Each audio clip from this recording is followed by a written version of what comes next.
What? I didn't change the... Uh-oh. I didn't change the YouTube thingy. Now it says it was 2 days ago, which doesn't really matter, but I should probably do that to make it so it says today's date. How do I do that? Let's go there. Move this, though, while we're at it. We can remove the setting up, even though I'm technically still setting up. Yeah, hello, happy Saturday. Hope everyone's doing well. Today, I've decided I am going to paint some nighttime scenes. Or maybe some interiors, or maybe some interior nighttime scenes. I know I've talked about interiors and nighttime scenes before in, like, the same sentence, in that they can both be difficult because oftentimes the lighting sucks. Because you typically only have like one light source, and even in both of them, even with indoor lighting. But either way, I think it'd be fun to do like a, you know, the nighttime window open with the moonlight coming in, that kind of thing. I saw a post on Instagram by an artist whose name I can't remember. I should find their post though, so I can like reference their art. But anyway, they did an amazing job with like nighttime. They are actually not just. It's not that they did an amazing job. It's like a thing they keep doing. They keep on painting a similar lighting scenario, and it looks amazing. And I'm like, I want to learn. I want to learn night, like that. The blue cool light. It just looks really neat. So anyway. Okay, what am I doing? I'm clicking stuff. Oh, yes, okay. Profile on Blue Sky. Go live. Twitch.tv/JStiller30. Set for 2 hours and 55 minutes. And 3 hours. Sorry, I'm muttering to myself. Okay, I've got that notification, or actually, let's see.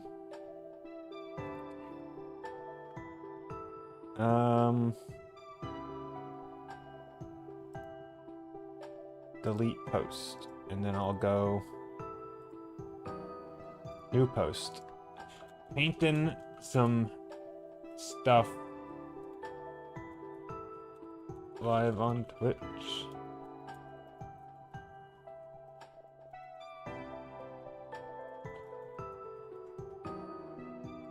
Okay, there's that. Sorry, I am behind. A night beer garden would be neat, or a fairgrounds at night. Ooh, okay. Those are ideas. Yeah, so I was thinking maybe like starting with an interior, and I don't know how much I'll do, but yeah, let's see. I don't even know what a beer garden looks like.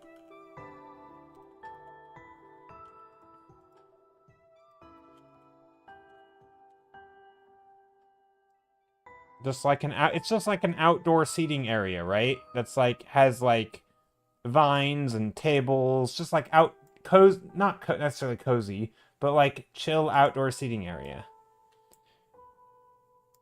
Right? Isn't that basically what it is? Sometimes it's like covered, so like covered but like attached to like a building. So like you have that. Is that what that is? I don't actually know what you call it. It's like typically it's like attached to a place, like a restaurant or whatever, or not necessarily a restaurant, but does it have to be attached? I don't actually know. Okay. Let's see. Did I do everything I need to do? Oh, I didn't change the stream title. Silly me. Okay, hold on. How do I do that now? Why am I so bad at this? Stream settings. Edit. Today is the 7th, so change the 5 to a 7. Just narrating me changing settings in the background. Okay, there we go. Now let's go. I'm gonna paint some stuff. Let's see if I can find that reference photo I was finding today. I don't know how to do that. Is there a way on Instagram to go look through your liked posts? Is there a way to like for me to see the things I've liked? Or other people to see the things I've liked? There's not a way to do that, right? There's saved posts. But that's not what I want. There's retweeted re-shared posts. I don't know how to use Instagram. I'm clueless. Oh no. How do I... Here, I'll turn that on. I don't know how to do this. I wish there was a way.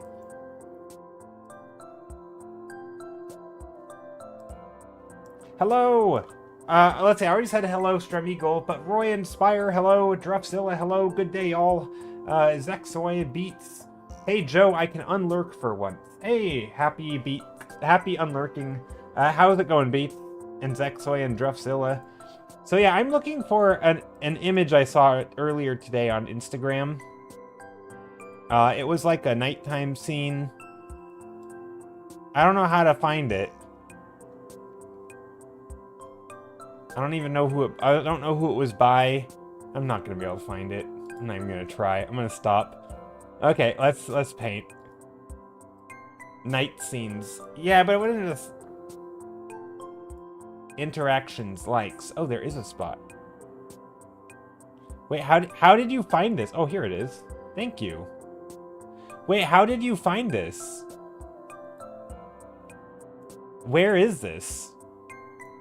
Thank you for this, by the way. So yeah, the post is by Casey Ming. Casey Ming Art. It took me a second. Yeah, it's this. I liked this art, and they do a lot of it. So here, let me show you on screen. So this person's art, I really like their art. They do an amazing job of like taking scenes. And they have a whole bunch of art that has like the same lighting. So this is one with like the cool lighting. So, you know, obviously this doesn't have the lighting or like, but they add in these very dark blues or things like this where it has this blue cool light and they're amping it up with like the greens and the blues. Same thing here, right? This real scene does not have that lighting. It's just like an overcast, but they're adding this like, basically making it feel like it's almost at night. I don't know. I'm not sure if this one doesn't really feel like at night, but it kind of does with like this super blue lighting. And they have a lot of it where it's like, you know, they add this blue, anyway, it's pretty cool. I like it. I think it's a neat thing. I just have a hard time painting with blue light like this. I mean, yeah, they have some warmer stuff in there too, but a lot of it, like this for example, is like an entirely a blue light source, whereas normally it's just like your basic white light, but they're basically treating all the ambient light as blue, which I think is really cool. It's a neat, like, again, it's just everything it's like they're not, I mean, their art's amazing, but like they do it a lot where it's just like so much of this blue. Look how much blue there is. Look, 1, 2, 3, 4, 5. Anyway, and it's all amazing. And it's just like taking a photo and it's, you know, anyway, I think it's cool. So anyway, I was inspired by that. I was like, you know what? I want to paint some blue scenes. That is where today's stream is. That's where my inspiration's coming from today. Hey, Commissar Skull, how's it going? You have it bookmark? Yeah, that's a good thing to bookmark. Wait, so to view your posts on Instagram, go to your profile, tap your activity, and then select interactions followed by likes. This will show you all the posts you've liked. I didn't even know that was a thing, but I'm glad it is a thing. Yeah, I've never seen that page in my life, and I'm glad. I mean, I know you can look at your like your reposts and your comment. No, not even comments. But I didn't know you can look at your likes and all that. That's cool. Well, I am glad. Thank you for finding that link. Yeah, Commissar Skull, how's it going? Virvez, cute and cozy. Yeah.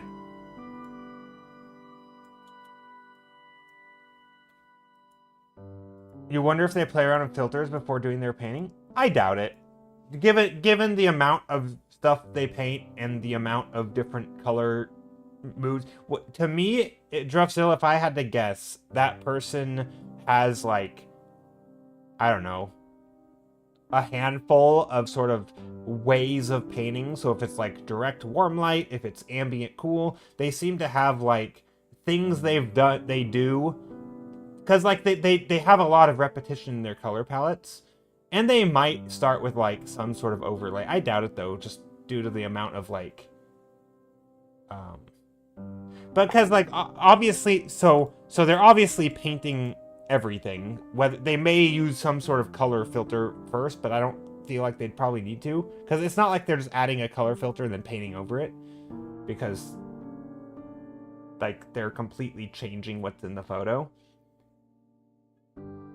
Because like it's very it's very stylized. So my hunch is they just have a few different ways. Kind of, I mean, I don't want to compare myself to them because it wouldn't be a, you know, skill wise it's off the charts. They're way better, but even I do that, right? Like there are color, like if I'm painting a sunset or something, I'm pretty comfortable painting with like warm blue or warm light like this or something, right? Obviously this isn't on the same level as what they're doing. Is this even on screen? But like there are certain types of lighting that I don't need to use, you know, or if I'm doing this kind of lighting, like you don't need to use overlays and stuff. It just is, I've done it enough that it's not bad, or it's not really hard. But yeah, I think when it comes to that, it's probably just something they've done a lot. That's my guess. I don't think that's out of the realm of possibility. They could, I mean, a lot of, they may use like overlays for their lighting, if that's what you mean. Like using, like they might start, it's possible they start with like a, I don't know, like a desaturated blue or something. Hold on. Also, I've lost, let me pull up that latest image of theirs and see. So yeah, I mean, they could be using, anytime you have saturated lighting, I think it's a real possibility that you've used overlays and stuff, because like it's kind of two birds, one stone sort of thing. Also, I am all disorganized today. I don't know what's going on with me. I apologize. I'm probably missing chat. Hey!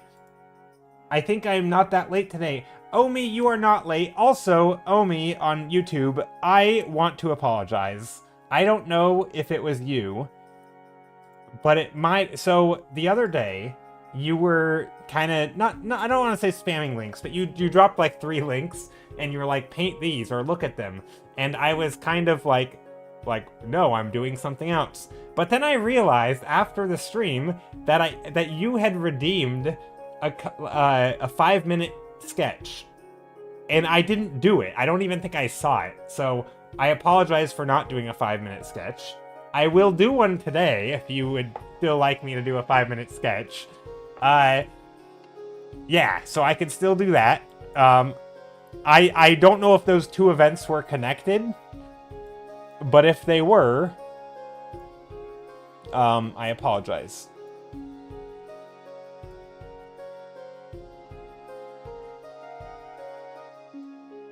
Yeah, maybe I'm not saying it to take away from the craft. Oh yeah, no, I realize that. I don't think it necessarily is before though. So my hunch is that in a painting like this. Oh, you don't know if it was you? Okay, maybe it wasn't. But yeah, so my hunch is that on a painting like this, they are not using filters like before they paint. They probably are using some filters for like, you know, these dark shadows. I'm suspecting is like an overlay.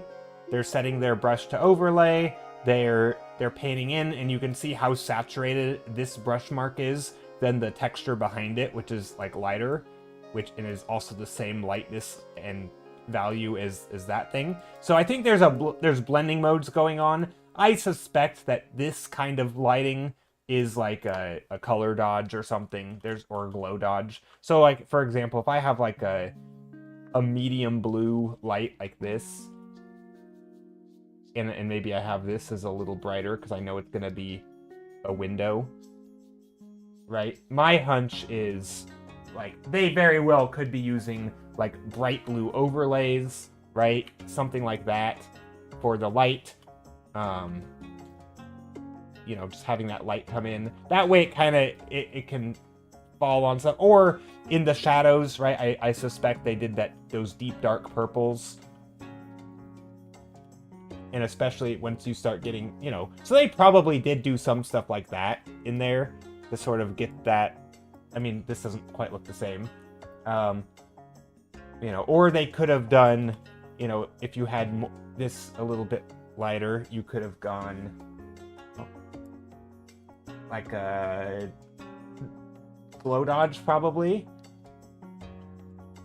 So, you know, they could have done something like that where, again, probably not with an airbrush and probably not just like that, but, you know, they could have done something like that to get that sort of effect. But I suspect they did most of their painting without those. That's just like, you know, and then from there, they're painting their stuff, you know, just like normal. However they would paint it, you know, they would do their shaping and painting just the way they would normally do, you know. But I'm actually more interested in the other stuff. I'm more interested in, like, you know, how they have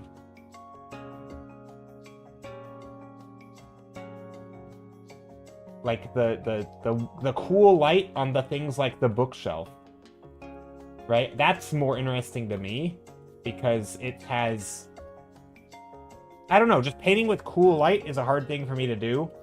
And also the fact they still have lots of color in here. It's one thing if you're just painting with value, like, you know, putting an object in the foreground or something, you know, like a lamp. That's one thing, or if you're going to add a little bit of light, but that's not a colored lamp, right? To make it colored and still feel like it's yellow, but also still feel like it has that blue on it, that blue light, that to me is the hard part. Anyway, so that's kind of what I want to do a little bit of today. Obviously, I don't care about painting this specific image, because that's not what I'm setting out to do. Also, what's happening here? Let's merge these. So yeah, that's kind of my plan, is to paint some cooler scenes today. Don't really know where I'm gonna start. There's also, like, I've seen a lot of artists paint cool interiors with like a nighttime scene or something, or like even in the day where you have like a window open. Like maybe you have some windows on the side.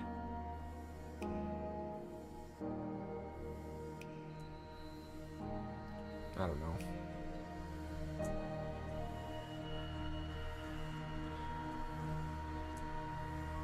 know. Omi, you said, I think you did it by mistakenly because you're new to Twitch and I didn't know most of the things, so maybe I did. And if it was me, then I am sorry. Please don't. No. You don't need to apologize. I'm the one who's apologizing. I didn't realize you redeemed it. Normally I, for whatever reason, the thing that I look at has not been showing point option redeems. So like when someone does like a you know, posture check or a hydrate command, I haven't been seeing them, which is annoying because I want to see them. I'm trying to think how to do this. Maybe like a door back here. Yeah, like that. So I've added a sound, right? So you can hear the sound. Redeemed hydrate. Perfect. Thank you, pretty color painting. I appreciate it. So yeah, I have the little sounds there. What is it? The redeem, by the way? So the redeems are different. There's different redeems. Some are for like, just like as a reminder to hydrate or to sit upright with proper posture because it's easy to slouch. And then the one that I think you redeemed was like a 5-minute sketch or a 5-minute thumbnail. Basically just a little challenge for me to like paint a quick thumbnail. Kind of shut my brain off or turn my brain on and just go super fast. Which I can do today, but I thought maybe you were giving me the links to the map crunch so that I can paint one of them. Now, I don't really want to paint directly from AppCrunch for the 5-minute thumbnails, but that's I only had the thought after the stream that maybe you were trying to get me to do one of the paintings quickly from AppCrunch, because I didn't even realize you had done the redeems, and because I completely missed them. So anyway, I'll do that. I'll do a 5-minute one today. So I haven't forgotten, but I will do that.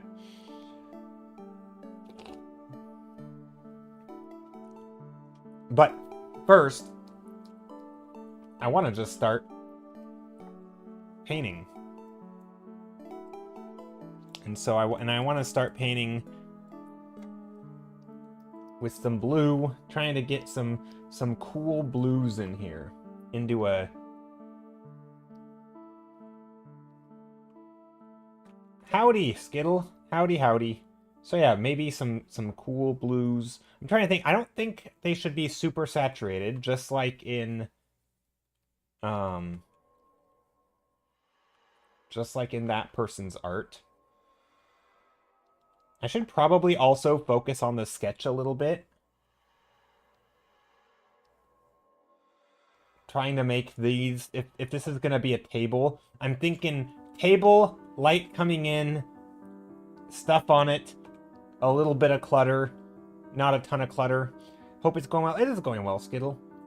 But if we use that image as a reference, that one that we looked at earlier, if we use that as a reference, they have like the saturated parts down here, the deep shadows, not down here, but like in their deep shadows. And so I'm thinking I can kind of frame the image that way, and then this will be that bluish light, and I will probably use an overlay for this.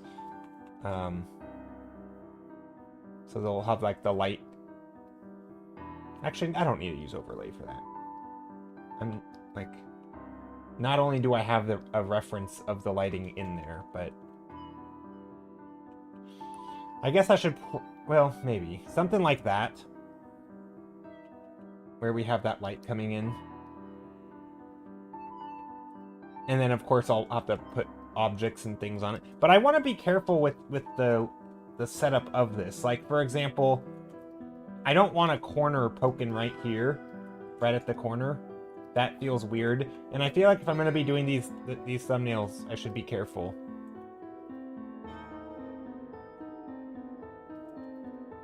Kind of like that. I should, you know.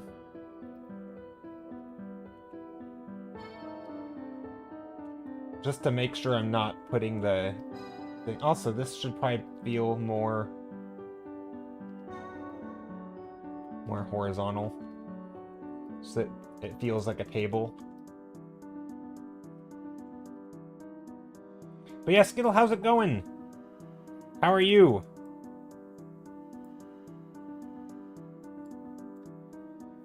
Yeah, I guess today is a bit of a practice day. I do want to practice lighting and things that I'm not very good at. That's kind of a goal of mine just for this year, and just sort of in general, is like, if I'm gonna be spending all this time on Twitch, I might as well slow down a little bit.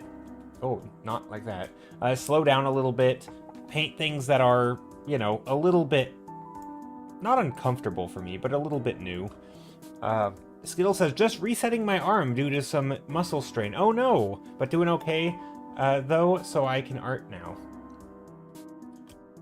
Dang. That muscle strain. Was it from like a physical activity, or was it from painting?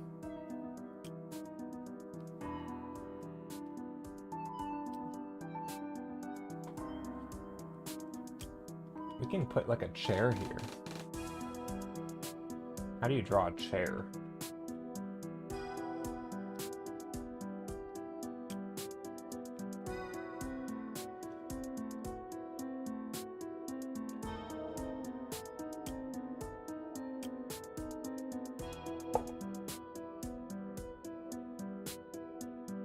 If I go like this, maybe there's like a way to put like something square right in the corner. I don't know, like a cabinet. That way I can Oh, do we want the... So I feel like the floor should be behind it, but maybe not. Does this work? And then this is like a giant outdoor door. I'm trying to do this not properly, but just a little bit more thought out. Like the door would come down to the bottom, and then it could like a full screen door. We could do something similar, like a, you know, curtains or whatever. I don't know if we need curtains. I kind of like the squareness of it. But anyway, and now we can do things like books and clutter and I don't know, paper.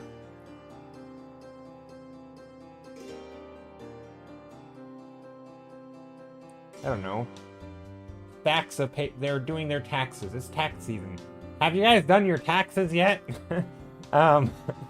Maybe they were busy doing their taxes. I'm gonna put not a lot of stuff on here, but just some stuff. Also, this is a big table.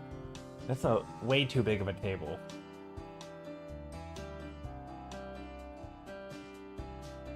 Just things overlapping.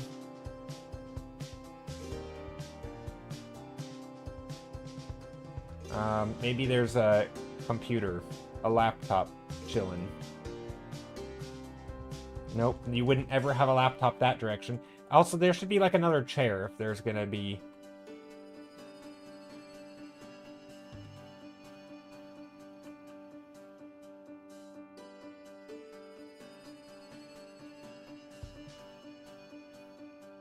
Now, the problem with this is that the lights coming in here, we're going to have shapes of the chair. Oh, that's not a problem. It's actually a good thing. Skill says, doing okay, though, so I can't art now. Not sure what triggered it. I assume it was doing too much art, maybe? Gotcha. Well, that sucks, Skittle. I hope you heal quickly.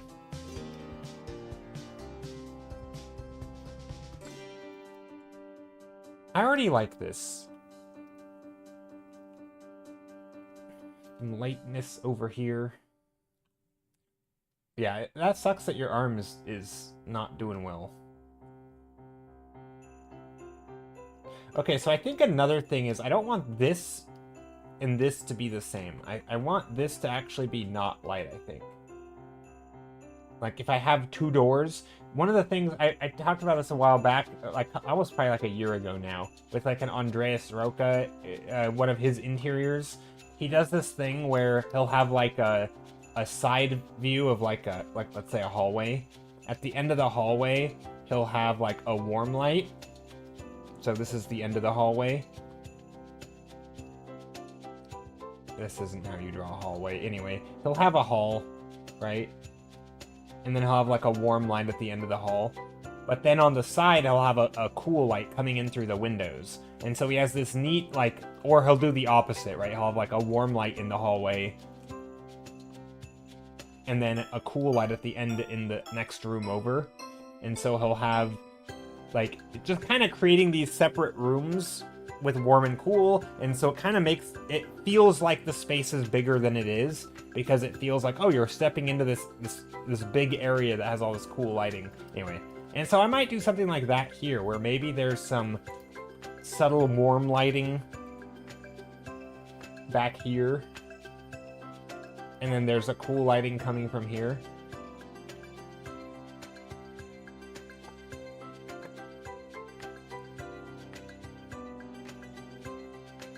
But I do like the cool lighting and how they do like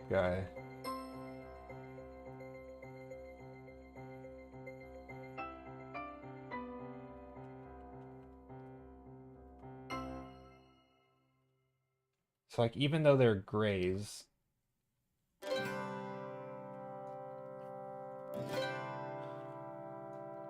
don't know what else would be on a table. Plates, dirty food, dirty dishes. This is a big table, by the way. I feel like that's not fun. It's better if it was a small. Maybe it's a person's study and there's maps. I like drawing rolls of things, you know, like rolls of paper. Who's living there is the question. That is a good question. I feel like it could be a person who could be unpacking something. So maybe there's like a box. Maybe they're unpacking. And the box is gonna... The stuff out of the box is gonna determine... Like, maybe it's childhood things. Like old belongings.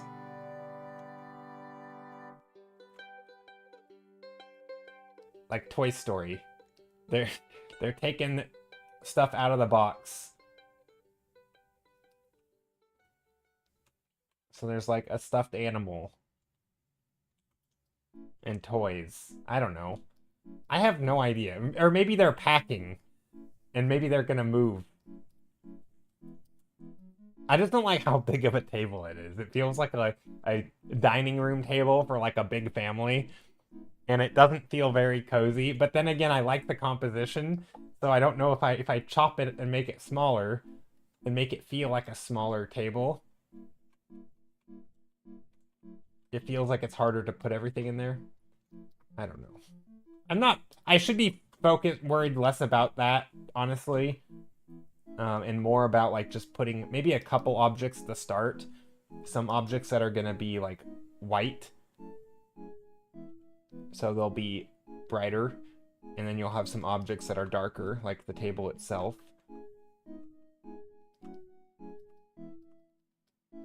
It's like a dark table. And then you're also gonna, and so these are the white objects. And of course they can have shadows.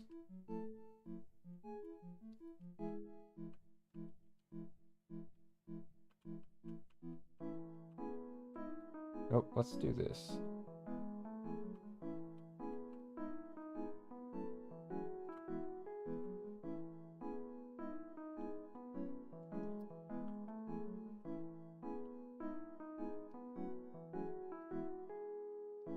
So this will have like a shadow here. Basically, I just want to really play with the lighting. Try to make it feel like this is... For example, if there's a top of a chair here.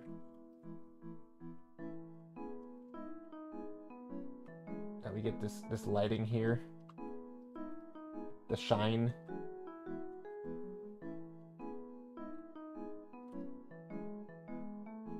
Hey, Sarah, how's it going? Howdy, howdy.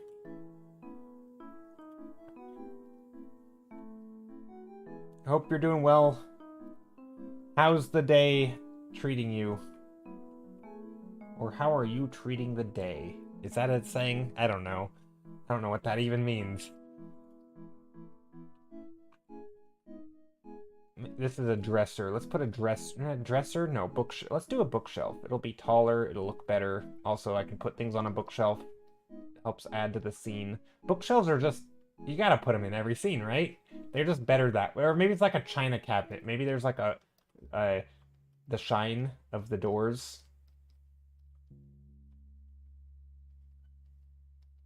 I don't know what a china cabinet looks like other than it has glass doors.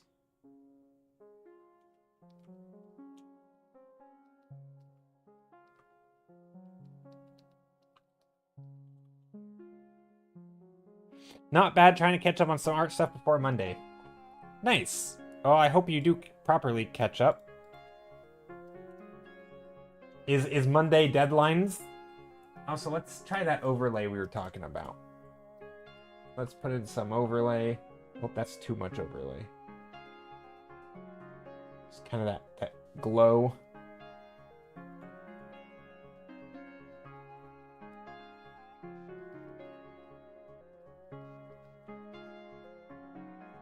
Like that, and then that cool purple blue into the shadows.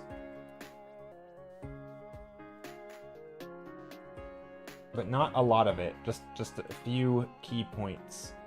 Hello! Stephanie Dope, how's it going?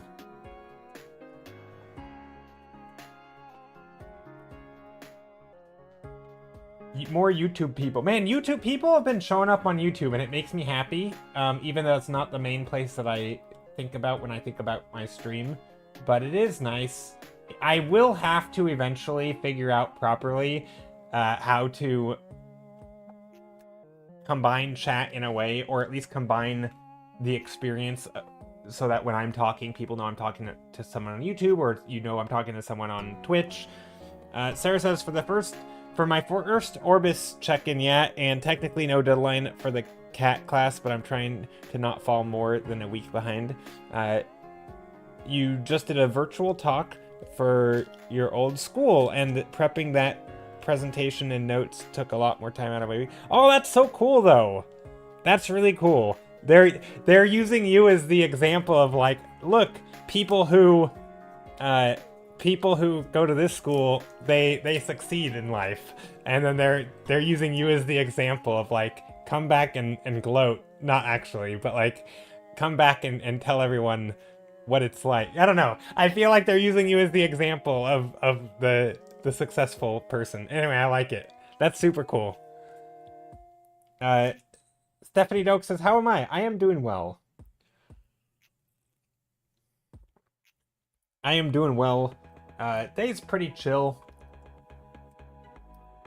Went to work, came back. Also, let's put a poster right here on the wall. There already looks like there's something on the wall. Yeah, to be honest, I don't think there's super high proportion of alumni from that school who make it into the industry. I mean, I think that's true everywhere, right? Like, that's... I saw something, it was funny. It both annoyed me and, like, I get the point of the person who was posting it. So there was a post on Reddit about this. There was some study from it wasn't even a study, it was like a somewhat analysis of the 2024, 2023 something census. So it was a census from a couple years ago. And it was like an analysis. Also, why did the music get loud right when I start to talk? That's annoying. Hold on. Well, whatever. I'll deal with it. It was an analysis from, like, art student graduating art students, and the percentage of professional artists who have a degree, and the person or the write-up was trying to make it sound like going to school is bad, like it's a bad choice because only 10% of artists who are currently working in the field, like professionally, or who call themselves a professional artist, who that's their main source of income, actually have degrees. So 10% is very, very low. And obviously compared to other degrees, that's much, much lower. But they were trying to use that as, like, therefore you shouldn't go to art school. And me and pretty much, thankfully, thank goodness, everybody else in this subreddit was like, your data's not supporting the claim that you shouldn't go to art school, because it's not taught, because it didn't mention the amount of people who try to become a professional artist and don't make it, right? Like, that number has got to be way bigger than the amount of people, than the 90% who don't make it, or it's not even 90%. Like, I don't know what percentage of people who try to make it in art school and don't make it, right? They didn't have those numbers. They just had the amount of people who have degrees and or who are currently working professionals and have degrees. Like, they were missing the entire data set of, like, aspiring professionals who never made it professional.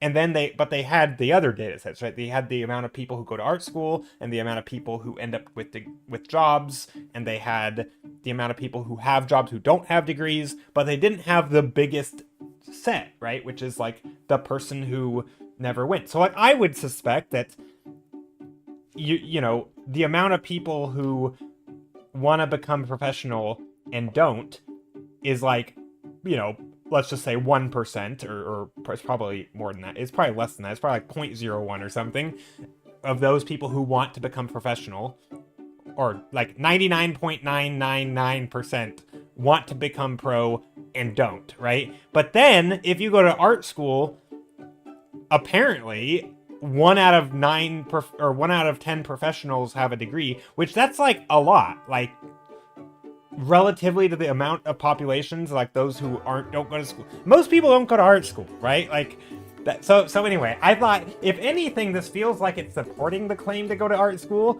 Obviously, you still have a super low chance of you know, becoming a professional, because, like, that's how it is with art, which obviously don't do it if it's a financial you know, like an investment. But if it's a, you really, really want to do this thing, that's probably your best bet, right? Because like it's going to increase your chance more than any other thing. It's still a very low chance, you know, just statistically speaking, but like, I don't know, if you have the money and can afford it, then go for it. Anyway, that was a random tangential rant, but it's one of those things where I feel like it's hard sometimes to wrap your head around like two things that are very low percent chance, and one of them increases your chance a lot more than the other, but relatively speaking, they're still both very low, right? Like, to me, art is kind of like that. Like, your chance of being a professional artist is low. But doing certain things can still increase it a lot.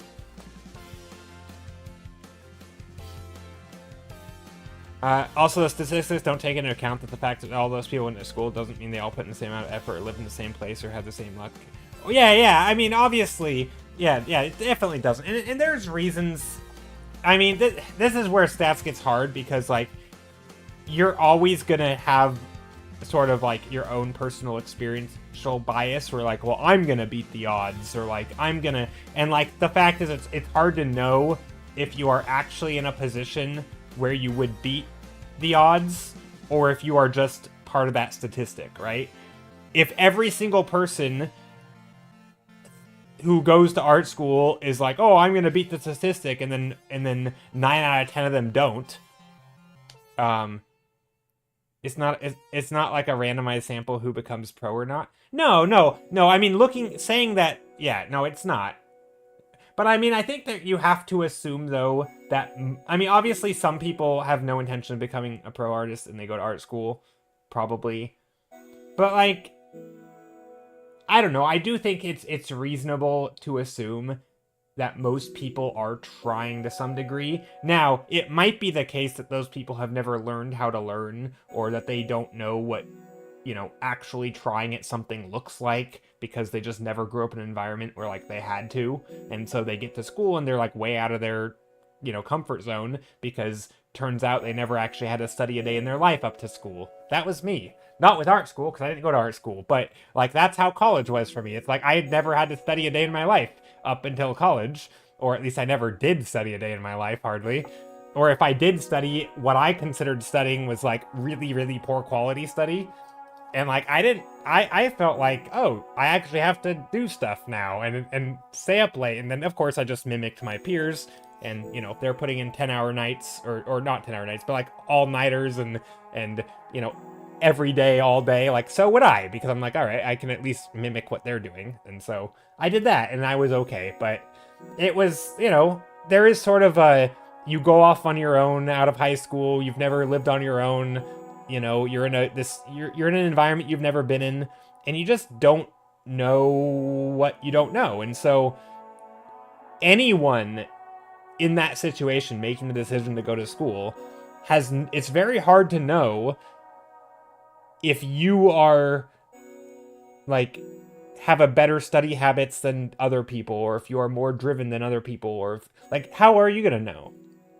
I mean, it kind of reminds me of, like, I mean, I've told this story before, but, like, all the things I liked to do as a kid, you know, there's certain video games that I played, like competitive games like Age of Empires or StarCraft or whatever.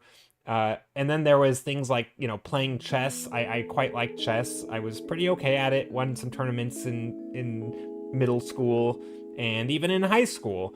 And then you go off to college and you're like, oh, I suck at all these things. Every single thing I thought I was good at amongst, like, my friend groups, I was terrible at. Every single one. There wasn't a single thing I thought I was good at that I was actually good at, relative to, like, my peers in college who actually also did the thing. And that, like, how am I to know? I literally won tournaments in high school. Like, how would I know that I sucked at this thing? Because I was just I was, like, you know, like, big fish, little pond type situation. So it's like, those things are really, really hard to know. Like, I think you just have to assume that you are gonna be part of that statistic. If there's no, I think in some level you have to believe in yourself, right? You have to think that you're gonna succeed beyond, you know, like, you have to believe and you have to try, but also, if the statistic is like a financial thing, then you can't think of it as financial advice. Like if only 1 out of 10 people succeed, you cannot think of it as a financial investment, because that's a terrible financial investment. You can think of it as, I'm still gonna learn more and I'm gonna get better doing this than I would otherwise, and so it's the best chances you have. But if you think of it as like, this is gonna pay off in the future, that's where I think it's bad, right? Like, don't go dumping your, you know, don't go into debt a ton just on a, I don't know. I feel like art school is one of those tricky things. It's so dependent on like who you are and your family, and if you have financial help. You went to a very rigorous high school. Yeah, see, I didn't. I went to I kind of live in like a redneck city. Small city, small town, a little bit redneck, farmery. Academics, just let's say, wasn't typically the thing that people focused on really.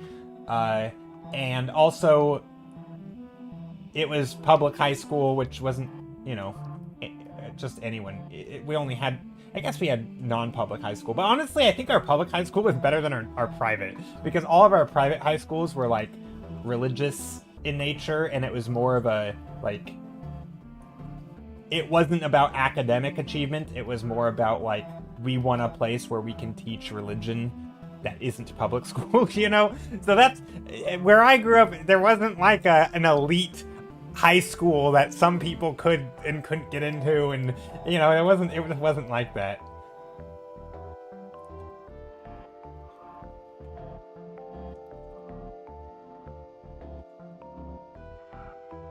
Also, let's make this chair not... Let's make it stick out a little bit. Sarah said, I do think following your actual passion is more likely to... Oh, it is! It is more likely to pay off. Oh, for sure. But again, you gotta keep in mind that, like, you know, like, being a professional video gamer is a very, very low likelihood, even if it's your passion. Obviously, if it's your passion, you're gonna be vastly more likely to succeed than those who it's not. But there are some endeavors that are still just a very low chance, regardless of whether you're passionate about it or not, right?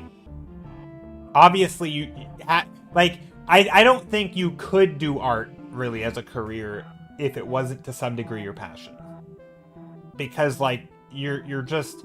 The odds are against you at every step of the way. You need every advantage you can get, and having it be your passion is already gonna be, like, a huge advantage. Again, it might bump you from, like, you know, the normal person who just, like, you know, I want to be an artist. You know, it might be, like, the 0.00, I'm just making this number up, you know, 1%. And being an artist is gonna increase your chances 100-fold, and now you're at a 0.01, right? This is a 100-fold increase, if my math is correct.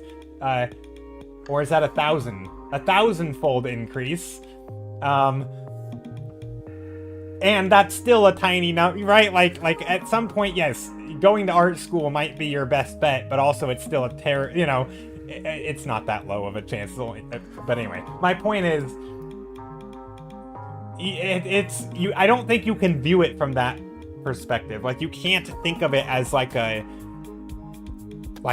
don't know, it just feels like if you're doing it because you think it's a good chance, you're wrong. But also, if you just want to learn more and be better, then it might make sense. Hello there, loving the interior scene. Thank you. I'm liking it too. I want to paint some blue scenes today. So I'm kind of, yeah.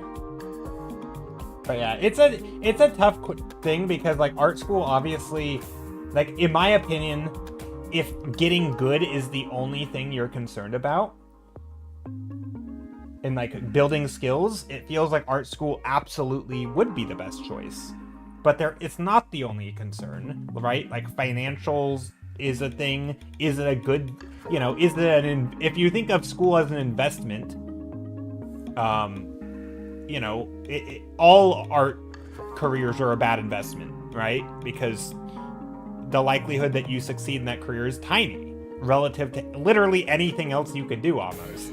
So like I think even talking about art as a career in terms of like, is it worth the money? The answer is no, always. Always no. If you're talking about as an investment.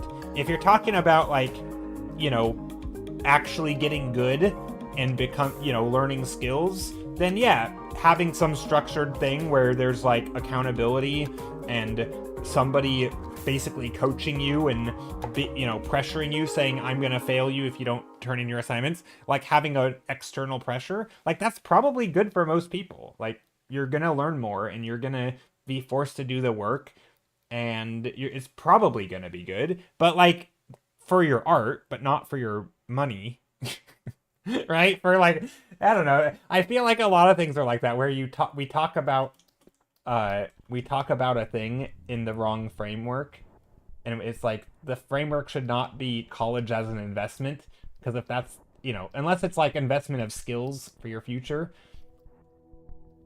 otherwise it just feels like not the right way to talk about it. Anyway,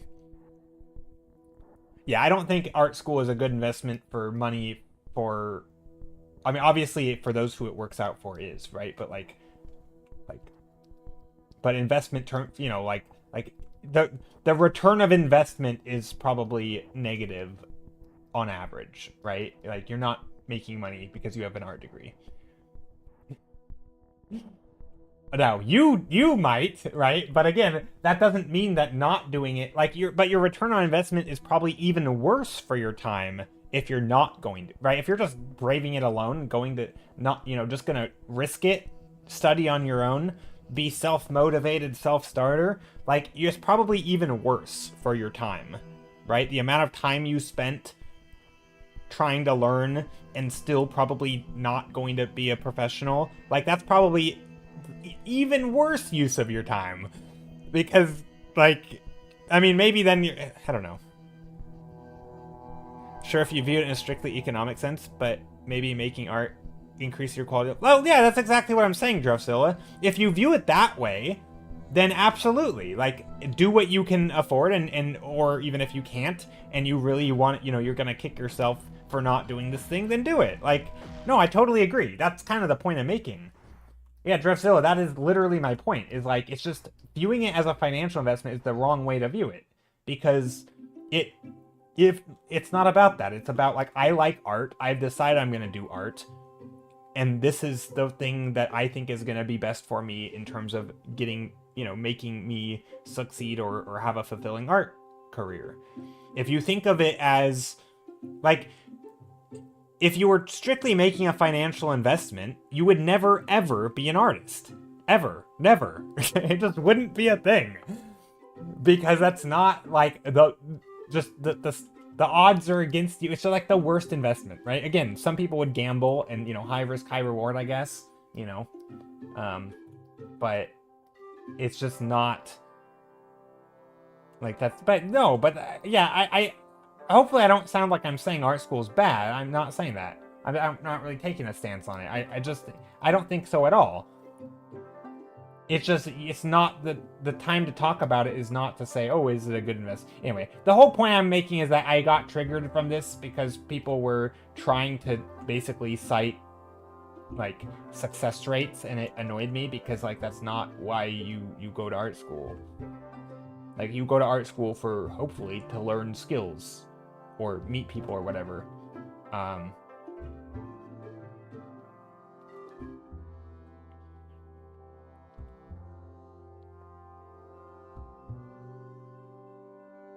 Okay, but that wait, I just think structure is a positive benefit. Oh, totally, 100%. Yeah, no, I think if there is I mean, I would imagine that every like if we're just talking about skills, not money, in the shortest amount of time, doing like a structured school thing versus not is going to make you better and form better habits and make you a better artist than probably just about anything. Like self-learning is super hit or miss, right? Because who knows what you're going to learn, and who knows if it's going to be high quality, and who knows if you have good feedback or not, or any at all. Like, you just don't, it's so much of a more of a gamble. Obviously it's free, so there's that, but or virtually free. But again, we're not talking about finances. If we're just talking about like, I want to get good in, 5 years, I want to be as good as I can, like, school's probably a pretty dang good bet. Like, I feel like in terms of just getting good and learning stuff, like that is structured motivation. I mean, a lot of people I think don't have that kind of self-starting motivation. Like, we get distracted by Instagram and video games and movies and just anything. So yeah, no, I'm definitely not hating on art school in terms of like learning stuff. I'm not really hating on art school at all, to be honest. Versus like if you're looking at it as preparation for a career, yeah, I mean, I think again, if preparation for a career, it's still the best chance you have if you've decided ahead of time that you're gonna do art, right? I'm gonna do art no matter what. Then like, whatever. If you've already decided you're gonna throw all your eggs in one basket, then like, who cares? Like, at that point, it's not about finances. It's not about anything other than this is what I want to do with my life. And so you better just jump all in, and who cares then, right? I'm not saying that's a good financial choice, but if it's purely just like I've made up my mind, I'm doing it. And again, I think that's fine. Obviously, it depends on person to person. A big problem with public schools is that you also have art programs within them, like mine, is that you waste about 2 years of unrelated core classes, so the value for your money is extremely low for those first 2 years. True, yeah. That is dumb, especially for a path, for a college path where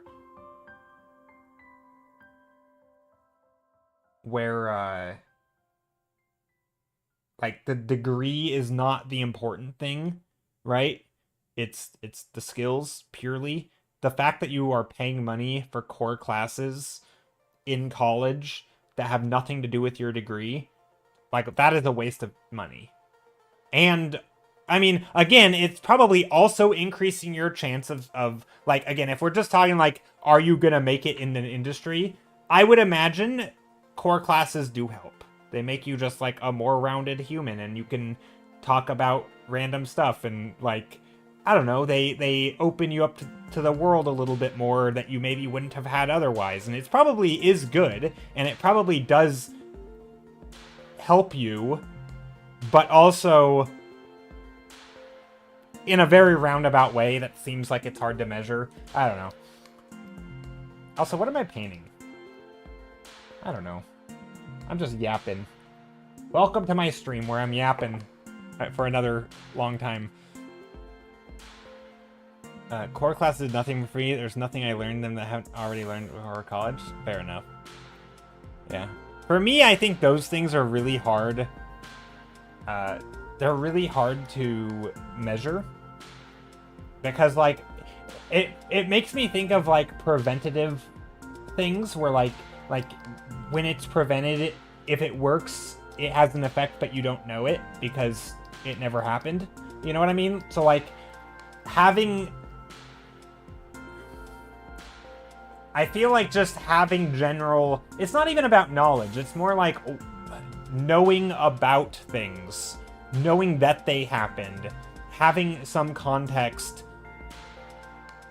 Like, for example, if you're learning about history in, like, a gen ed class in college, I don't think it's about knowing that this thing happened at this date, but it's more like, civilizations can rise and fall because of these reasons. And, like, this isn't, like, you live in a world where, the things that are stable could also be unstable when, like, just as easily. It's not like it makes me feel like it's,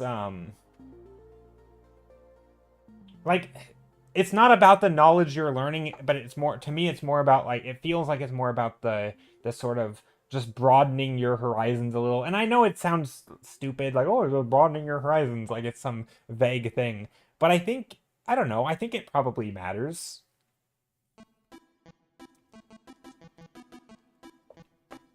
Like, I bet, I mean, I don't know how you would measure it, but like, I suspect if you were to take people, like a long-term career, a bunch of people who had only done one thing, hyper-focused on it, you know, just learning art or just learning one thing and had no other knowledge, the people who are more versed would be way better at their careers in the long run. They would go farther, they'd have better grades. My guess is that would help them dramatically.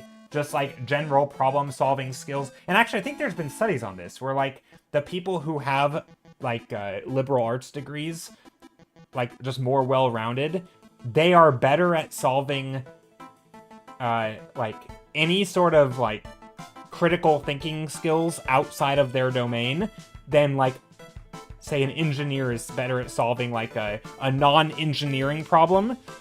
Like someone who is just thought, because it's more just like general, you're thinking critically in lots of different domains. It's not everything is from the lens of an engineer, everything's from the lens of an artist, or everything's from the lens of an economist, right?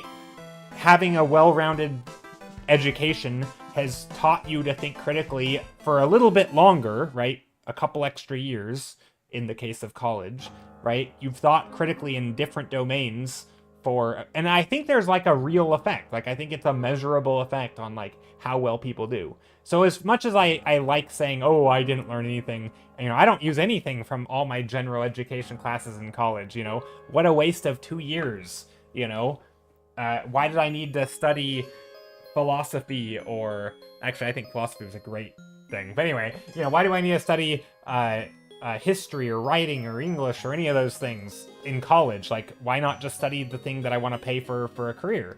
Well, I think it actually, like, as much as I like to say that, I think there's actual data and science to support that it actually is good for you.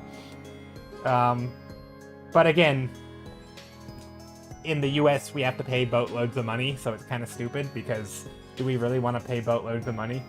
Stramigal says, I thought we all came to your stream to listen to your thoughts and watch your art. Maybe. Maybe, Stramigal. I appreciate it, though. Hopefully my rants aren't terrible. Sarah says, I mean, my required classes were math. Oh yeah, math too. I forgot about math. Math classes, astronomy, a composition class about writing in a very specific way, and art history classes, way less useful than you think. Nothing into any deep life insights. No, it's, yeah. So like math for me, I think was super useful. At least up to a point. Did I really need Calc 2? Probably not. But, you know, I think it was worth it. I don't know. I'm like, in hindsight, as someone who isn't using my degree at all, I actually think it was useful. Like, more useful, I don't know. It's so hard to measure. Again, it reminds me a lot of like, so like in my city, or it's not even just in my city. Also, why is my music so loud? Let me turn it down for myself.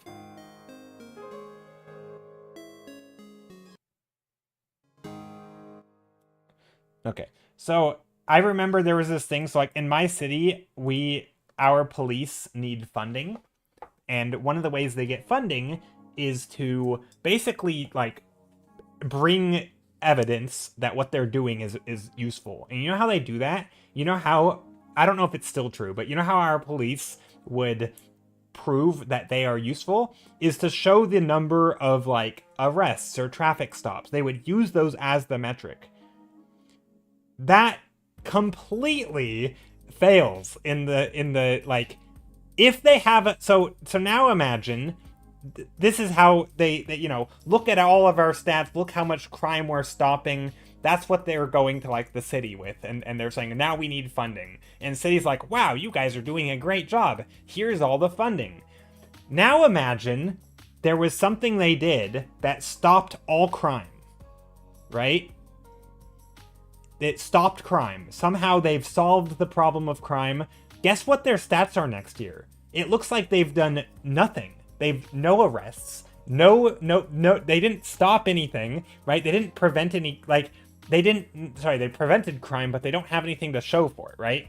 And it's such a stupid metric because it doesn't actually, like, and to me, it's one of those things where, like, I don't think we have a good metric when it comes to schooling of, like, general, well-rounded, non-career specific stuff, and, like, you know, like, just making people, like, making lives and people around you and just, like, being more well-rounded and learned.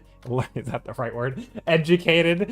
You know, like, I think, like, I feel like that's one of those things that feels like, oh, what a waste of time. But it's so hard to measure the results because, like, what do you measure? If you measure money spent versus degree, it's terrible, right? It's a terrible investment to spend a bunch of money and take a bunch of classes you aren't ever going to use. But, like, that's not what we should be measuring. And I don't know the right way to do it.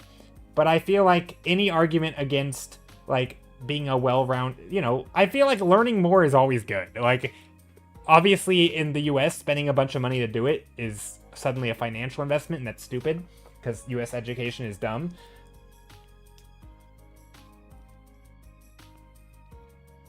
Sarah said, I think schools should stop putting so much focus on specific knowledge sets like math and English and science, and more on critical. I mean, I think they do. I mean, I think that's the whole point of liberal, like, of a liberal arts degree, right? Is a general, well-rounded education base. Like, that's the whole point, is on critical thinking. It's not about specifics. Obviously, if you're taking a math class, you're going to learn math. But ultimately, what you're learning is how to think mathematically, right?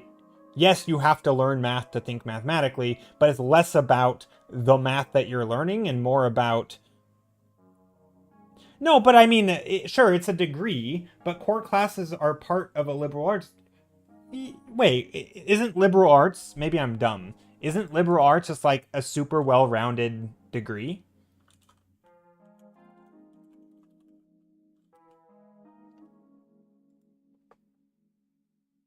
Now, you can major in something specific, like a social science, but they're typically much more well-rounded. Even if you're doing, like, a very specific social science.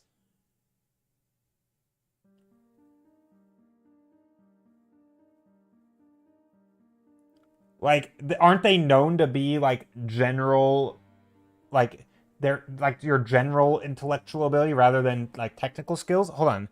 I'm pretty sure it's like that is like almost what sets them apart, is like you need general knowledge.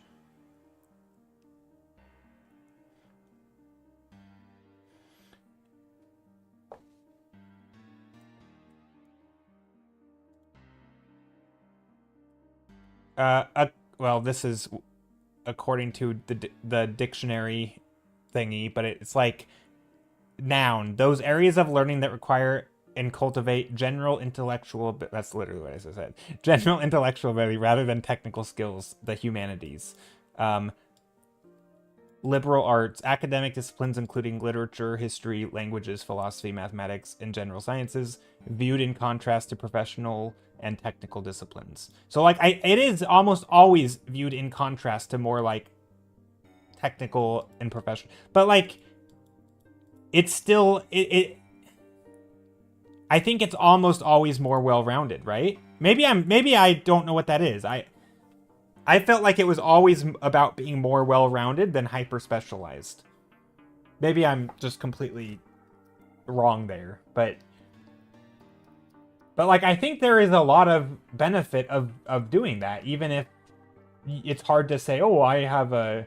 I mean, I think it's one of the reasons all the memes around, like, oh, I have a liberal arts degree, and people, like, joke, you know, like, dumb people make fun of that because they think, oh, like, so you're gonna be unemployed. Because, I mean, there is some truth to it, probably. Right? Because it's not like you have a specialization, and our world likes that. But I think in overall terms of, like, how well you can actually critical think and problem solve, those people are almost always better at it.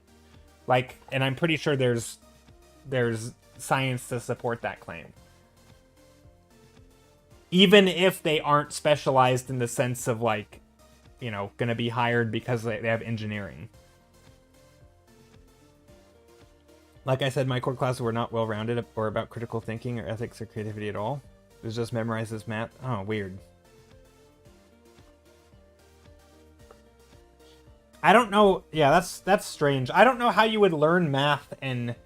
I mean, I guess, obviously you could. Also, hold on, let me keep painting.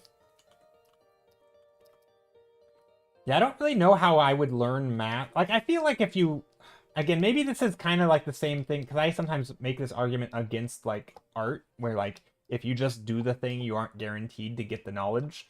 And I feel like that's kind of what it sounds... To me, that's what I'm hearing you say. Because, like, I think some people would be inclined to say, and I'm almost inclined to say it, like, if you learn about a lot of English or history and math, and you learn all these skills and you're well-rounded, surely then you can apply those things to different areas of thought, right? If you stumble across a situation you've never been in, you can say, oh, some of that stuff I learned in math might be relevant. Some of that stuff I learned in history might be relevant. You know, oh, maybe English, that thing that I read in that thing relates. But I don't, maybe it's just not guaranteed that you'll be able to make those connect. Like, to me, that is the critical thinking.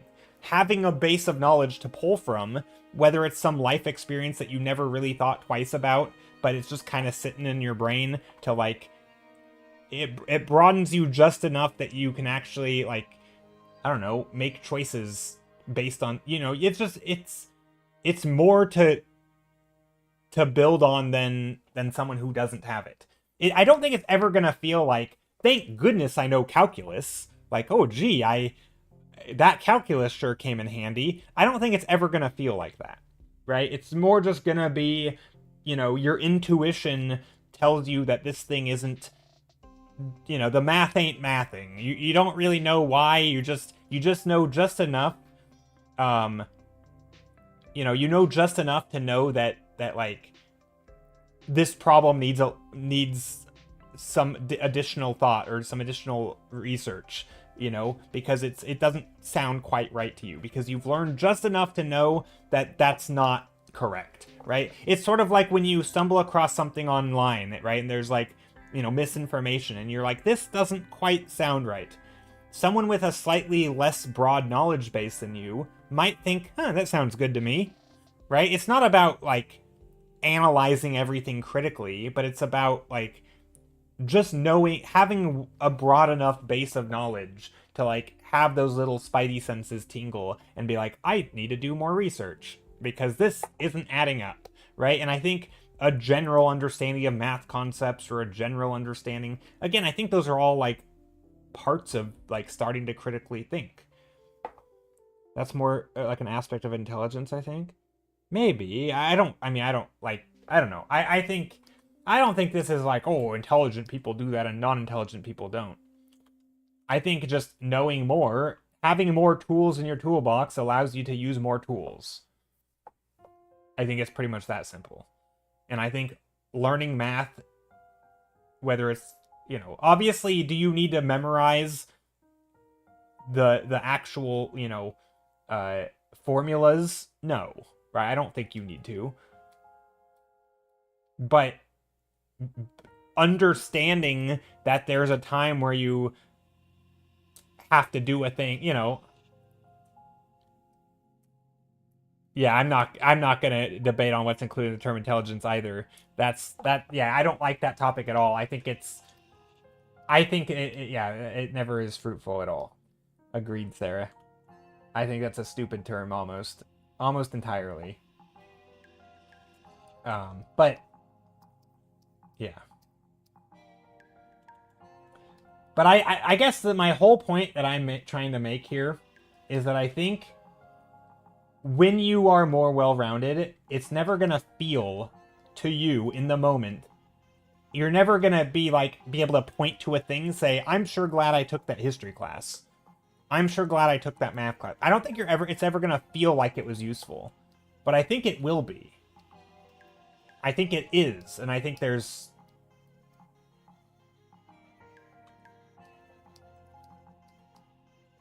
And which is why I think it's so hard, and why I likened it to preventative measures in like policing, because it's very hard to point to it and say that's the, like, we need more of this.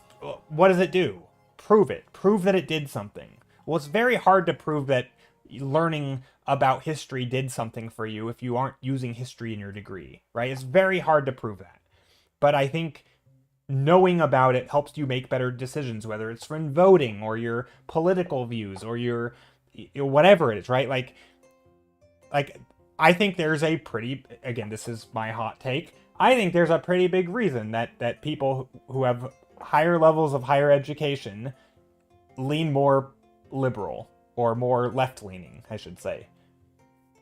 I think there's a reason. Not because they're indoctrinated, but because their horizons are broadened, they're better critical thinkers, and that's my hot take. I know that's going to sound like I'm trashing a whole demographic of people but like, I think learning more is always good, and I think it makes you a better thinker.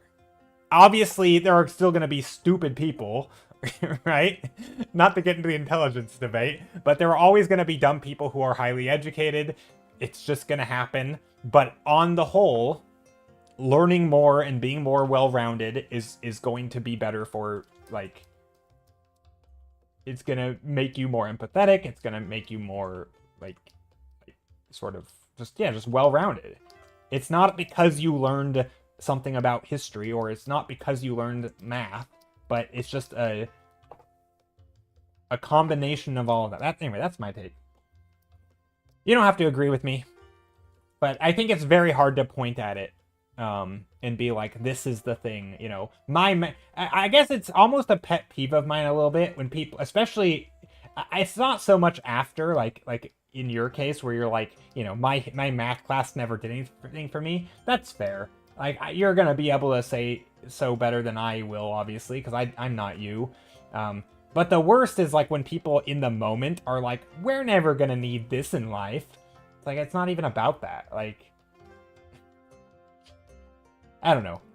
Maybe I'm unique or special. I don't think I am, but I feel like I am able to some degree, extrapolate when I see something, or if I watch a video or read a book about some topic, I think I'm pretty okay at extrapolating that topic to other parts of my life. Like, there is a book called, I haven't actually read it yet, but I'm going to, and I mentioned it recently, but it's a book called, I listened to a couple interviews with the dude who wrote it, but the book is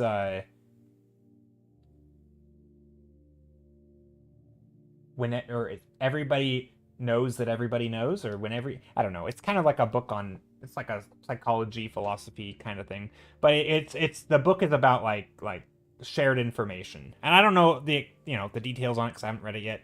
But based on the interviews with the guy, he's basically making the claim that like a lot of these places, like, one, shared information is super important. It's not just knowing stuff that's important, it's knowing that other people know it. And then there's like the idea that these spaces that we get that confirmation that other people know this stuff is like going away, right? Our little online bubbles are more fragmented. I don't know what news you've watched, and if you watch the news, you may not trust it where I might trust. Like, it's very hard, it's not like everybody's watching the same, evening television across the US now. And so if there's breaking news, everybody's kind of on the same page and everybody knows it because they all watch the same, person on TV. But like, it's not like that anymore. It's so fragmented. Anyway, I hear something like that, and then I can think of like protests, and I'm like, oh, that's that thing, right? It wasn't an example used in the book, or maybe it was. I haven't read the book, but like, I can hear an example of this concept and then apply it to other things. I don't think that I'm special in that. I think most people do that to some degree. I think it's not. Well, yeah, maybe. Maybe. Yeah. I think memes are a part of that, but really, it's more about like, you can have. I remember there was a again. I'm going way off on a tangent because I don't want to talk about a book I haven't read. But I remember there was a what was it? It was a survey taken in a country where like women have to, they can't go out in public unless they're covered, or maybe not even out in public at all unless without like their husband's permission. And they went to these people's doors, knocked on their door, and they asked them like, do you think your wife should be able to leave the house without your permission? And like basically unanimously they all said yes. And yet culturally none of them did that, because it was sort of, everyone is working under the assumption that everybody else thinks that's a bad thing to do, right? And so you have this sort of this weird case where everybody's doing the culturally accepted thing even though basically nobody agrees with it. And that type of situation can't happen, or it the opposite of that, right? You can't, like, the way you solve those situations, at least in my mind, is like to make sure everybody's on the same page. If you went and like published this data and they talked about it on a news network that every single one of these families watched, and suddenly they maybe there was some big display where like, was it not law that they couldn't leave the house? Yeah, so I think it might have been law, but like even the people, I don't remember the exactly what the question was, but it was something along the lines of like, it didn't need to exist. Maybe it might have been law. I don't know if it was law. And again, this may not even be a real example of it. It's just where my mind went. But I think the point I'm going, like, a lot of times people, even, or like in the US, to shift it to something slightly, I'm kind of pivoting here because I don't actually know the details on it. But, or like in the US, perhaps, where like you have a bunch of people thinking that other people support the same things as them when maybe they don't. Or like, or maybe you think that nobody would ever, nobody would vote for insert X president, and then everybody is like, that's a bad choice, but like, it's, you only think it's a bad choice because you think other people think it's a bad choice. So like there's like a failure of mind reading going on, and like it might be the case that it's a great choice of a candidate, but like you just think, oh, it's not time to have a candidate who's black or a woman or who has this policy. No one's ever going to go for that, when you don't actually know, because you don't know what other people are thinking. Everyone's thinking that everyone's thinking something else because nobody's on the same page. Anyway, I'm ranting. Oh, what is that? Is that a flamingo check? Thanks, Posture. Are you talking about imagined peer? I mean, I guess that could be a way to phrase it, but no, it also goes the other way though. Anyway, I haven't read the book, but I've heard it's worth a read because it's quite. Everyone who I've heard talk about it has basically used it in reference to like changing their views on like protests, where like protests like throwing soup on a painting. People are like, that's so stupid, right? It's so dumb. It doesn't do anything. And then some people are like, well, it gets people talking about the thing, and it doesn't really do that, but I still think it's good. And I've changed my view on that because I think it's like it shows you, it's a source of like that shared information where it kind of gets people on the same page, even the viewers of the thing. It's like all witnessing an event, and so where I know that that it happened. It's not about, it almost, I don't know, it's like it's hard to like put your finger on. But anyway, I think it's also, what am I doing here? I don't know what I'm doing. I'm just painting stuff. Very slowly.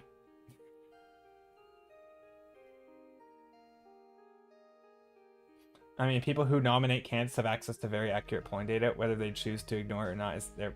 I know, but I'm more talking about like. But again, a lot of, I think something, again, I don't know for sure, but I would suspect it's in this topic. A lot of times when people answer things like, do you think this would be a good candidate? It's the answer that they actually answer. Or would you vote for this candidate? a lot of times their answer isn't, they're not answering the question. All right, this is, I think there's a pretty well-known like effect where people will answer a different question that is slightly more easy to like grasp with. So like you might, instead of answering like if somebody like, do you think this clothing is appropriate for, you know, in the general public? You're not actually answering whether you think it is. You're answering whether like you think other people would think it is. And so you're judging your opinion based on like cultural norms rather than like any sort of objective measure of like what appropriate means. Appropriate for what? And like, why would it be, you know, like you're not really thinking deeply about it, certainly not in a philosophical way. You're just like, yeah, that's appropriate, right? Based on like culture, like you're not really answering the question, you're answering what you think other people would answer the question, right? There's kind of like this little mental trick you're doing to yourself where you're answering a different question that's based on your assumption, kind of like you said, your like it almost like it's not imagined peer pressure, but it's like you're sort of, your answer is dependent on other factors, and those factors matter. And I think that kind of thing is hard for people. I feel like, I guess this is where autism makes it hard to comprehend that. I find it hard to answer based on anything but my own actual personal opinion. Yeah, that's fair. Yeah, I mean, I think this is one of those things where the only reason I even know of this is because I've read stuff on it. Like, obviously, my own experience is that I answer things on my own opinion. Like, that everyone does. That's the whole point of, like, these findings, is that turns out we don't. Like, I don't know if people with autism, or if autism is going to make that different. I mean, I can assume it probably would change something, but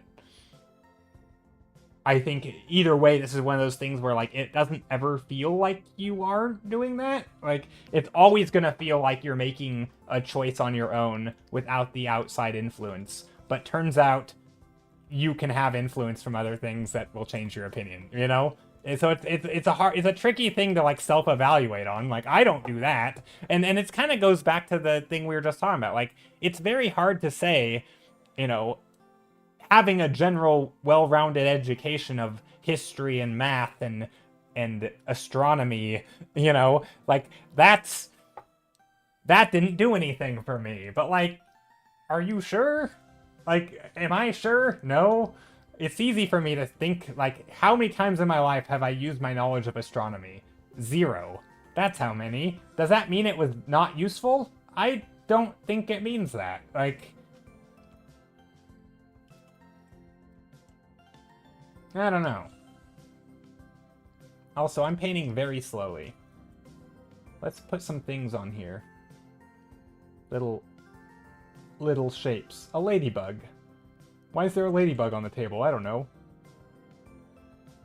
I mean, it's impossible to have opinions that aren't molded by society when you live in society since you're a baby, but that's a little different than giving answers. Well, so another example is, I think it's straight out of the book, like Thinking Fast and Slow by Daniel Kahneman.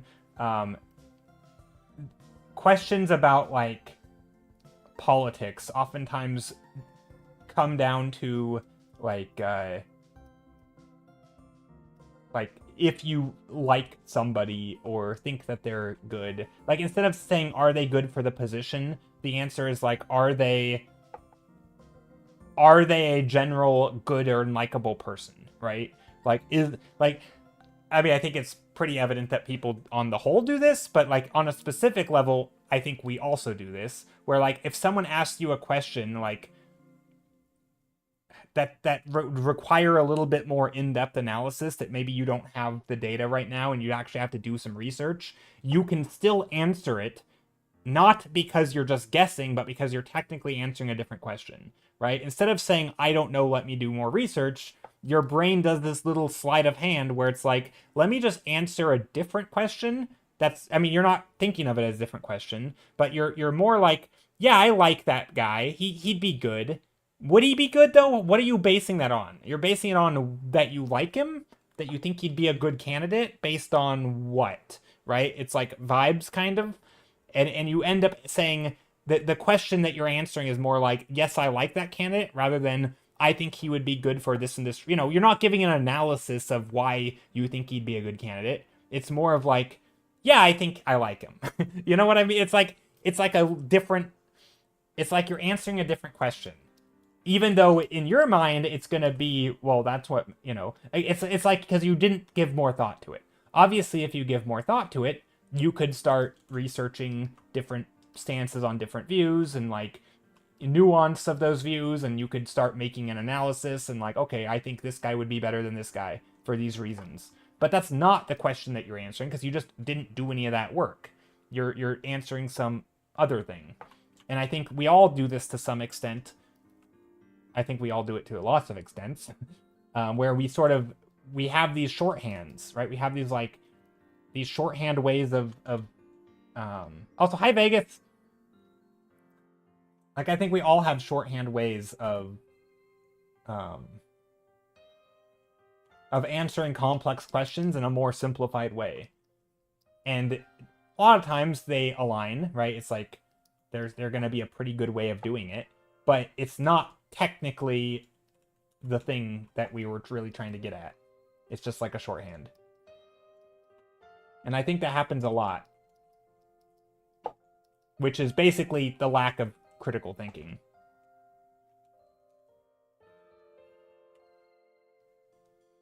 And I don't think anyone's immune to this, really. I think this is like how our brain works, because it can't be in 100% mode every single waking hour of every day. I think that's just not reasonable. But yeah. Whoa, that's a wall of text, Sarah. Okay, for example, in high school, my sister had to do a project where she asked various people their opinions on stock photos of various people. For example, on a lady with a bunch of tattoos, looking happy, excited, and asking, is she trustworthy? And I was like, how am I supposed to know to answer this? Yeah. No, I do the same thing in a lot of cases, but only to me, I feel like it's because I thought about that stuff. But yeah. But yeah, I think that's like a classic experiment, isn't it? Or like a survey type thing where, yeah, you ask people, does this person look trustworthy? And yeah, you have like, people will have biases and inclinations. But there's ways to test it though. Like for that kind of thing, I feel like that's, you know, no offense to your sister, but that feels like, well, I guess that's that's testing something, right? That's testing if people will answer the question, and if they do, what they answer. But I think there's also ways to test it with, like, you know, there's the implicit bias studies that try to remove the like your answer, because like people who are actually thinking about it can say what you're saying, but whether or not you respond differently to a person that looks, you know, quote unquote stereotypically untrustworthy, that's a different thing, right? You very well could have an implicit bias to where you react differently to a different person than another, thinking that, like, you know, even though you intellectually know that, of course, you don't know anything about them, you should treat them all equally, but like you could still have, so like there are ways that people get at that problem beyond just survey asking people. But yeah, no, it is crazy though that people will actually answer those surveys and say that a person with a tattoo looks more untrustworthy. That's wild to me as well. Like that kind of has always blown my mind that someone would answer that question, because it's like, obviously you don't know them, but at the same time, that doesn't mean that there isn't some, like, yeah. Sleepy Mon, how's it going? Hope you're doing well. Yeah. How people outwardly, yeah, I mean, outwardly or inwardly, like how you think of a thing. Like your analysis of a thing might be different than like, obviously, I think most people, if you're put in a situation where you know you have to think critically about something, I think most people can think critically about a thing. But a lot of times, we're not thinking critically about a thing, and we are basing it on vibes. And going back to our earlier conversation, I think that is where just having a well-rounded knowledge base is super, super important, right? It's because it's making your vibes better, basically. It's making it so when you're in that autopilot mode, when you're in that, like it's basically training your implicit biases for various things, right? By having more experiences, seeing more people from different places. That's training you to not automatically assume things. Like that's kind of to me that's almost the whole point of a well-rounded education is like you're sort of retraining some of those biases that you might have based on limited knowledge. Maybe you don't know a lot about math, and so just taking some math classes will train you to think differently about things that might be math adjacent. It's not saying, "Oh, I'm going to bust out my math now." Like you don't need to know like I think the point of learning something like math isn't so that you can use the math and solve the problems on the fly. It's more of like it trains you how to think in a mathematical way. So like you are just a little bit more aware that like say statistics can lie to you because you've seen examples of statistics being misleading in your stats class and you know how you can understand that you can say something increases by 2% and it could be going from 200 to 202%, right? Whatever that means, right? Right, like an increase, if something increases 200%, the next day it goes to 202%, some people would say, oh, it went up by 2%. But no, that's technically, it only went up by 1% because the 1% of 200 is 2. So you can frame it both ways, and depending on, right, in one case, that was a bad example. Yeah, exactly. Absolute, right? But if you aren't even aware of that concept, you can't even your spidey sense will never go off when you hear a misleading article because you're not even aware of the concept, right?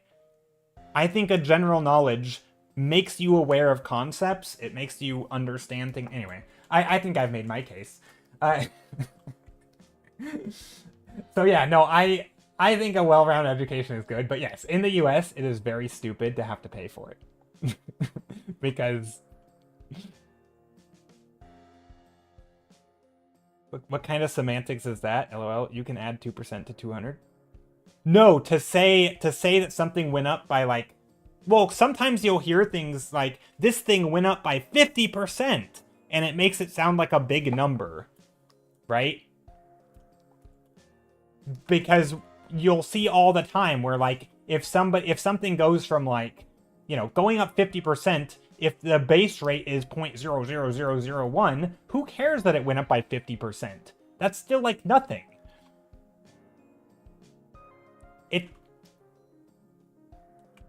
They're not well rounded. I mean, if you take a math class and a history class and different science classes and a literature class, that's more well rounded. Weren't you just arguing or making the case that you think that you shouldn't take those classes in college?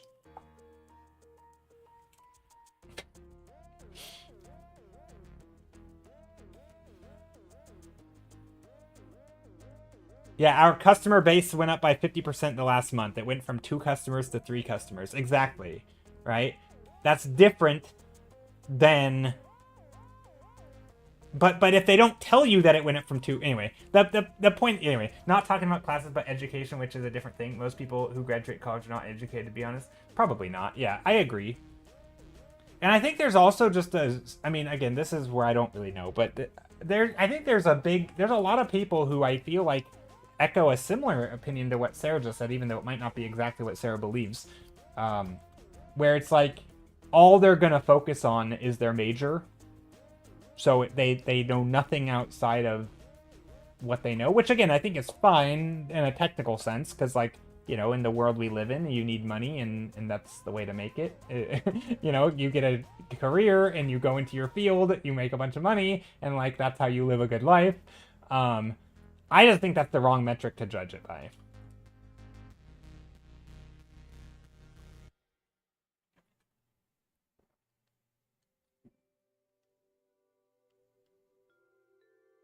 The uncle I mentioned is one example of proof that they do not actually need those life skills. Or they don't actually teach those life skills. I mean, I don't think everybody learns those. Kind of like Vegas said, just because you're educated doesn't mean you learn them. I think there's a lot of things, like I constantly run into, not constantly, but somewhat frequently, I know some peers from my high school who will make the claim, I wish we learned that stuff in high school, or I wish we learned that stuff in middle school. We never learned that stuff. You know, we need this, this, and this. And it's like, we did learn it. You clearly didn't, but we were taught it, right? We're taught stuff. Whether or not you learn the thing they're teaching is another story. Like, teachers can only do so much. They can put the material in front of you. They can, you know, give lectures on it. They can give quizzes and tests on it. They can give homework to make sure you learn it. And you still might walk away having no concept of it and have no idea of how to apply it or think critically about it. Like, I don't have the solution to that. That's a tough problem. And I think, like Vegas said, there's a lot of people who can go through college, get their grades, and still feel like you're an idiot. Like, how did you, like, you are not educated in the least, and how the heck did you manage to, like, survive through adulthood, you know? Like, you seemingly don't know anything, but, like, I don't think that's because school didn't teach them. I don't know what that is. I don't know why it happens. I don't have the solutions to that problem.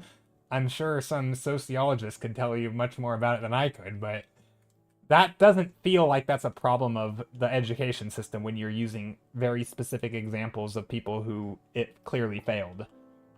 I mean, maybe it's an example of something, but I think a lot of times, I mean, again, I'm not going to bat for the education system at all, but I do think it's important to point out that just because some people essentially were, you know, in their minds were let down by it, or, you know, again, it's so hard to tell. It's so hard to know if the person didn't learn it because it wasn't taught, or if they, for whatever reason, just, you know, maybe their needs weren't met in their learning environment, or maybe they were, but they just, you know, maybe their home life, or maybe they had a bunch of other stuff going on and they were just, you know, didn't apply it in the right way, or they didn't learn some, I don't know, it's hard to know, right? Like, it's hard to know where to put the blame for people who sort of are failed by the education system.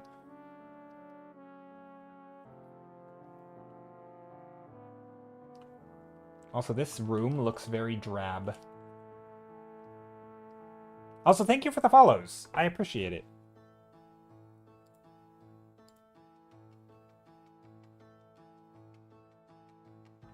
Hence why we should focus on theory over arbitrary knowledge sets. I mean, I kind of agree. I agree.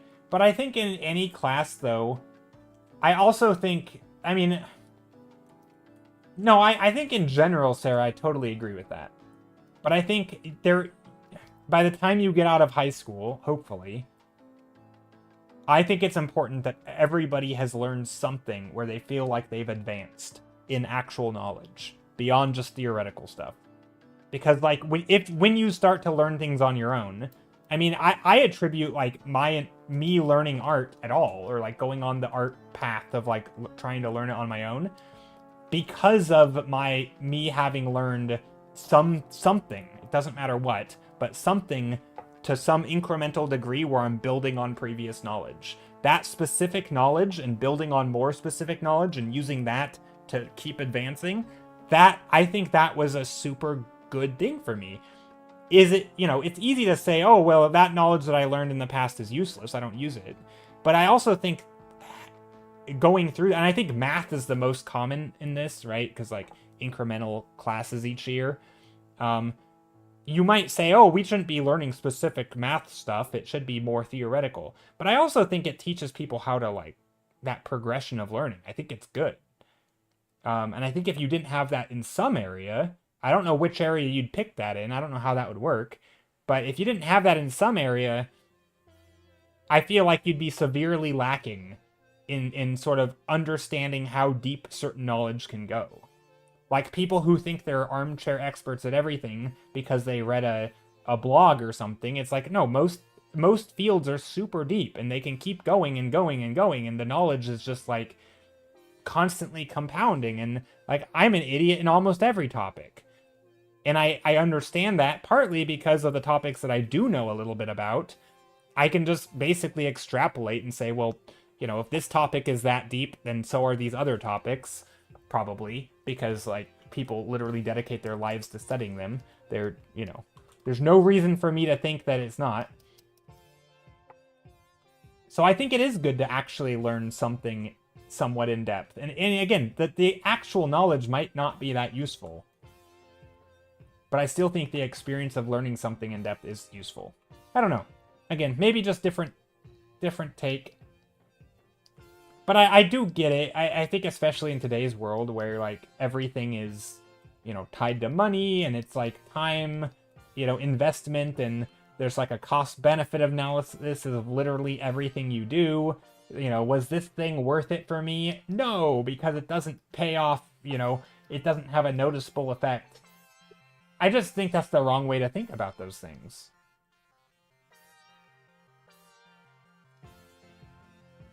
That's my hot take. Also, what am I doing here? I'm painting stuff, but I don't really know what. I guess a room. Also, where's this light coming from? Thanks for the follow, I appreciate it.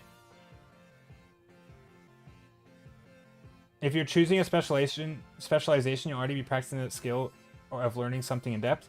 Yeah, but even like you said, Sarah, you said that when you got to art school, a lot of people just didn't know how to learn, or not everybody put in the same effort. And like, how do they know what learning something in depth even looks like? How do you know what that process of like learning things in depth and going sort of incremental knowledge beyond just like a theoretical level, actually applying skills? How do you learn what that looks like if the first time you're ever doing it is when it, like, you know, you're paying money for it in university? I think that's a really, I mean, that's risky. I feel like that's how you end up with even more people with degrees they aren't using, or they don't excel in, or they don't like, because they have no idea how to learn. They've never done it. They were never forced to do it. So yeah, I think it's true. Also, Louise, thank you so much for the bits. Thank you very much. The 20 bits. I very much appreciate it. Having a class about a subject doesn't teach you that underlying skill. No, it doesn't. But having to actually do the thing, like do your math homework and learn those specific things does, right? So you might say, why do we need to learn this very specific math thing? And I would say, because it teaches you how to actually apply knowledge and then build on that knowledge and apply that new knowledge. And like it's not about saying I'm going to use my math later in the future. Right? I'm going to solve the, you know, I'm going to solve for this angle of something that I'm cutting because I, for whatever reason, only have one angle and a side and then the other side, but not this other side, and I have to now solve for this other angle for some reason. Like, obviously that you're not doing that in your day-to-day life, but understanding how to apply knowledge and to learn knowledge, like, that is important. I think that helps build those foundations. Like, I think it's really easy to say you're never going to use it, but I think you do. I don't know. Maybe I'm weird. Maybe I'm the weird one here.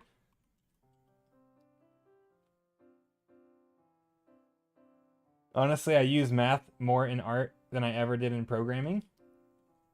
I mean, yeah, I'm not going to claim I actually do math, right? Because I don't. But I think a lot of things through, like, a mathematical lens. Whether it's, like, something to do with, like, you know, statistics, and then I question, like, oh, I want, you know, again, like reading an article and it'll mention a percentage. I'm like, what was, like, the base rate? Like, what is, you know, what does the 50% increase even mean? You know, like, just questioning that to me, that's something that I only know about because of math, and it's not to say that I'm solving math problems, but they're sort of viewing the world through a mathematical lens. I think the stuff I've learned in math is only possible because of that. Yeah, yeah, sure, general geometry in art. Yeah, there's a lot of things. Or just understanding some basics of like, I know we joke about like, not joke about it, but like talk about like the Fresnel effect. I love going on rants about this of like the lower this angle from a viewer. So if you have a viewer here, this is totally how I draw people. And a viewer here. Oop. And another viewer here. Right? The surface is like, this angle is smaller, and so this is gonna be shinier. I know this is not high level math here, and this angle is bigger. The bigger the angle, the less shiny it's gonna be. So like if you're looking through water, you can look through the surface here from this person in red. They can see through the water, but this person, they only see the shiny water because it's shiny. He loves them Fresnel. Yeah. But like that, I know this isn't like real math, but like it takes into account like, oh, let me think of the angle of incidence of viewing. Like that's something that, I don't know, it's just easier to grasp. I mean, again, this is a stretch. That's a very specific example. But there are a lot of like math adjacent ways of thinking that help you, right? Is it always useful? No, of course not. But it's more of the general framework. Do you actually need to calculate certain angles? No. But knowing that you could is nice, I guess.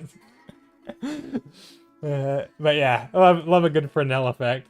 Need a command for the times he mentioned Fresnel? Yeah, I think it's funny. It makes me sound smart to name drop stuff like that. Hi, philosophical discussions. Yes. If I may add, knowing what exactly you need to study is half a knowledge. Yeah. Knowing what's out there to know what the things are, and even, Pavok, that's like, to me, that's like the entire concept of a visual library, right? Is like knowing enough about the world and having enough experiences to know that like, aren't there different tools for these different things? And let me Google that, right? It's not knowing exactly what it looks like, but it's knowing enough to know to look it up, right? It's saying, I don't know enough about this topic, but I know what I can Google to find out, right? To me, that's what the visual library is. It's like you read a book and you've seen someone explain something in a certain way, and you may not remember the exact words, but you understand, you have a well enough rounded knowledge base that you can actually start to like understand, like if you know enough about rocks to know there's different geological processes that can do different things to the rock depending on conditions. You might be painting something and say, hey, isn't this a weird condition that might cause the rock to look different? I don't know, let's look it up. And then you can look it up. And then you're like, oh, sure enough it does. And now you know to paint that. If you didn't know to look it up, you would have never known. So it's not about, I mean, yes, you do learn it as specific information in school, because, I mean, I think that makes sense, but also, I kind of get it. I mean, I get, at least in school, it feels stupid to, like, have to learn a bunch of dumb, what do you call it? Specific information that feels like it's going to be unnecessary, and it kind of is. Like, very specific stuff and not the broad concepts, because in the end you take away broad concepts. But again, I don't think you should necessarily be taught the broad concepts. Because a lot of concepts, broadly speaking, are not objective, right? They're things you're applying to other situations based on your knowledge of actual objective stuff, right? It's like, you're basically learning the facts so that you can apply them in your own way, kind of, and you can try to hopefully get something out of it. I don't know. Does that make sense?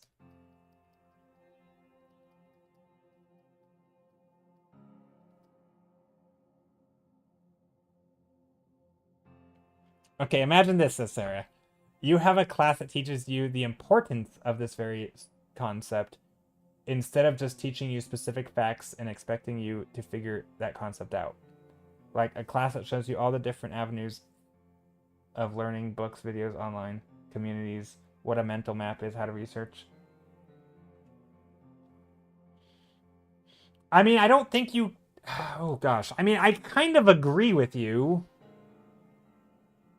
Kind of. I mean, some classes I think they do that, right? Like, most intro classes, like, show you what primary evidence is in history, and then all the different types of evidence, and sort of, like, broadly speaking, and even then they don't cover everything. I mean, I kind of agree with you. Like, it is good to know that stuff, but also I fear... I also use Free Tax USA. I ain't rich enough for a tax person. Yeah, same. Yeah, same. Same, Sarah. So yeah, no, Sarah, I kind of agree with you, but I think there's a problem that if you don't learn... I think that the fear of that kind of teaching is that they're telling you how and when a concept is important. And the fact is, most concepts can be applied in so many different ways. That's not the thing I think they should be teaching you. Like, I do think they should try to teach you to apply concepts in different ways, which, again, is what, like, every English class ever has done, probably. Write out the pros and cons for this argument, or why do you, what is the answer and why, right? Even in math, right? Math will say, like, is this true? If not, why not? Right? You've all seen those. Literally every question in the SAT. Is this statement true? If not, explain. It's the explain. The explain that's the thing, right? That is the apply it to the concept. They're making you apply it. They're not saying this is why you explain it, right? They're just saying you're practicing doing it. That is applying the concept, right? So I don't think it's like... I think this is in schools.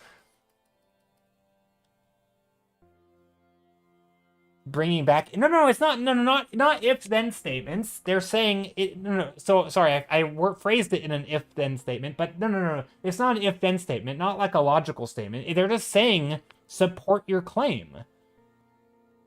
Basically, every English class ever is like, what do you think about this thing? And... argue for it, like support it with evidence. Cite your sources, pull from your, like go find the things that make the claim, and make your argument. It's not really about... Oh, just saying you came up with a memory, gotcha.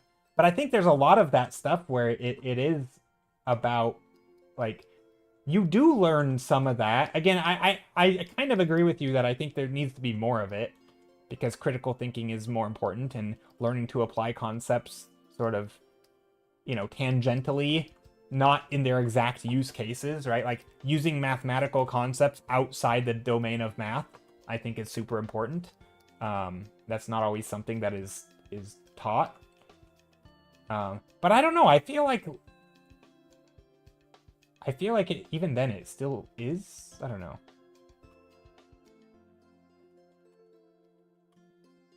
It's a tough one.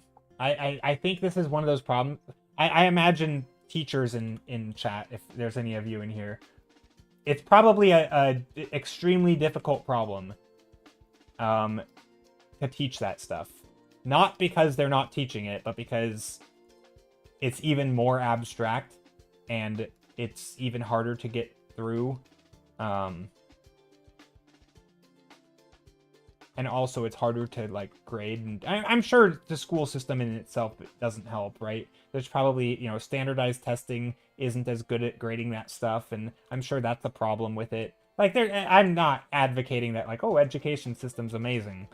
I just think a lot of times when I hear people say things like, we need to learn more of this, I'm like, man, I feel like I did learn that stuff. That was, like, the fun stuff.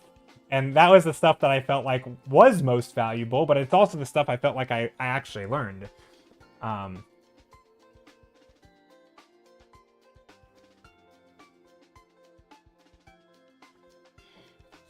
Yeah, I could see a little bit of that where the education system is reluctant to teach those concepts because they're seen as non-academic, like how art is seen in non-academic. I mean, I could see that, but I do still think that most do teach things. I mean, like even in art, right? I mean, I kind of sometimes hate on my high school art class, because all it taught me was like just different tools. It didn't actually teach me anything about art. But in some ways, like that is broadening your, like, you know, kind of foot in the door. Like, oh, we're gonna teach you super bare bones basics about ceramics. We're not gonna go super in depth. We're just teaching you surface level stuff, right? And I'm like, why didn't they teach me in depth stuff? And I think it's good. Like, I think you need both. I don't think it's black and white. I think you absolutely need both. And I do think we have both, but maybe not to the perfect concoction, you know, the perfect percentage of each. It's like a recipe. Also, what am I doing here? I only have 2 thumbnails and they're both awful. What am I doing? I'm just noodling. Okay, let's just paint on this one. I'm just gonna, here, let me just do this. We're gonna take this. I'm just gonna paint on this and try to make it cool.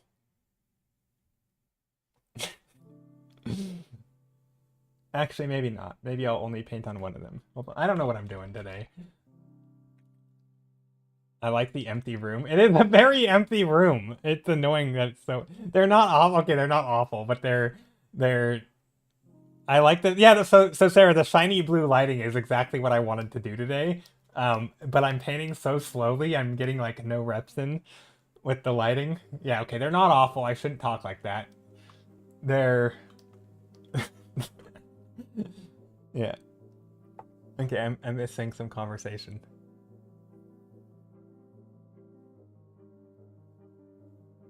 I'm just saying that the more directly you can teach a concept, the less likely is that people miss the point and grow up to be bad at those skills. Maybe. I mean, is that true though? I feel like if you teach someone the concept exactly as it is, that doesn't mean that they're going to be better at applying that concept to other things. Right? I mean, that's kind of the same thing, right? Like, you teach someone a concept of some trigonometry concept, and now you expect them to be able to apply it to everything. And, like, no, obviously that's not the case. And I think if you're only dealing in concepts, isn't that even more abstract? And so it's even harder to apply it? Like, I mean, I kind of, again, I sort of agree with you because, like, that's the stuff that ends up ultimately being useful, is like or at least it's one of the things, is sort of that applying things across sort of discipline. I don't know. Yeah, I just think it's a hard skill to teach. It's a hard skill to learn. I think it's abstract for a lot of students, especially like certain age categories are probably extremely bad about that, where like you could, you know, I mean, again, this is just a thing that's hard, I think, for everybody. It's not intuitive. And again, more time needs to be spent on there, which arguably that would probably mean more English classes, more analyzing literature, taking a thing someone says and trying to think how it applies to different contexts, right? Taking a concept that someone is... And a lot of times it's like someone will have an experience, right? They'll write something that relates to that experience, but you don't know what that experience was. And so your job as a critical thinker is to read the thing and try to understand what they were actually talking about, right? Or thinking about what they could be talking about. That's the skill that I think you do learn a lot in school, which is, it's kind of the reverse of what you're talking about, right? You're saying learn the thought and then like look for things kind of that it applies to. And they're saying find something that's like a written thing and try to then understand where the person's coming from, right? Because that, I think you do that a lot. At least I feel like I did that a lot. All the times we read those stupid books that nobody liked, that's literally what those classes were about. Whether or not I was a good enough student to actually pick up on that, and even though the teacher would literally tell us that that's what we're trying to do, and the teacher would be like arguing for their entire discipline, and then every student would be like, nah, I don't want to learn. Like, pretty sure that wasn't a lack of trying on the teacher's part. It was students were just, students are gonna student, and if you don't think something's important for you, you're not gonna pay attention. Students have to be interested in the thing, and I think, applying concepts to things, I don't know. I just think it's a big ask. I'm not saying it shouldn't be done, but I also think it is done a little bit. I think it's done more than you're giving it credit.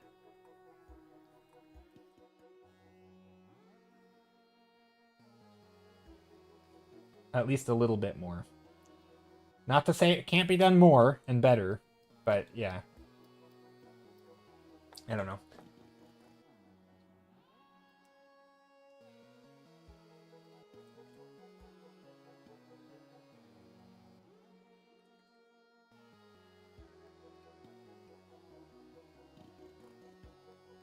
But I really like it. Sound like a sarcastic statement? No, I didn't take it that way. I don't think.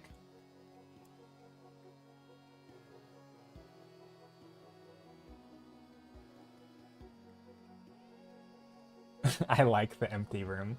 Yeah. No, it is an empty room, and it is funny, but it's... Yeah. Maybe your teachers were amazing. No, I don't think so. So I think a lot of it is... I don't know where I got it, because I know that not a lot of people... I mean, maybe it's me. Maybe I am special in that way. But I don't know, at some point in my life, I don't think I was always like this. I think I learned at some point, because again, I don't think I was always like this. In school, I was definitely not like this. Only in hindsight when looking back, right? In the moment, I didn't get this stuff. And I kind of recount the story of like learning how to learn and art, and like I didn't learn that stuff until college. College is what kind of taught me that. A little bit.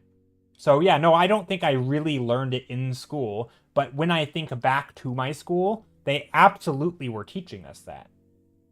Whether or not I understood those topics and got it, right? Again, maybe like you said, a little bit more, beating you over the head with it, sort of being, a little bit more, instead of trying to teach it in a roundabout way, doing it very like explicitly, like this is what the concept is. But again, I don't think I would have learned that. I like...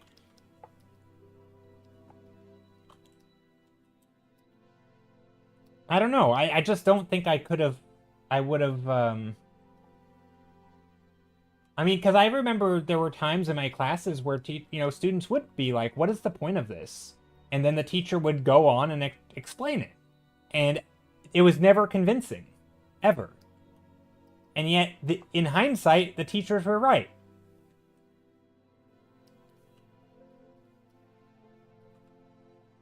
And so, I feel like my own perception of my own schooling is extremely not good. Like, I think our own perception of, like, in hindsight, I think it's just really hard to tell.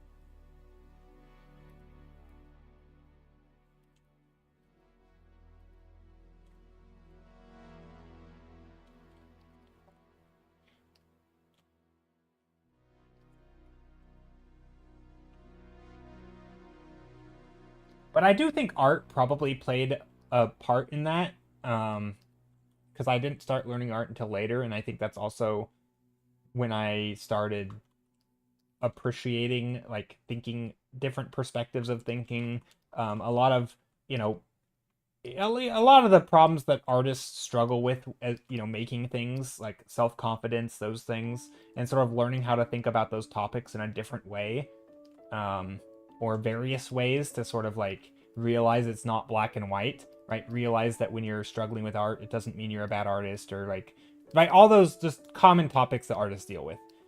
I think those, in some part, helped me because then you had to tackle them and they become kind of philosophical. You have to sort of apply concepts. A lot of art is very juggling, right? You learn one thing about lighting, and it's not saying you learn lighting in this one way. It's you learn a thing and then you have to apply it to every single thing you know, right?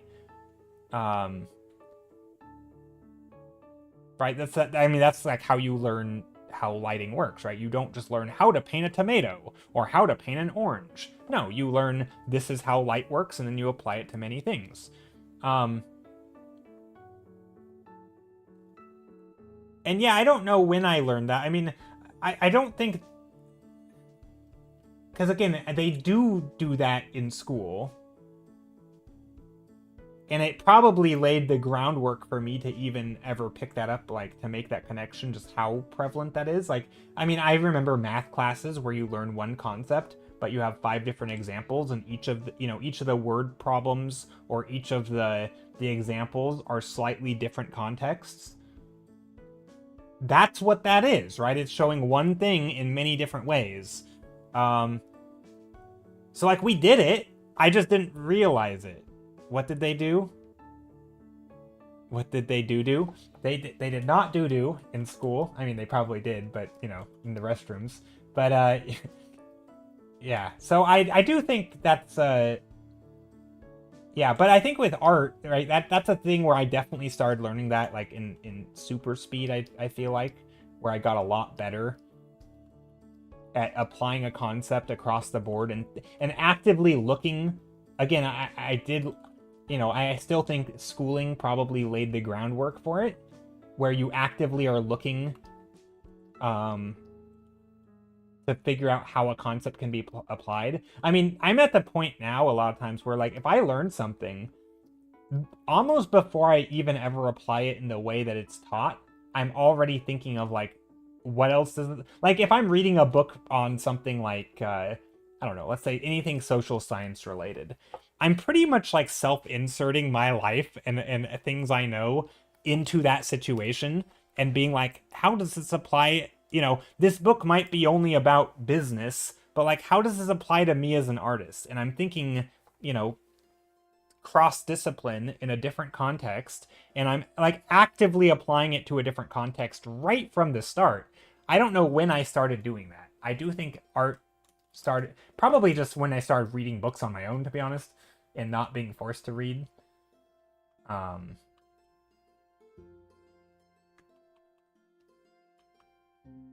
Or like, how does this book apply to, you know, the culture I live in?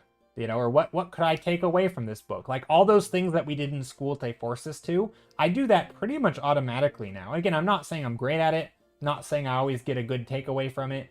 You know, certainly, you know, it's not like a super amazing thing that I'm doing or anything. But I do think that's, I don't know. I don't know when it started for me.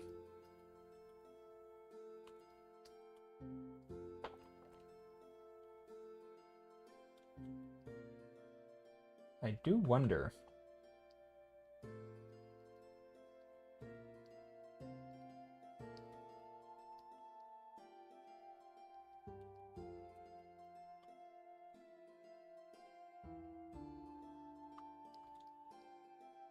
I think you're giving school too much credit. Sounds like you should give yourself credit for figuring it out.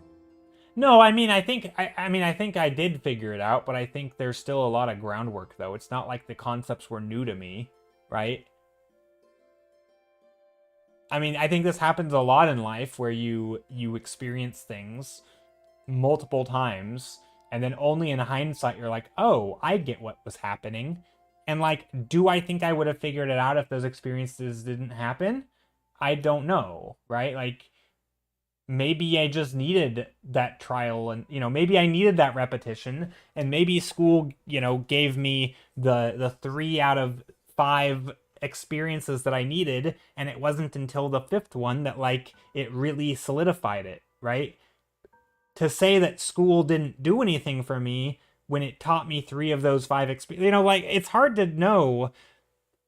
Did it lay the groundwork for me to have this realization later? Like, I don't think you have to have the aha moment in school for it to be useful. Sometimes it just lays the groundwork. right? Again, this is where I think like math is super useful, right? Learning some basic concepts and math stuff early. Years later, I'm like, oh, I can apply this thing that pretty much everything I know about math I learned in school. But now, only later in life, am I really starting to understand how to apply it. And again, I don't think that's like, I'm not taking away my own credit. I obviously this is something that I actively, like I said, almost pursue with, especially with art, where like you learn a concept and you have to learn how to apply it in many different ways. But yeah, I don't know.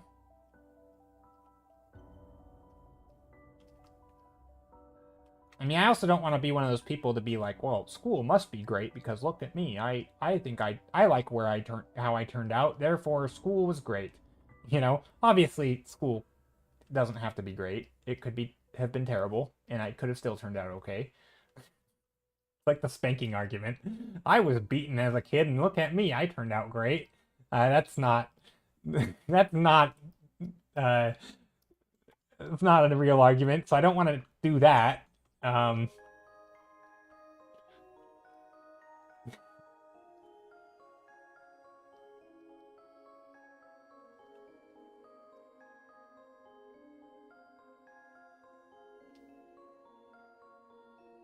Maybe it also reminds me of how people defend astrology because correlation and confirmation bias. Yeah, I mean, I don't want to be like school must. I mean, I'm not saying school is great, but I do think. I don't know. I guess I just, especially like, again, since I've been into art and really just, I don't know, I'm trying to be more introspective on things. I think there's a lot of stuff that me and I have taken for granted where like I learned the lessons, or like, things that your parents were obviously trying to teach you as a kid and you clearly didn't learn. But then later on you look back and you're like, oh wow, I'm really grateful my mom made me do these things or did these things for me, right?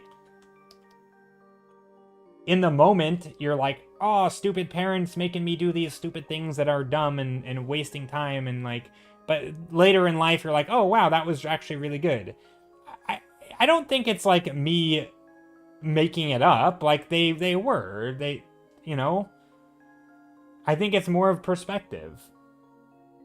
And so in hindsight, there's things that I'm glad my parents made me do that I didn't like to do as a kid. And I feel like I also didn't learn the lessons as a kid, right? But it did lay the groundwork for the experiences so that I have something to compare to, right? Like, now I can see a person, if I see a person in the wild, right, who doesn't know a life skill that I now know I have, and I'm like, oh, actually, come to think of it, I learned that as a kid. I didn't notice I was learning it as a kid, right? I just happened to pick it up because my parents taught it to me, or like they forced me to learn it. And you don't make that realization till later, I think. Or maybe you never make the realization. Right? It might be the case that you never make that realization, but you still have that knowledge, and it still is affecting your life. And that's kind of the argument or the camp that I'm in with like a lot of these, so-called useless skills, like math skills or something that you feel like I'm never going to need this very specific thing. Well, no, you probably won't. But it's the knowledge of its existence, and it's sort of the framework that you can now view the world through because you have this knowledge, even if you're never actually consciously aware of it. It's like it broadened your horizons enough to where you can. It's like training your vibes, right? It's all training your vibes. This is why, like, seeing representation in media or just, whether it's in the news or in entertainment or whatever, seeing different things and different concepts. That's one of the reasons why it's important, right? It's not because you're gonna be taught a thing and how to apply it, but it just builds that knowledge over time. Again, like, builds your visual library. Going back to art.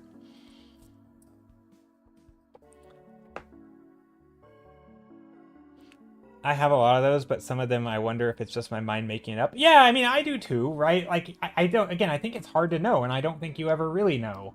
It could just be your mind being like trying to justify a thing, or you know, making lemonade out of lemons, so to speak, where like you had an experience and you try to find a reason that it's valued or valuable. I mean, again, I know I do this a little bit with education, but again, a lot of it comes down to which framework are you viewing, right? This is the very skill that we're talking about, is like shifting perspectives and applying different concepts. So like, it's very easy for someone in my situation to say, you know, college was the biggest waste of money.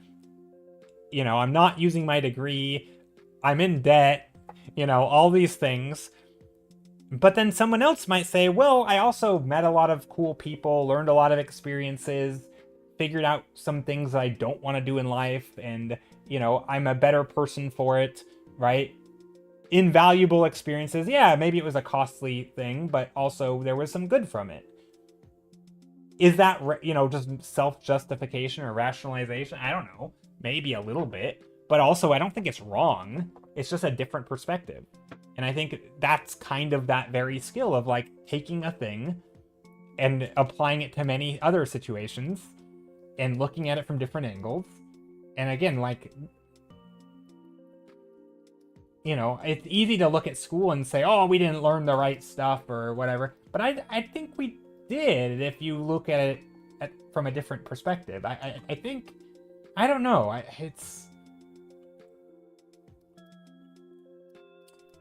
don't think it's easy.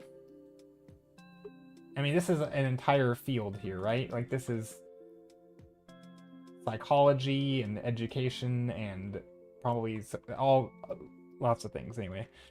Kind of how people never realize that all their success is based on the fact that they were born in the right family. They tell themselves it was because of this one moment when they learned that working hard is a recipe for success. Yeah, exactly. I mean, like, I'd love to say, oh, I had this revelation in college, and you know, I mean, this is kind of the story I tell, right? And not to say that I'm successful, but you know, with art, it's like I had this big revelation that art could be learned, and I had an aha moment. But like, no, there was the family and the schooling and the, like, those things mattered. Again, I can't point to a specific moment, but I think I'd be disingenuous to say that I truly think those things didn't have an effect. Like, of course my life experiences had an effect. Obviously, it wasn't all good effects. No, oh yeah, Sarah, you said just because you managed to squeeze out what you needed from a bare minimum system doesn't mean it's good in its current state. Oh, I'm not arguing that it's good in its current state. I'm not arguing that. Obviously, things can change and for the better. Things can always be changed. This reminds me of so at the store that I go to, they oftentimes, when I go up to the register, there'll be like a stupid little survey. It'll be like, what could be improved in this store? And then there's like 10 different checkboxes. And of course, my brain goes to everything. Everything can always be improved. So I just click it all. Like, very rarely is something so perfect that it can't be improved. So I'm just like, click, click, click, click, click. That's obviously not what the survey is asking. But it's like, come on. If you're going to ask me what can be improved, the answer is everything. You can always do better. You can always try harder. You can always, you know. So yeah, obviously, school can always be better, right? I'm never advocating that's perfect the way it is. But I also think people need to take some responsibility on their own and be like, I mean, kind of like you were saying. I mean, it's funny that I'm flipping the argument, kind of, because like you were saying, no, I think you owe it to yourself, and yeah, you're right. I think I do owe it to myself a little bit, that I'm able to view some of these things and milk what I can from it, like you said, or squeeze what I can. But I also think some people also need to do that. Like, I think, because there are definitely people who, like, give 0% and are like, school failed me. And it's like, I don't know, like, you skipped every class ever. Like, how is that school failing you? Like, I mean, I don't know. It goes both ways, right? You need a culture that makes people want to thrive, and then also a system that supports them to thrive, right? You've got to have both. And I think a lot of times our system doesn't make people want to thrive, which is also an issue with the system. That's you failing you. Yeah, I mean, there's a little bit of both, right? I mean, it could be that the school is done in a way that everything is so dreadful that, like, you were basically incentivized to skip it. And then, yeah, that's a problem too, right? If the work environment is so bad that, like, you're doing poorly, then yes, it's also a work environment problem that, like, the work sucks. You know, it's not just saying you need to work harder, that's a you problem. No, maybe the work environment does suck and it is encouraging people to not be motivated and not do the things they're supposed to be doing, right? So, like, it's not a one, you know, it isn't just one factor. But I think it is both. And I think the only thing, most of the time, I do try to focus on the things that I can actually change. So I do try to focus on the me side of the equation of, like, what am I gonna take away from it? How am I gonna, you know, squeeze the most juice out of this lemon or whatever?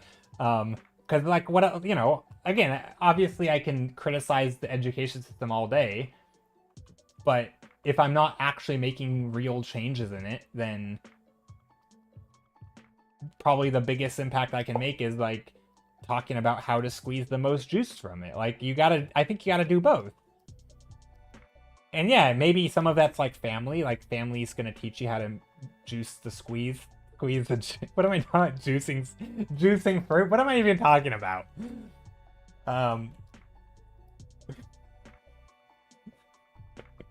I don't know what's happening.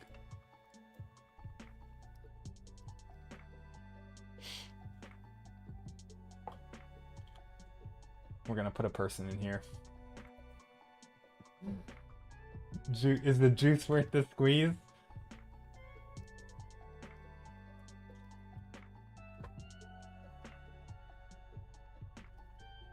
Here's a person. Yeah, I guess. I'm sure just saying we could get everyone on a much more even playing field if our classes were designed with theory first, content second, rather than the other way around. Yeah, maybe. Yeah, maybe. I mean, it's possible. I mean, I think you're probably right to definitely to some extent.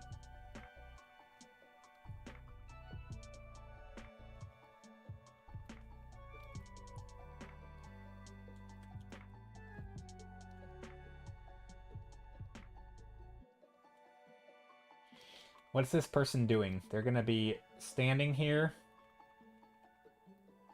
like a robot. You made Mountain Dew come out with that? I'm glad. Thank you. You're welcome. Sorry. Something.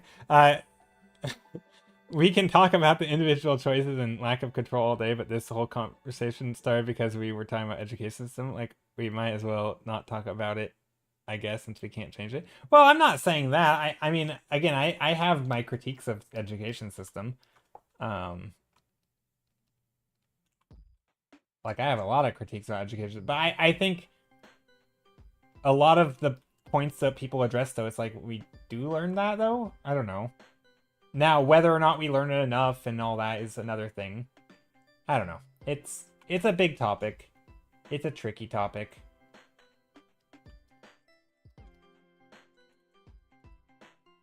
I don't have the answers. The worst thing about my uni is that you see that the teachers don't believe in the worth of their own artwork, to be honest. Not the skill even, but the goal. Oh, interesting. That's crazy to me, because, like, I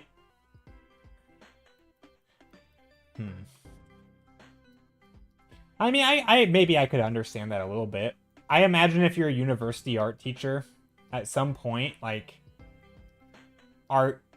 you've shifted from art as, like, an expression, or art as, you know, storytelling, or art as whatever, to art is their career, like, their job and their livelihood. And I think that's just, like, typically the wrong way to view art, because, again, if you're viewing it as a career, it's, like, not, you know, if you're viewing it through the lens of money, is it really ever the best choice? Like, you have to view it through the lens of, like, fulfillment. And if they're not fulfilled because they're teaching, as opposed to a practicing artist, then, like, it's understandable they might be a little jaded. And I kind of get it. That's why I feel like art shouldn't... If you view it as, like, art as a skill, I think, then it's easy to justify. But if you're viewing it as art as a career, it's a little harder. Which obviously, if you're teaching art is like, prop design or like concept art, like obviously it's hard to not to view that as a professional skill because that's what you're teaching is a professional skill. And so, if you don't believe in that does, yeah, that's tricky. Let's make this person wear a green shirt. Not too green. Maybe a yellow shirt.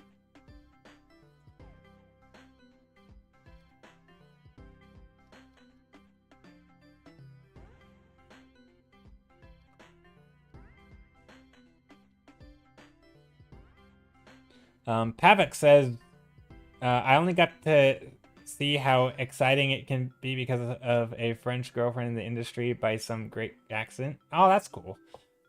Yeah, I mean, arguably that is, I mean, did that relate to school though? Because I mean, isn't that what people say a lot of art school is all about? Is those those connections, right? That networking effect, where like, would you have met that person if it were not for art school? And like again, it's so hard to like quantify that, right? Like, if you only did this thing because of art school, would you have done it if you were doing something else? Maybe, but also maybe not.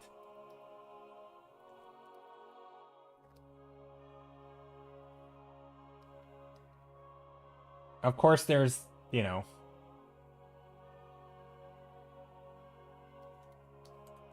anyway, there's different effects. It's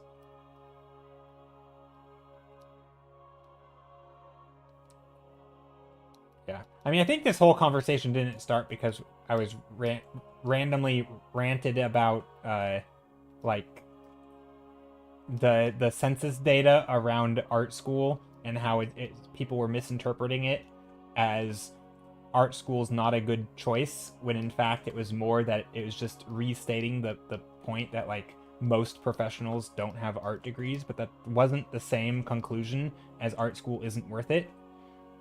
It was just because like the takeaway would be that tons of artists, or that most artists don't go to art school, and also art is a very hard thing to get into whether or not you go to art school, right? And so it was, anyway, that's how I think we started. Maybe. I could be wrong.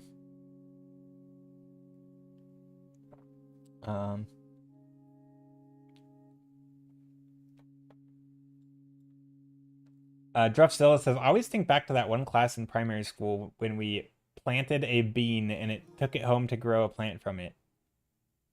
That was wonderful. I don't know if we ever did that. It's also a shame, says Sarah, that even when people have access to well-rounded skills, that standard for education is all over the place. Like, I got to take a cooking class in high school, but the teacher was the meanest person on the planet Earth and clearly hated teaching. Oh, that sucks. Yeah, I think I took a cooking class in 7th grade. It was a home ec class. Well, it was like a cooking, sewing. I think it's also one of the years where we did like the stupid like having a flour sack baby, which again, is that a good thing or a bad thing? I don't know. Kind of, it's easy to view it in hindsight and be like, that was a waste, but it could have been useful. But yeah, we learned cooking in that class, but I don't think I actually retained any of that info. Thank you for the raid, Maria Busco Art. Welcome in. Welcome, welcome. I am painting something. We are painting. I am doodling, trying to paint some nighttime scene with some light. And by saying trying, I hopefully I am doing it, but I'm trying to think about where the light is. I think I want some light in a different room back here. And then I want to backlight this person with some red. Would be kind of fun. But yeah, welcome in. How was your stream? What were you working on?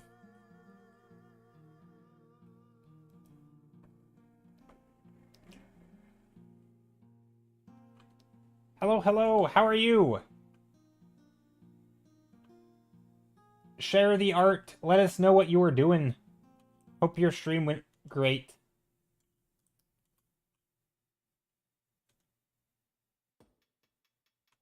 A little bit of orange light poking through here.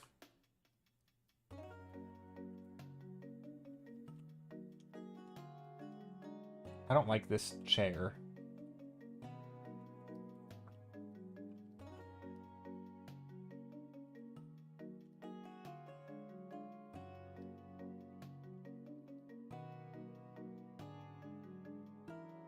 Maybe starting out with a better shape would help.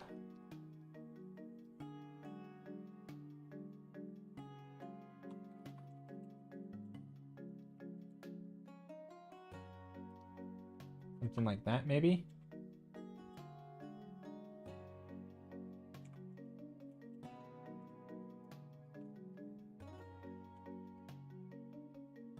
Maybe like that.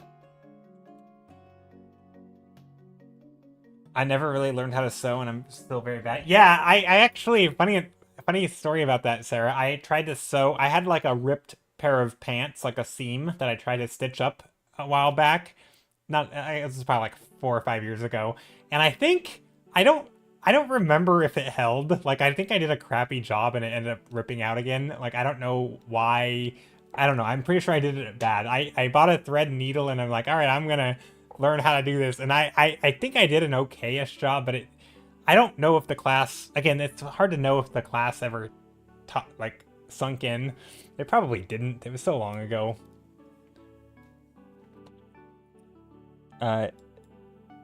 Maria says, I'm learning gouache, so I was painting a practice Arcane fan art. Oh, that's awesome. I'd love to see it. Arcane is great. That is a super cool thing to study from, I feel like, if you're doing, if you're learning a medium. Also, like, the colors and, yeah. That's fun.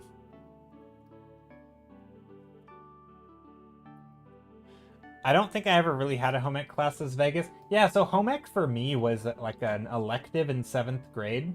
And our school system, I actually think it had a pretty cool thing. I mean, it was a little fast, so like we didn't have much time, but in 1 year I think we had 3 different, maybe 2 different classes. So most classes were for the full school year, right? If you were in a math class, it was for the full year. But home ec is what they called electives, but really they weren't electives. They just cycled through. They were split, so you had like only for half the year did you have home ec, and then the other half you had wood shop. I think those were the 2. There might have been a third. It might have been like trimester type things. I don't remember. But I only remember wood shop and home ec. But those were not the full year. So they were only for like half the school year. And so they were very quick, especially home ec, which was like super fast paced because there were so many different things you learned. And so it was kind of not super useful. But it did kind of touch base on a lot of different things. And, you know, it was probably certainly better than none. I don't, you know, could have been better probably. But I think at that age, you're just almost too young to, you know, anything that like, you know, paying taxes or like things like that where it's like money stuff. It's just not going to be, it's not going to be useful. You don't care about it. It's hard to make someone care about a thing that literally doesn't apply to them for another, you know, 6 years.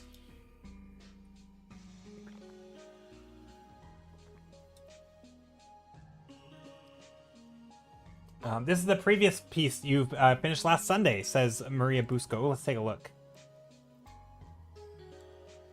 Ah, this is so good. Wait, is it? Oh, this is gouache. This is so good. Also, you know what's crazy? I don't think you guys can see this. Oh, you can. I don't think, like, is this actually gouache? When I look at this, my brain doesn't understand what it is. Like, I don't know if I've ever seen gouache this, like, vivid. It looks awesome. I like it. Nice job. Super cool. Because most of the time when I see people using gouache, they either do like a mix of like gouache and watercolor, or they're doing like very like super painterly like brush splattery stuff, and so it doesn't have this like, I don't know, it doesn't have this look. This is cool though. I like this a lot. But you can also see a lot of like the nice blending and stuff in here. So it's not just like, because it like if I compare it to something like acrylic, right? Acrylic oftentimes gets like, you can get these, you know, very like opaque colors, but it oftentimes doesn't have the nice like blending that this has. This is super cool. I like this a lot. Thank you for sharing. Let's go look at more of your art.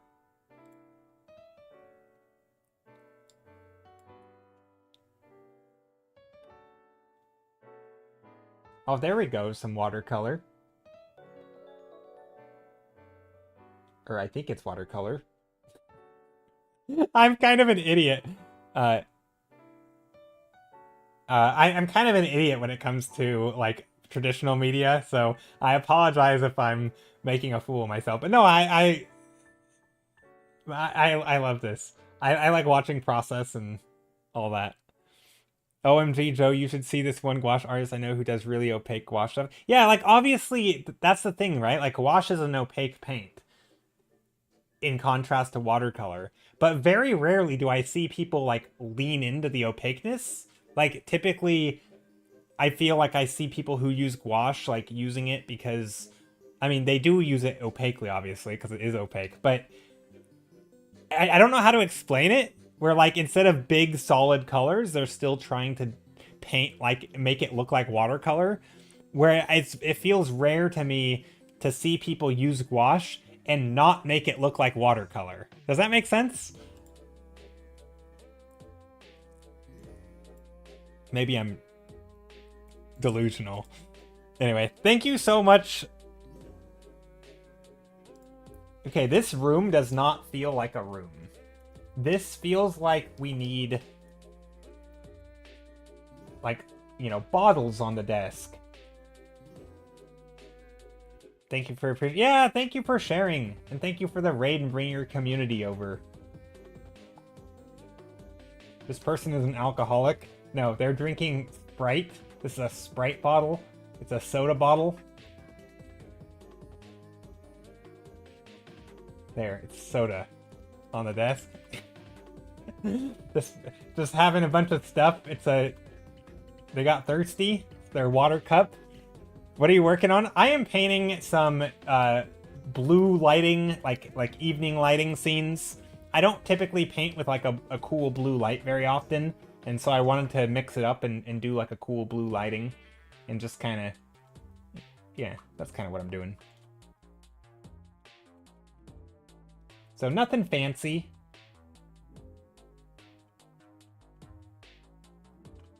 Trying to, also I'm kind of taking it upon myself right now to try to paint things that are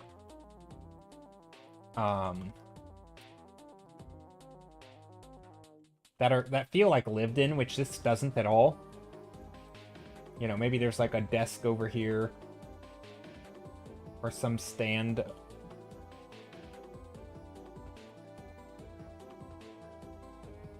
With stuff on it. Maybe there's a lamp. The lamp is not turned on, which it should be because it's nighttime. Warm light in that window is a pretty contrast. Yeah, so I wanted this to be like in the other room. So maybe there's like stuff back here. Maybe there's a lamp here or something. I don't know. I like it. And then this would be outside. Maybe we can even see outside a bit. Maybe there's a big old tree sitting out there somewhere. I don't know.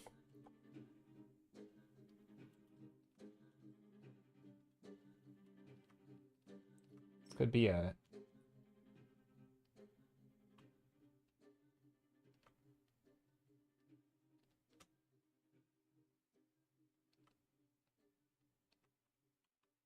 something like that, maybe?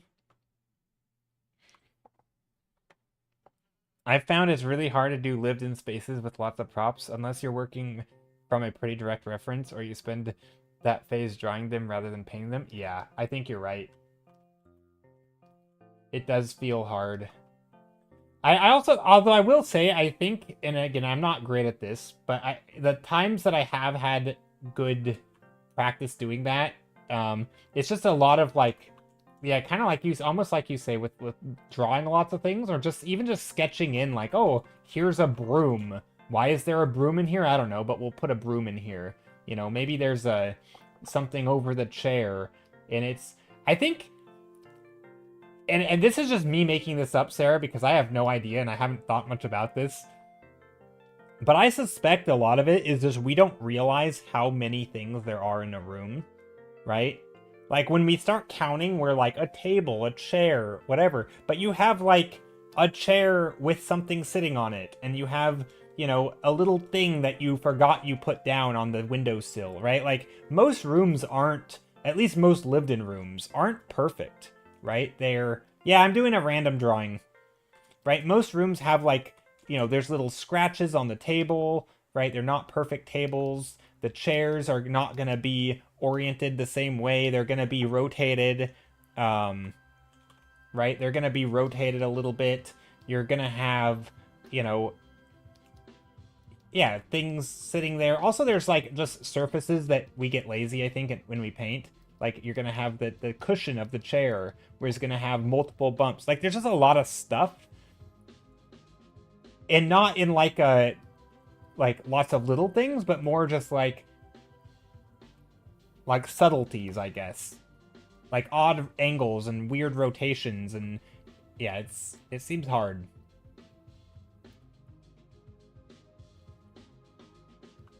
I'm definitely not great at it.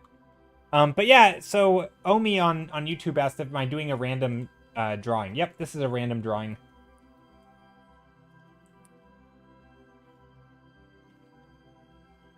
Just trying to invent a space.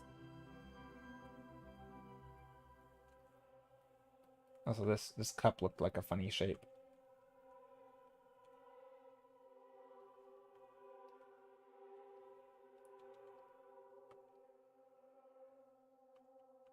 I think I'm doing an okay job at this, but maybe not a great job.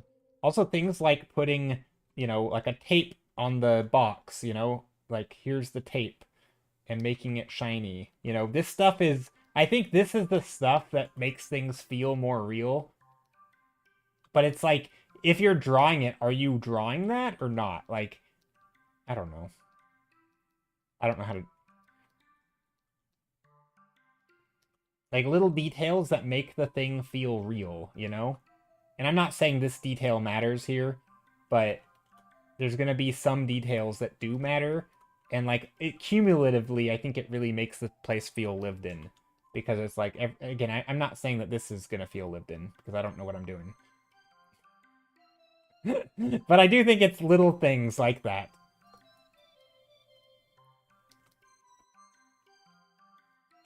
Also, this is a weird tangent.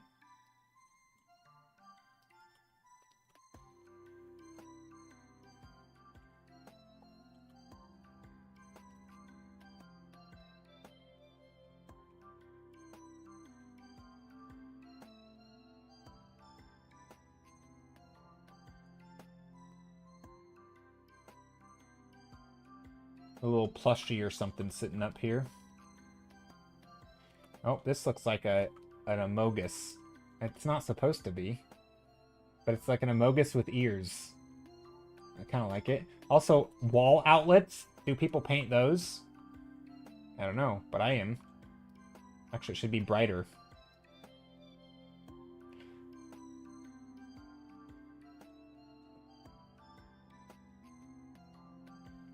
Now, probably don't need the little dots. That's probably not important. Can probably put like just a solid thing like that. Yeah, do you paint wall outlets? It's a frog figurine? Yeah, maybe.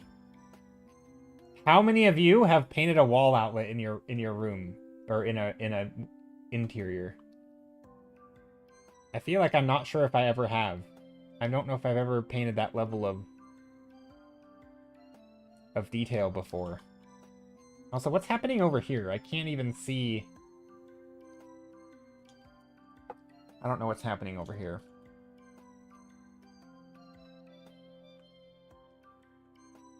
I mean, it's probably just floor, right? That would make sense.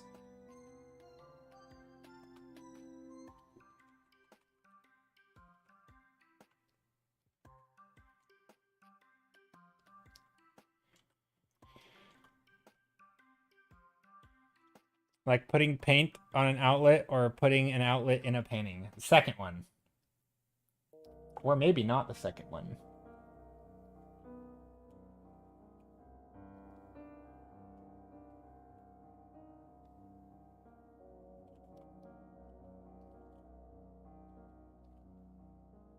I think also, so this is my theory with interiors, which is I'm not great at them, as you can probably see.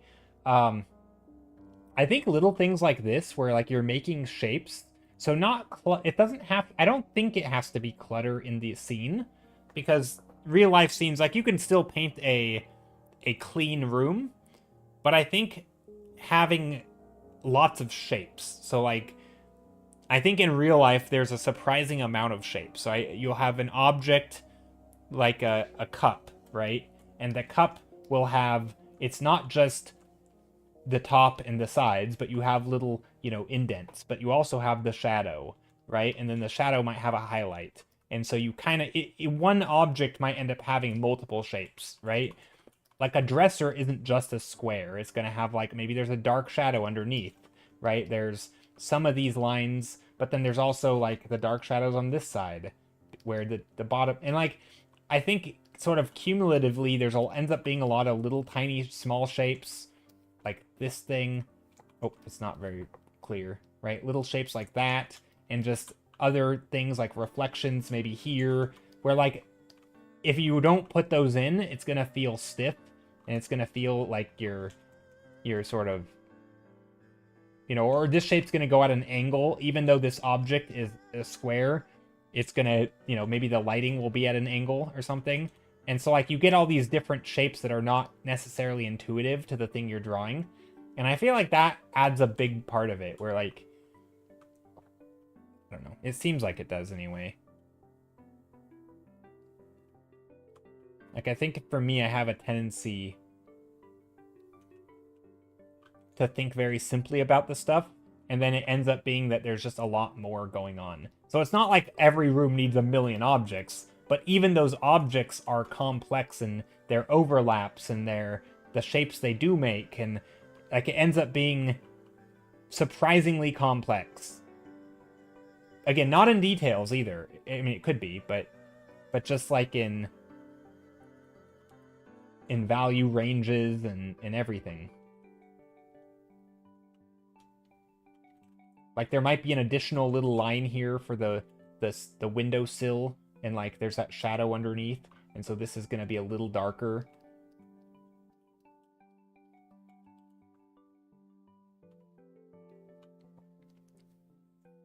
When you start observing and noticing them, you could get overwhelmed by the amount of shapes. Yeah, exactly. I think that's the thing, right?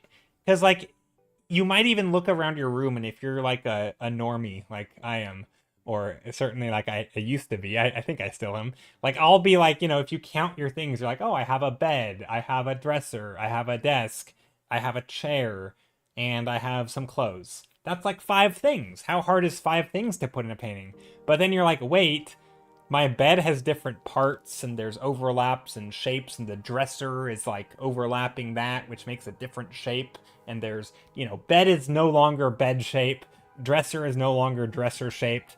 Everything is like weird shapes, and it's like, oh my gosh, there's actually a lot going on. I think that to me is the big thing. Also, this totally looks like a genie bottle. We're gonna make this a genie bottle.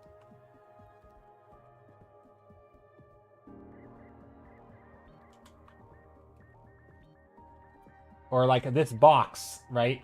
Is it box shape? Well, now it is.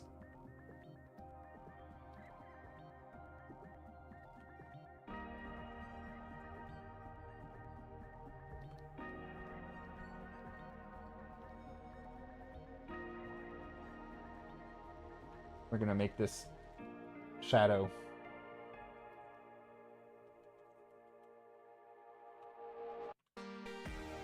I've got a billion figures and little decorative things. True, obviously if you actually have a lot of stuff, it's even more. But even for people who don't have a lot of stuff, it's still surprisingly a lot of shapes, and I think the simplicity of it all, it can make it feel like it's... Because, like, you can have a place that's lived in without, like, actually a lot of stuff. Right? The lived-in feature isn't... To me, it doesn't feel like lived-in equals stuff. It's lived-in equals variety of shapes and angles and you know, little imperfections here and there.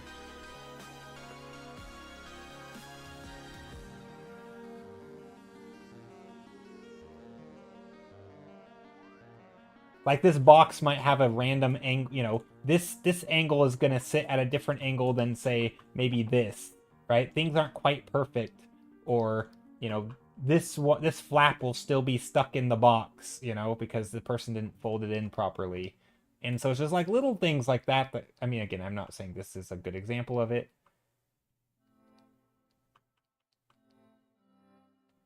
But I do think that's part of it. Things. Again, I don't know. I'm not a good person to explain how to draw rooms well. I can only talk about my own experiences because I don't do this very much. I do like it, though. I like drawing rooms and interiors.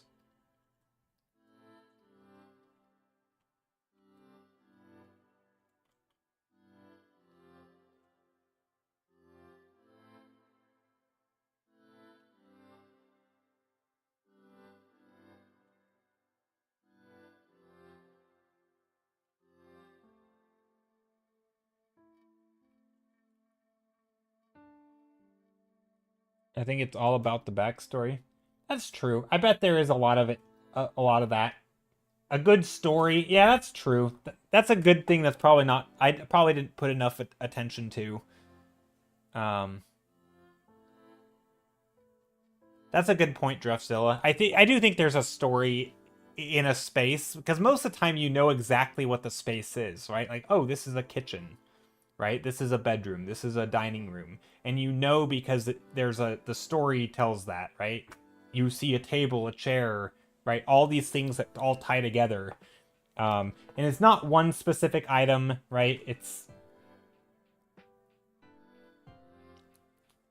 So yeah, I feel like that probably also affects it a lot.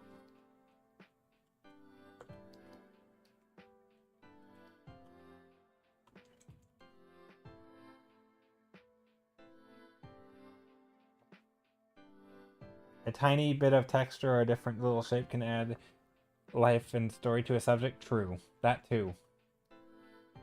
But even just cumulatively, like, it's the difference between like a generic room with nothing happening versus this is a bedroom of a school child, right?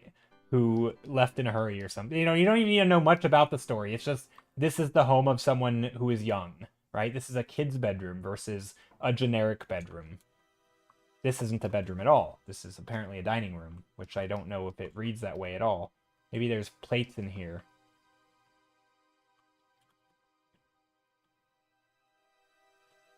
Wait, plates are stacked like this. They should all be the same size. Ellipse drawing practice.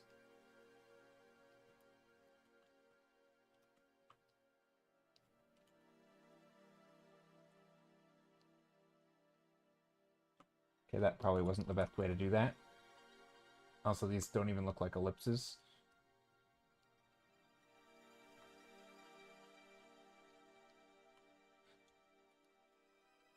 Some plates. Cups.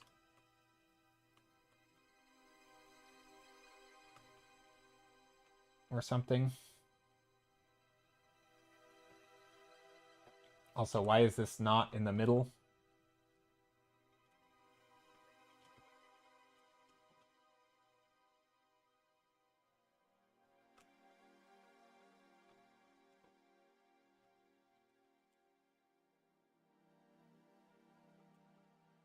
There. I don't know. Is that... Should probably have some more shelves in here.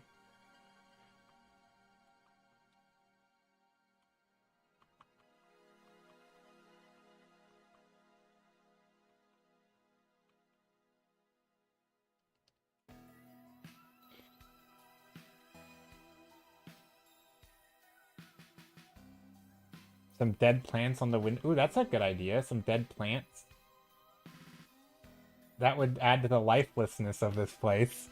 That's a way to add a story. You take a dead-looking place, and then you add dead plants to really seal the deal. I like it. Hold on, we're gonna put a potted plant.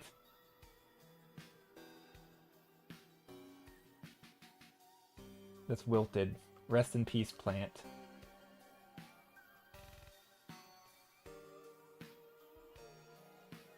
Okay, let's take a look.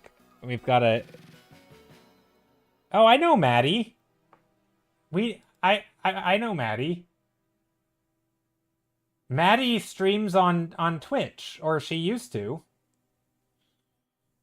And then she started streaming on Behance, or Behance, because I think she was paid by Adobe. I think. But I know she was streaming on Behance, and I think that was a professional choice. I don't think it was, because I think she got more viewers on Twitch. But I don't actually know why. But yeah, Maddie's great. Oh, I'm not, wait, am I not following Maddie on Blue Sky? Okay. She's following me. Okay. But yeah, no, she's great. Her stuff's, her gouache is, I didn't even realize she does gouache. We both worked on Lunafon. I don't know what Lunafon is. What is Lunafon? Yeah, so if you guys don't know about Maddie, she's awesome. Her work's so good. Look at this stuff. The amount of detail she goes into is crazy.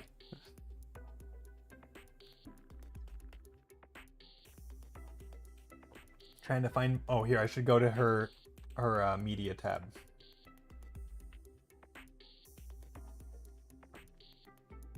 This is very unlike what she normally does.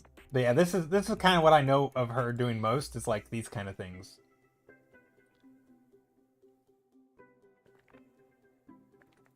Lunafon was your first job? Oh, gotcha.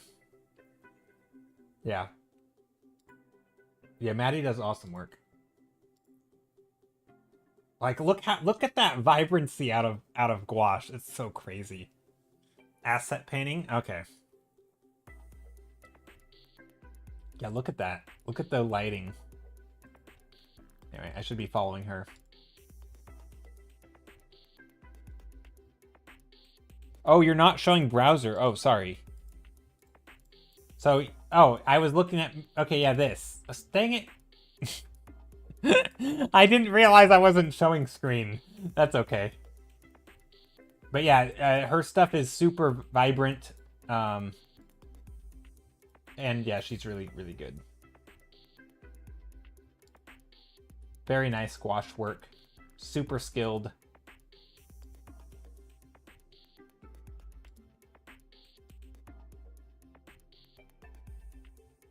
Angela Sung's gouache work too. I don't think I know who Angela Sung is.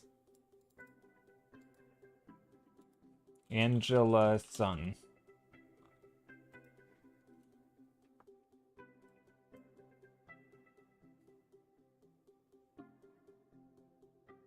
Oh, maybe.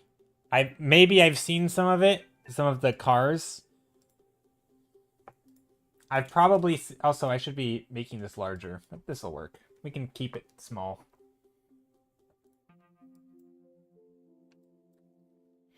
I feel like maybe in the foreground what I need...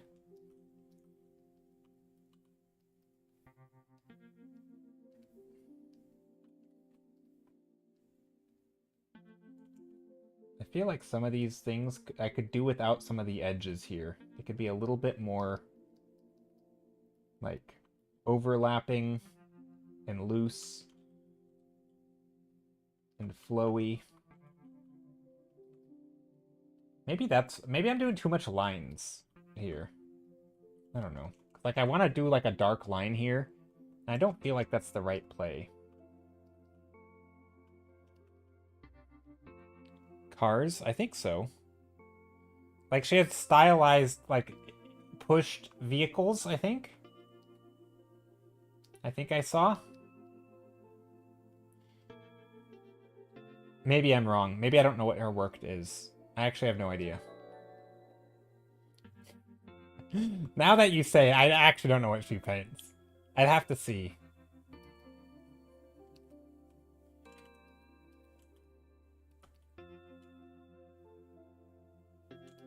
Oh, so this feels... I feel like I want the white papers to be bluer. Getting some shading going on in here. I think I also want more color stuff, you know? Like what color are the walls? Right? Like I don't know. And maybe I should know. Like if they're red, right? I could put reddish purple in here. I don't think I want that. Maybe they can be white, so they'll just be dark blue. But then maybe like the cups or something are, you know, red. And so they're like a deep dark color. Let me take a look.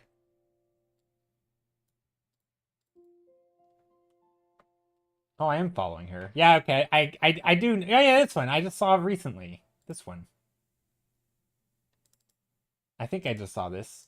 Like vehicles. Oh, never mind. It was just one vehicle.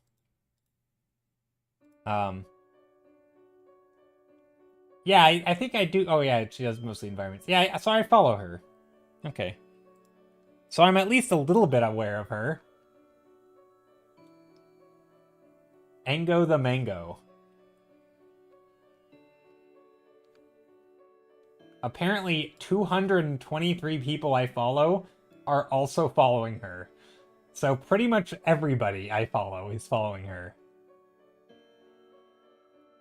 I don't think I've ever seen a bigger plus 200 whatever more in a single person. Yeah, the work is great. So much good stuff.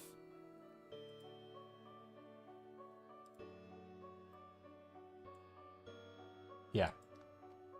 Always liked her work. And like this stuff, so good.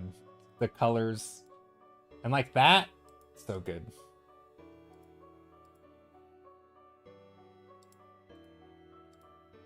The food paintings. Amazing stuff. Vegas says, trying to practice being more loose, so really pushing the sketchy and scribbly vibes might have gone too far in this one. I like it. I don't think you went too far on the looseness. In fact, I would say some of the lines are surprisingly not loose. But no, it looks good. Looks good, Vegas. But I can see what you mean, though, by loose, like you're... Especially with, like, the rendering, right? Like, there's a... Yeah, I get what you mean. I feel like typically, Vegas, you are extremely not loose in your art, though. So for you to... What's loose for you is, like, still might not be super duper loose for someone else. But I don't think you went too far. I like it.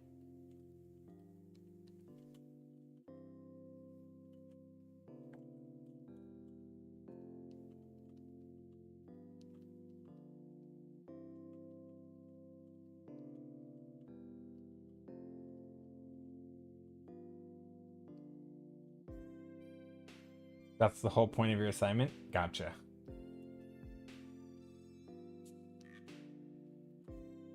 Okay, this person doesn't have a face. Should they have a face? A little beady eyes. Beady eyes and a slit. Well, that's actually not bad. That kind of works. I actually was kind of joking with that face, but it actually isn't bad.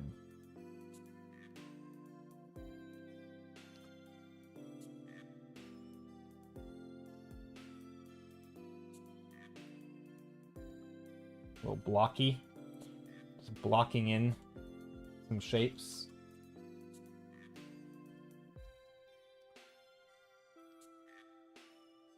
I actually like this blue that I have here.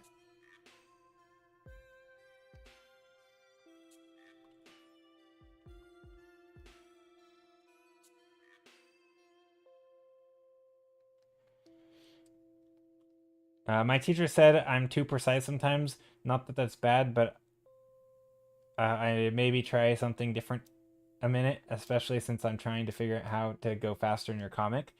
Sarah said, the best advice I ever got early on in art career was to draw with your canvas, filling up 50% of the screen for like 70% of the process.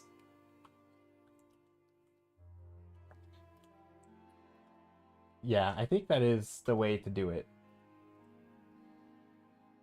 That's also, I think, one of the reasons, Sarah, I like the boxes, is that this makes me feel like I'm zoomed in.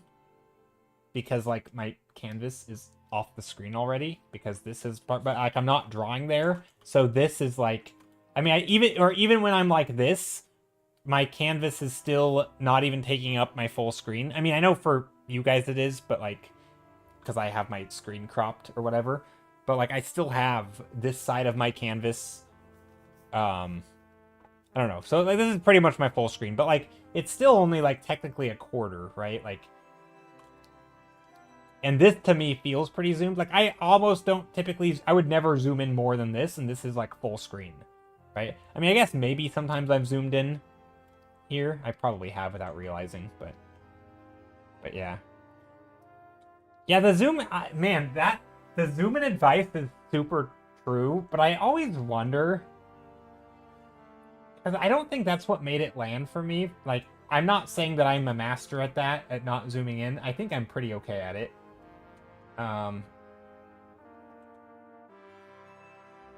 But I think for me, it's more of just like sort of an internalization of like of actually thinking that the composition and big shapes are more important. And obviously at this stage I am quite literally zooming in though, but I think actually believing it for me was the first step. It's like, I don't know, because I think at some point I had heard the advice, don't zoom in, and I had to reinterpret that as like the why. Like, it didn't really tell you the, I don't know. I've ranted about this before, but a lot of art advice is like, do this, paint quick, you know, put a timer, and they're not telling you why you put the timer, right? Like, you have to hope that the exercise teaches you the thing, and it kind of going back to what we were talking about with the schooling thing earlier, right? Like, I don't think it's a bad way to teach, but I do kind of sometimes wish that like we didn't hope that they, I mean, now I'm taking your side of the argument of earlier, like, you know, hoping, instead of hoping that students get the right concepts from giving them exercises, they teach the concepts, right? Because I think this is more of an issue because I'm self-taught, so I'm only hearing the exercise, right? I'm only hearing the paint small, put a timer, right? Instead of saying focus on gesture, right? Focus on composition. I think if I were in a school and I heard those, it would always come with that extra like caveat of like, this is why you're doing it, right? And then I would know, oh, okay, this is why. Because like it would be an exercise that would go along with an assignment, and all you know is the exercise, or all you have is the assignment, but you don't have the foundational, like the lesson, Because I think there's been a few times in art, and maybe not with those. I think I always pretty much understood why people say don't zoom in, or like why they say to stay zoomed out. But I think for some topics, I definitely fall into this camp, the camp of basically, you know, do the thing because artists say to do it without the explanation of like the why. And then you don't know how to apply it to other things.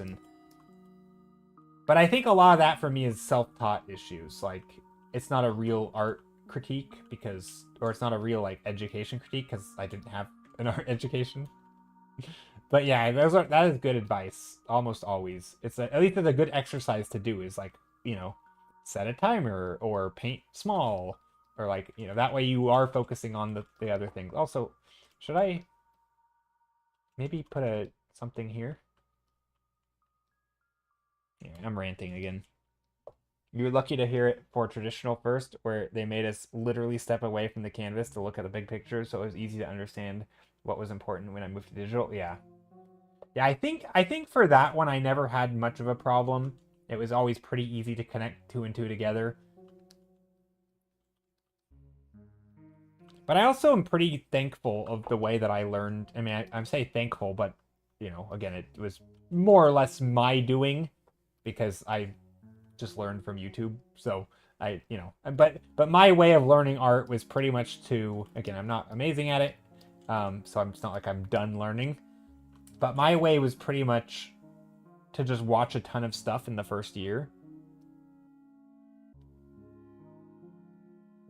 That chair on the other end is now making an eyeline connection. Is that good or bad? It does seem to be. That character here, this character should be looking down though. Line up. You mean like they're looking at the thing? Yeah. It does change story for sure, right? When they're doing that. It kind of gives a story that we're like, what's happening? Maybe there's a story that we could turn it really sad. We could do like belongings of like a person and they look like they're moving. It looks like they're moving and they're looking at the empty chairs and they're like, you know, like they're packing up their things. It's sad. Or like this is a parent and they're looking at all their empty chairs of like their family's no longer around. I don't know what happened to this person's family, but they're looking like everything is empty. And then there's a bottle on the table. Oh no, have I made a depressing scene? Oh dear. We've made a depressing scene.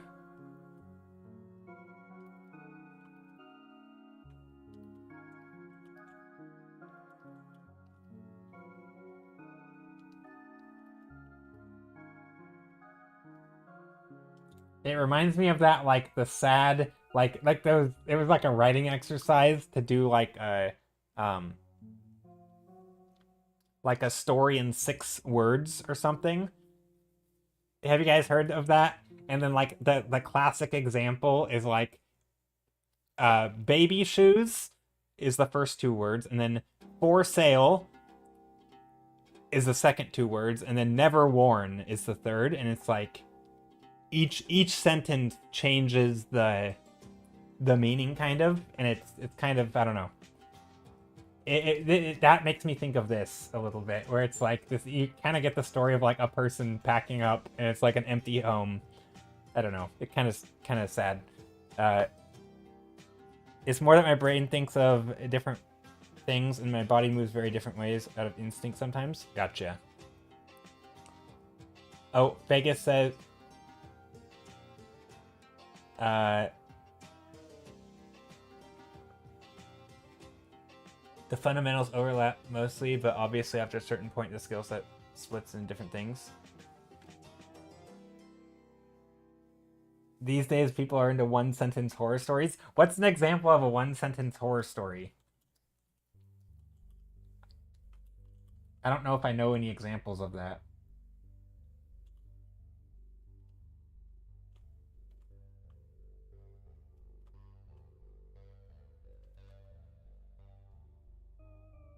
Baby shoes for sale, never worn. Yeah. Yeah, I just said that. think that's what I said.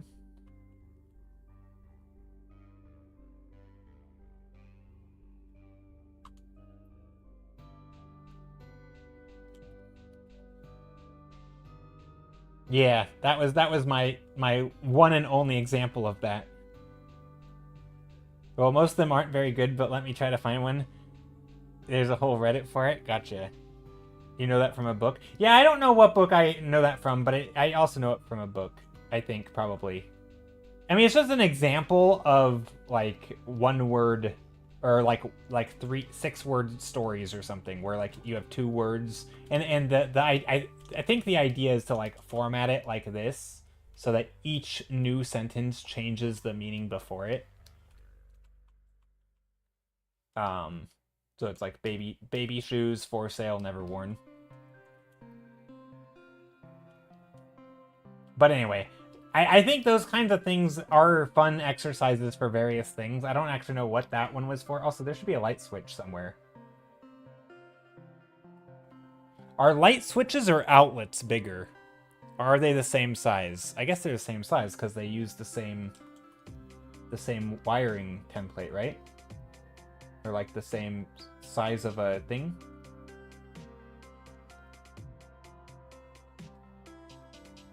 That's the thing I've never considered. Also, they should probably be vertical. Oh, and you are, yeah, I think they are the same size. It's funny because I never really considered it before. And when you're trying to draw something on your own, right, without that reference, or without a good reference, I mean, I'm in a room, so I can just look. I can literally look over at the wall and see. But yeah, no, they're the same size. This is just me spitballing an idea I never thought about until this moment. I think it's just the concept of being on a computer puts my brain in a completely different thinking mode since I'm a programmer, so logic and precision is when my brain goes out of habit.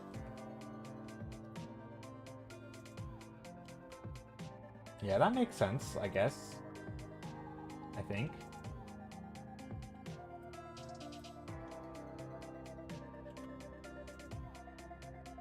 I do find, though, that the more that I do art, the less I think precision even matters. Like, there is some stuff that needs to be precise and some stuff that doesn't, but there's a whole heck of a lot that doesn't. Also, what's happening here?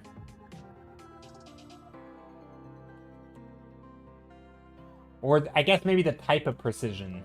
The things that are precise are different. And it's not about precision. Vegas, you were here just a couple days ago. I was talking about I linked a thing. It was I don't know what it was called. It was like the neuroscience and the artist or something. I don't know what it was called. But basically, it was just talking about, like, it was like a little article on human perception. And how art is, like, kind of challenges a lot of things that we think are true and a lot of our preconceptions about human perception. And using art is, like, you know, what are the limits of, like, you know, what makes something look transparent, you know? And then it's like, is it, like, you know, like, sometimes we have this idea of, like, oh, you know, if you have a piece of glass in front of a wall, what makes you see the glass, or what makes you notice that there is glass at all? You know, like, and artists are pretty good at this, right? Because, like, that's, you're trying to capture these things, and if you don't capture it, it's very obvious, and when you do, it's also pretty obvious. But to the normal person, you know, people are like, well, I can tell it's glass because it is, you know, and you don't really think much about it. And I feel like with art, the more I don't know, more and more I feel like I realize that the things that make a thing look good or look precise is not the precision of lines or precision of proportions. I mean, sometimes it's precision of proportion, but, like, oftentimes the things that make something feel accurate aren't the things that we think intuitively are accurate. Like, it might be other things, right? Like, it could be anyway, the whole point is it's not always intuitive, and I think more and more I feel like I'm learning just how unintuitive some of this stuff is. And, like, do colors matter? Or maybe not.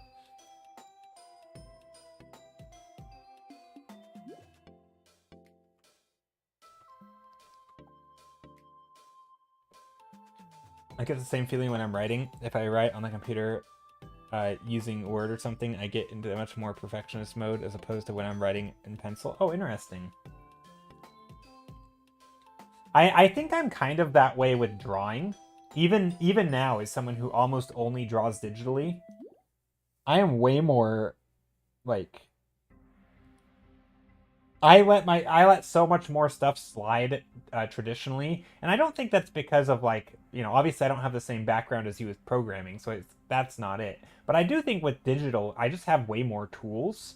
I have infinite editing. I have infinite color choices. I have infinite undos. You know, I can make new layers. I can change things and redraw a line a billion times. Okay, here's one. Here's an okay one. When I smiled, she did not smile back. Something is very wrong with this mirror. Oh, dang.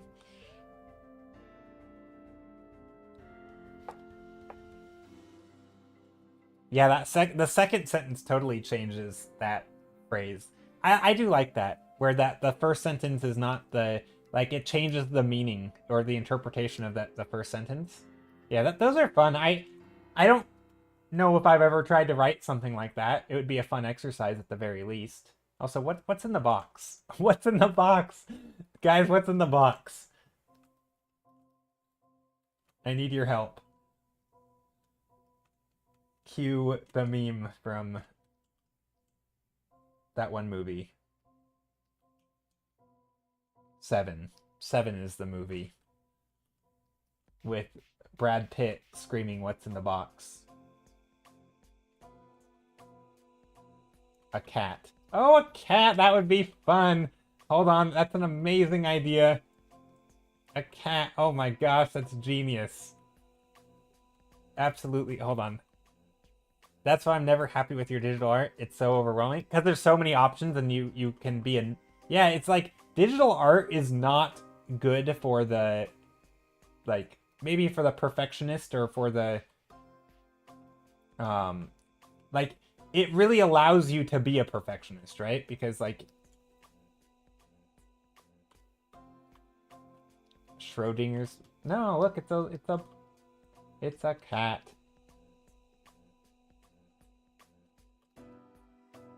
Does the cat have a paw out? No. No paw out.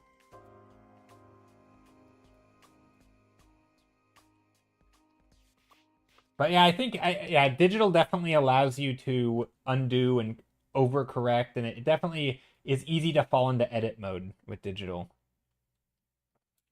Okay. Oh, this one is pretty dark. It says Sarah. It's a horror story in 2 sentences, although this looks more like a paragraph. Okay, it goes like this. I didn't believe in Tooth Fairy, but this morning I changed my mind when my son proudly showed me a real gold coin he found under his pillow instead of milk tooth put there before sleep. Wait, what? Instead of milk tooth put there before sleep, tomorrow we will have enough gold to move to a bigger apartment, and in a week we will be loaded for life. Wait, what?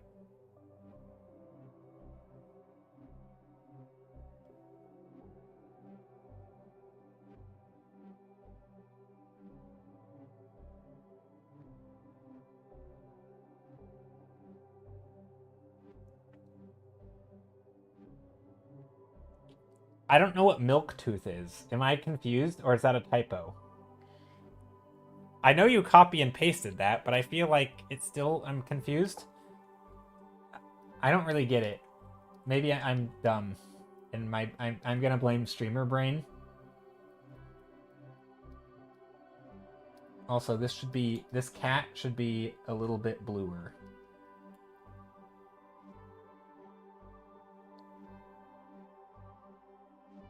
Yeah, I got that part that they're gonna harvest the teeth for gold. I just don't know what the whole milk teeth thing is. I don't understand where milk has to do with that. I feel like I'm confused. Milk tooth is a synonym for baby teeth? Oh, I didn't know that. I've never heard that phrase. Gotcha. That's why I'm confused. I didn't know that was a thing. I had never heard that in my life.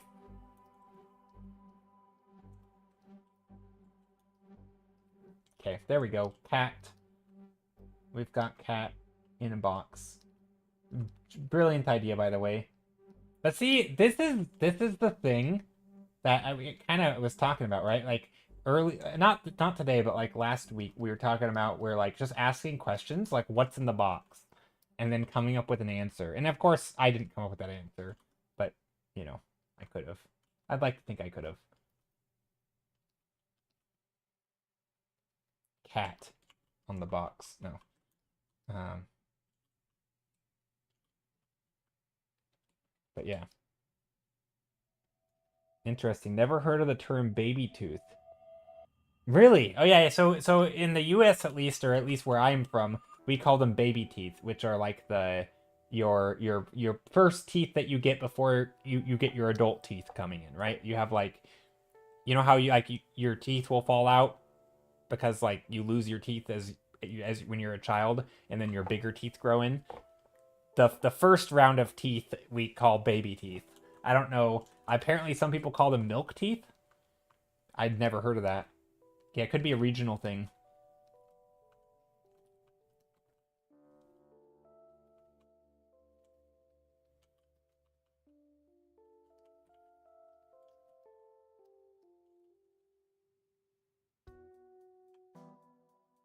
Should probably put some shadows in here. But very light shadows.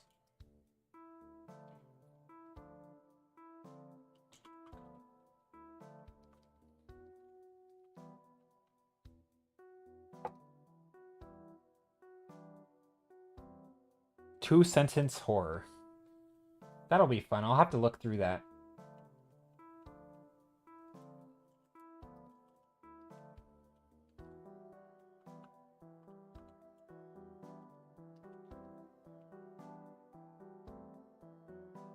You've heard both? Yeah, I want. Yeah, it's funny how that works.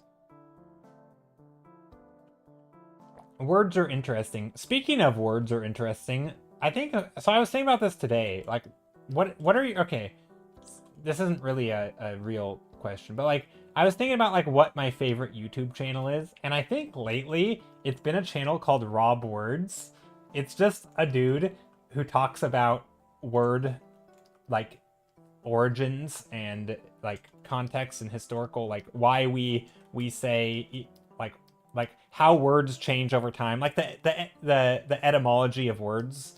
um and he just kind of talks about that stuff, and it's really fascinating, and people will ask him questions and he'll do the research and report back basically on different words, and you know, how why we say certain things, or like why sometimes certain phrases have a mixture of like different words from different languages, or like it's just all the stuff around words and culture and stuff. It's really fun. But yeah, no, Rob Words is a great channel, and I've been really enjoying it. Has nothing to do with what any of us were talking about, but I feel like that is the type of thing he would talk about, where it's like, why do some places say this versus other places say that, and then he would dive into like the historical context of like when those two phrases came about, when they merged, when they split, where different people use different things.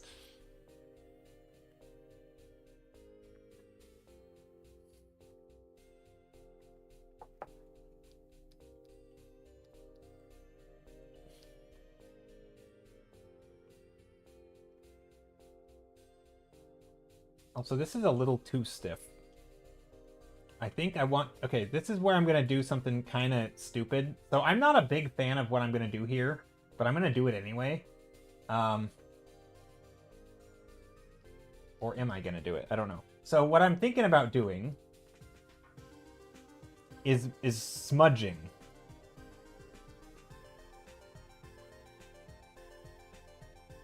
So I'm going to smudge some stuff just to like figure out what's important for the shapes, what isn't important, and make some of this stuff a little more painterly.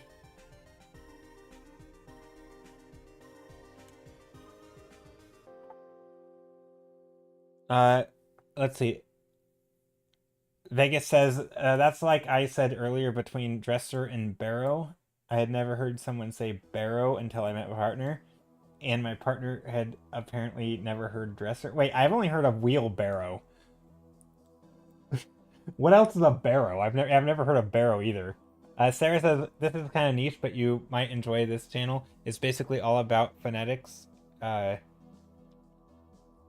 and their origins, why they sound the way they do, how they evolve, etc.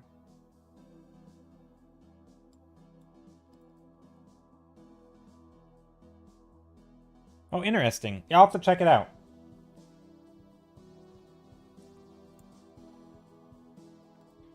I got a few things to check out after stream. Also, I have like 2 million tabs open. Oh, I just closed my music. What's the hotkey to unclose something that you just had open?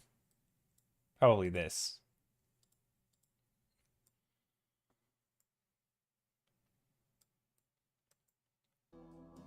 There we go. Whoops. That's what I get for closing things.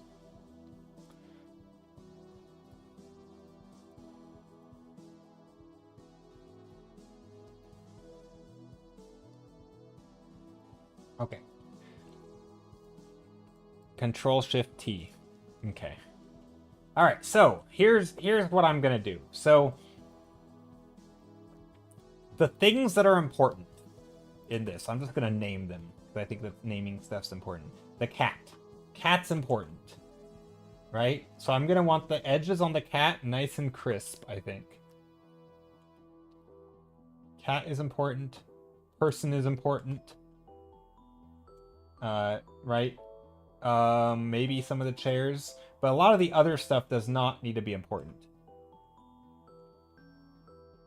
Yeah, I just went to the settings and went to like history, recently closed tabs. So anything that isn't important, I'm just gonna come in here and sort of smudge some of the edges, make them a little bit more, I don't know, interesting, flowy. Also in some spots like this, like, you know, if this is touching the desk, I can make it blend into the desk maybe. And then up here, if there's like a dark spot, I can enhance that a little bit. I don't want everything to be smudgy.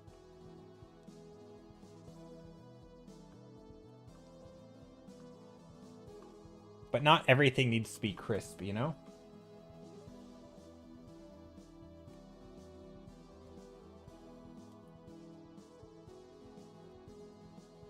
And like, does this table need to be a crisp shape? Not really. In fact, this kind of makes it like a beveled edge almost.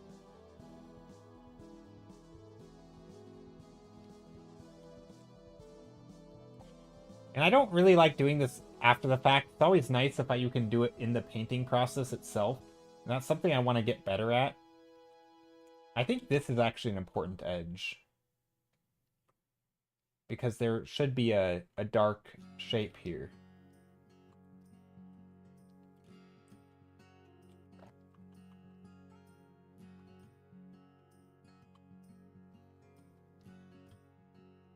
And also there should be some dark shadows here. Because like this against the wall.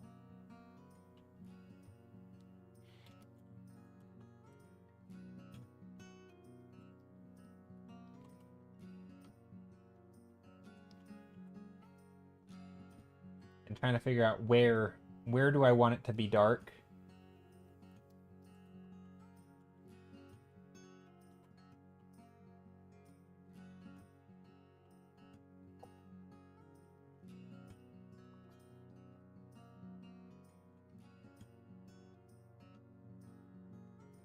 And also trying to figure out the shapes of these chairs. Also, speaking of chairs, probably go like this.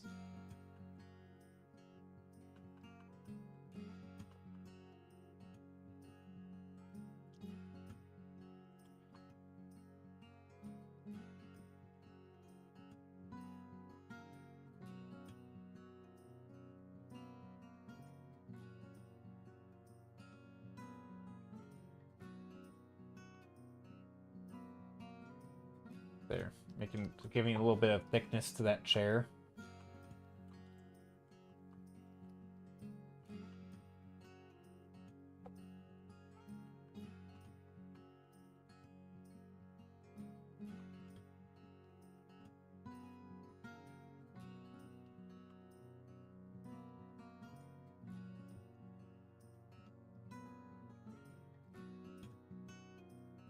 Something like that. Okay, going back to what I said earlier about traditional versus digital, I did this the other day in class traditionally, and it just felt so natural, but trying to do this digitally feels impossible. Let's take a look.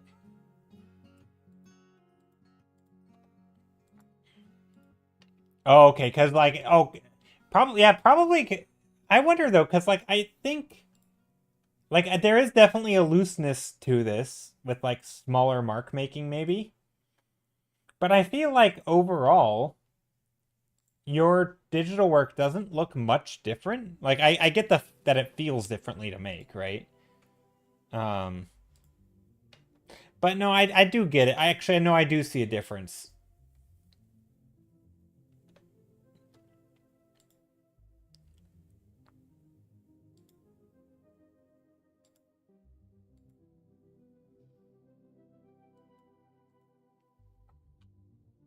No, Drovzilla, I do notice though that like same thing for me with painting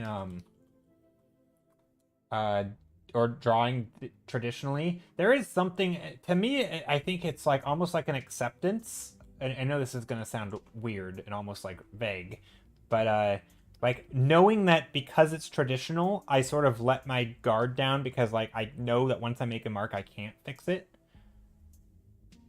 And so I just kind of accept it for what it is. With digital, I never accept it because you know, why would I? I don't have to. I can always change stuff.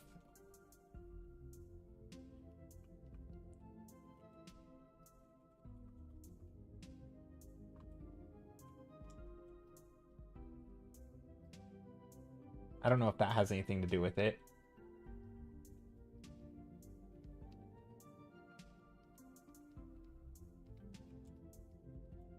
Trying to draw some shapes here. Trying to draw a town landscape from afar right now, it's a nightmare since it seems like you can't make any major shapes out of all those details. Do you have any tips, maybe? A town landscape from afar. Like when you're saying a town, like basically all you can see is like silhouettes of buildings, or, I mean, definitely focus on silhouettes, right? And if you don't, if all the silhouettes merge, and all you see is like roofs, um, you can always color like change up the values of the roofs or things to like layer them. Is that what you mean? I think it also depends on like what you have at your disposal for that. Because like I think if you're doing like a nighttime scene, oftentimes the separator in value is like artificial lighting. So you can have to be clever with like where you put the lights to like shine up in front of buildings. And it also kind of depends on what you're doing. Like how far are you talking? Like obviously this is gonna not be what you're doing, so you know you might have to apply it differently. But like if you're doing a scene, you know, there's like imagine a town back here, right? Buildings and stuff, and you have overlapping shapes. Like you're still gonna have overlaps. You know, maybe there's a big building up here just as like the, you know, I don't know, a castle or something. And then on the side there's like smaller buildings. But like you're gonna have overlapping structures. Um, you know, if they're really far away. And then what was your concern? It feels like you can't make major shapes. I think it also depends on like lighting. If you have lighting at your disposal, right, then you can start playing with like additional shapes in there. Like what are these shapes actually looking like? Right, you can obviously have a lot more shapes. You know, some square shapes, some other shapes. So there is room, I think, to play with shapes and stuff if you're doing like far away stuff. And a lot of it's just layering, right? And I'm not claiming to be good at this. You know, you could have some like light shapes, and then you could have some dark shapes. So maybe then you put some lighter shapes silhouetting those. And then maybe you have some dark shapes silhouetting other things.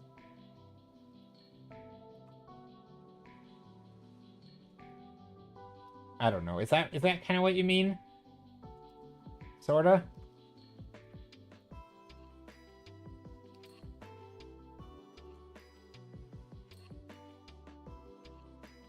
And a lot of times you do just find like a repetition. I don't know. That may not be what you mean. But typically that would be my tip. Also, like using atmosphere as a way to create a lot of depth and layers. Maybe there's a hill back here just for funsies. But to me, it's a lot of like thinking about what makes a building. I mean, again, not all buildings are going to look the same, but sometimes you're going to have, you know, like the front edge of a building visible, and then other times you're going to have the full silhouette visible, right? And maybe the silhouette will look like this with a little chimney. But then other times all you're going to see is the chimney off in the distance, right? It's going to be sticking up or something. And I feel like there's kind of like the shapes are all the same, but think about like a face, right? Like a face being lit from a bunch of different angles, or from the same angle, but the face is being rotated slightly. You can have anything from like a soft lit face fully in the front to just the side view, and like depending on what's lit, that profile is going to look different. So sometimes you're just going to get that front edge here, but then other times maybe you'll have like a full edge like that. And so there is variety in shapes that you can have with lighting. And of course, if it's just, you also have different architectural things. You know, some roofs might have a pointy house like this on the side. Or some buildings. But I also don't know what scale you're drawing at, right? Like, if you're drawing a different scale, it might look different.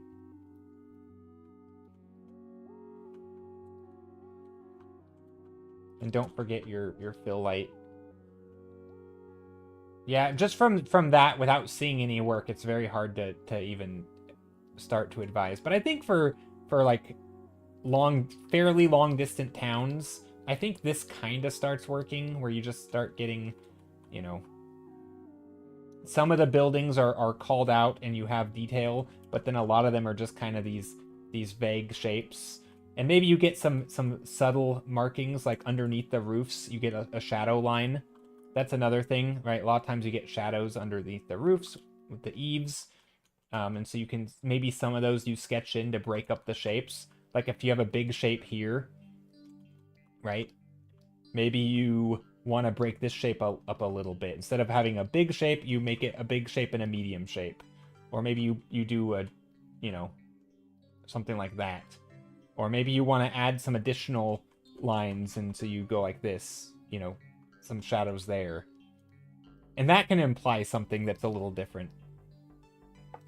But I think having lighting is really nice, because it gives you additional shapes to play with that maybe you wouldn't have otherwise had. You know, because lighting can do things like, you know, if you have pillars or a balcony, you know, let's say there's a balcony sitting on here, you know, you might have something that looks like this from lighting. You know, you have the little lines.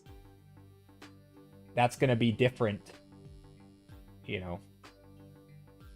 Like, that's going to be a different lighting than say, something over here that's going to be a solid face of a building. Or, you know, this is a solid building over here. And so, yeah, sometimes just little marks can go a long way to, like, imply things. And I don't think you need to paint everything. And again, you can also do some spots totally in shadow, some spots totally in light. I don't know. Is this kind of the scale you were thinking of, though, when you were thinking of, like, a town at a distance? And of course, we could go black here. We don't need to go black in the foreground, but we could even go like a field here. Let's go field instead of town. We're gonna go greenish. Green fields. That might be a little too green. Even smaller? Gotcha. Yeah, a lot of times it's just mark making. I mean, and you can just do mark making, right? Especially if it's more about the vibe. Sometimes you might choose like a main spot, but then it's just vibes. You know, you're like, oh, little marks here, little bits of yellow sun poking in here and there, and so you just put in little dashes and dots, and you know, you kind of start implying as you go further back. Um,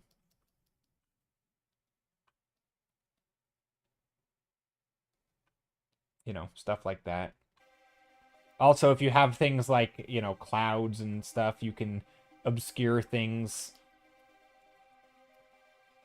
And so you don't have to paint all of the info everywhere, because you can just start, you know, like how much of this is in detail? Like almost none of it.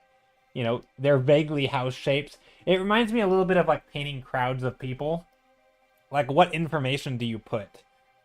Please drop your Discord link. Oh, sorry. Yeah, I do have a Discord link. Hold on. Discord. Let me grab the Discord link.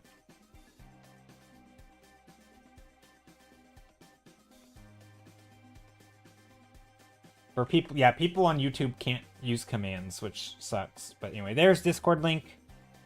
Or wait, no, that didn't work. Hold on. Let me try again. Is that not working? Or is it just delayed? I think that works. That should work.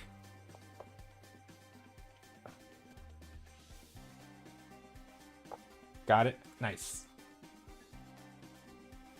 So yeah, I think painting stuff at a distance is always a fun challenge, because it really does push your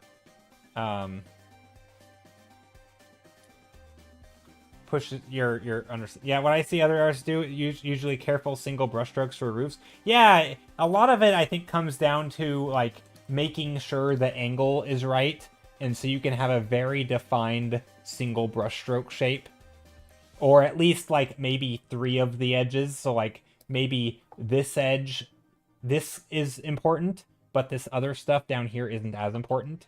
And so you might get a brushstroke that is like, that is going to look like this. You might get a very specific shape, and then you know, whatever happens down here happens down here, right? So maybe you make a shape like that, right? Where it's like, okay, this is in perspective, but it's like a pretty precise thing, right? This top line is precise because it needs to be in perspective. These are going to be parallel. You know, this, I guess, also needs to be... So it's a pretty precise shape, right? Yeah, I think that happens a lot, too. I think that's a good way to do it. But again, you don't need to do it for every building, right? You kind of find that pattern, and you can start repeating it every so often. And then maybe you find another shape that you like, which is like the profile view of a building. I'm going kind of simple. And then maybe you repeat those shapes a little bit to give some like symmetry.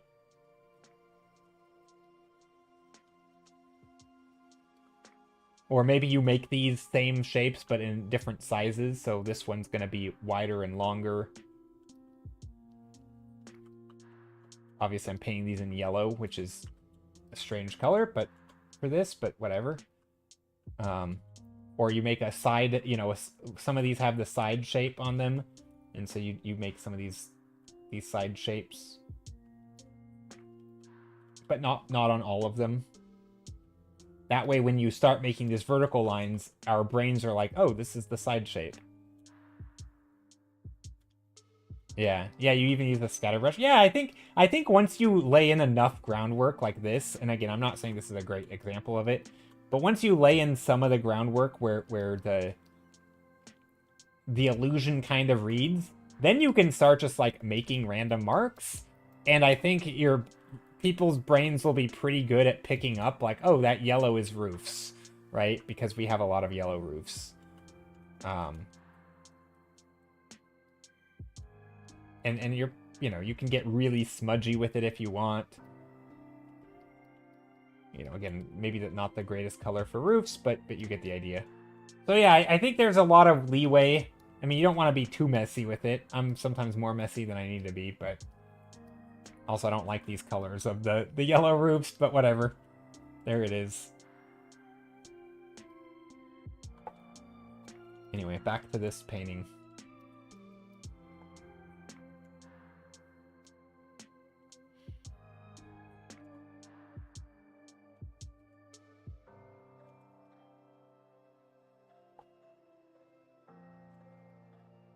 Yeah, as long as you're consistent material colors. Yeah, yeah. It's a lot of it's just like training the viewer, right? Like you do enough shapes that are clearly defined so that the viewer's like, that is a roof. And then enough shapes that are similar enough to that where like, those are also roofs. And then pretty soon it's like a big blob and you're like, that's a roof.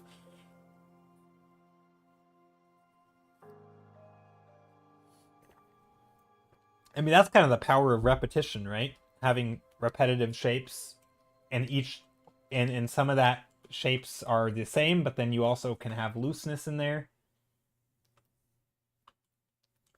Seems like it's a benefit.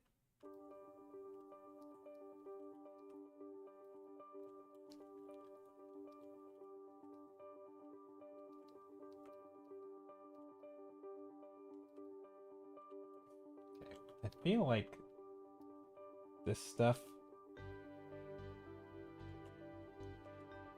I don't know what's going on over here. I do like this though. Maybe there's a plate of food.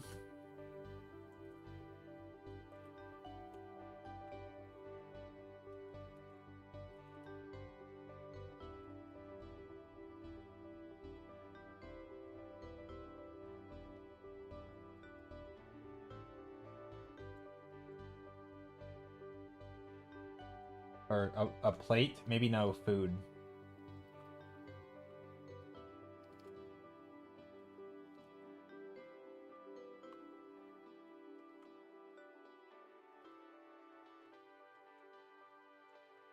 There. No food on the plate, but we do have silverware.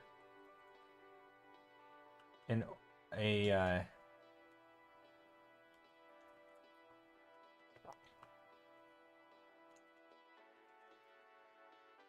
I guess hold on. Who would do that with their fork? Let's put it on the plate. There. Fork on the plate.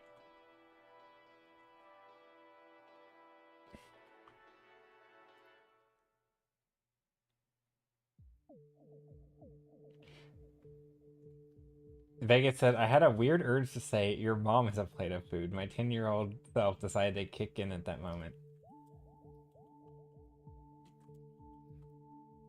Intrusive thoughts are winning, Vegas. Or I don't know if that's an intrusive thought. In impulse, you're giving into your 12-year-old impulses or 10-year-old impulses or whatever. Nothing wrong with that, I guess. Harmless.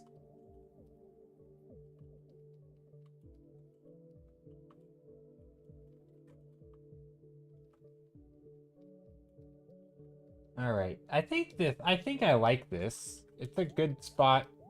I mean, there's some stuff I don't like about it. I think my brushwork is a little lacking. Also, we can probably amp up some of the colors a little bit. Let's try it.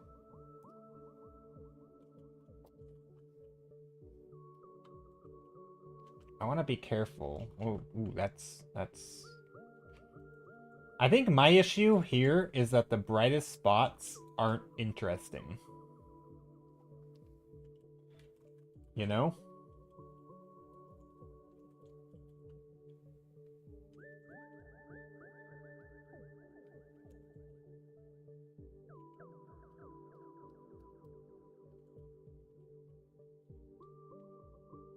Like, the brightest spots are the window.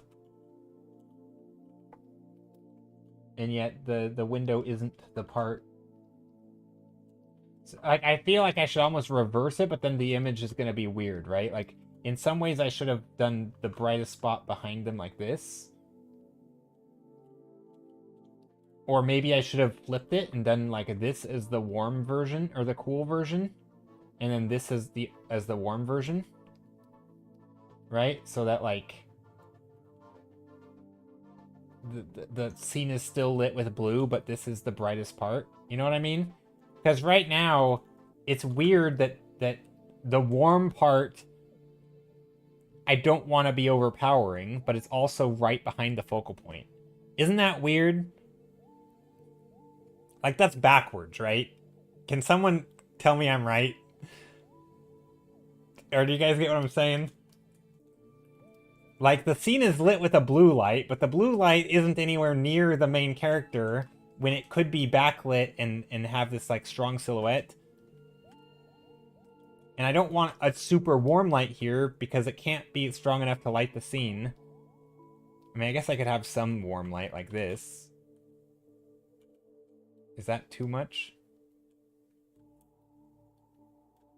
I guess we could still amp up the warmth up here, maybe.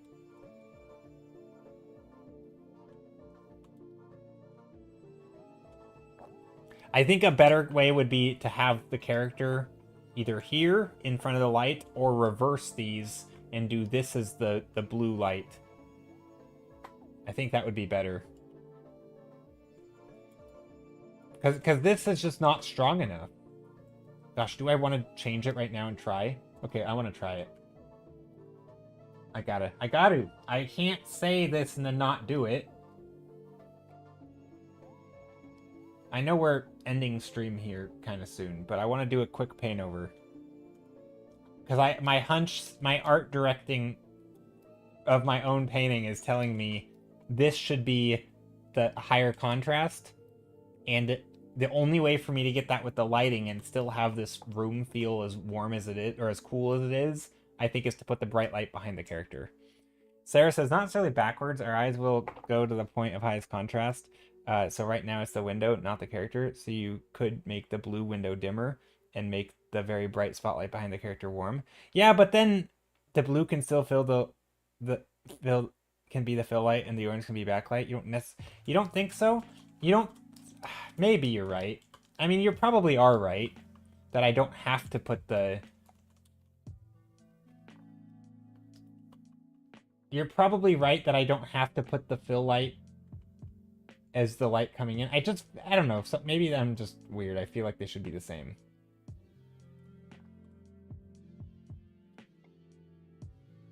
Okay, let's do that. And this can be dimmer. Oh, that's not dimmer. Yeah, you might be right. It probably doesn't need to be. This will be option 1.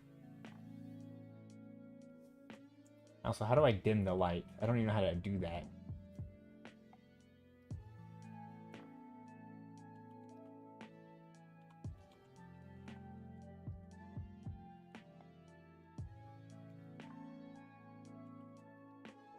There. Already that's better, I think.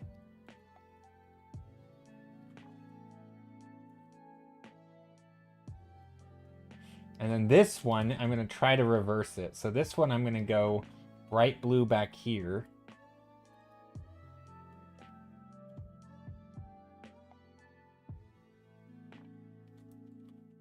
And this one, I'm going to try to go back here.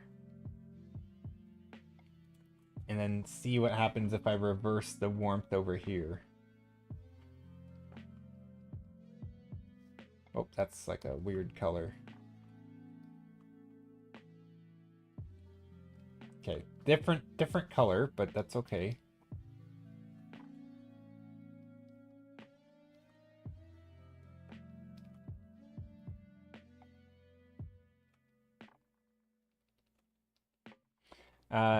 You can use the orange as a graphic shape that doesn't cast much light in the room and it only serves to backlight the character. True. Yeah, I mean, that's kind of what I'm doing here. I mean, that's obviously a solution. There's something about it.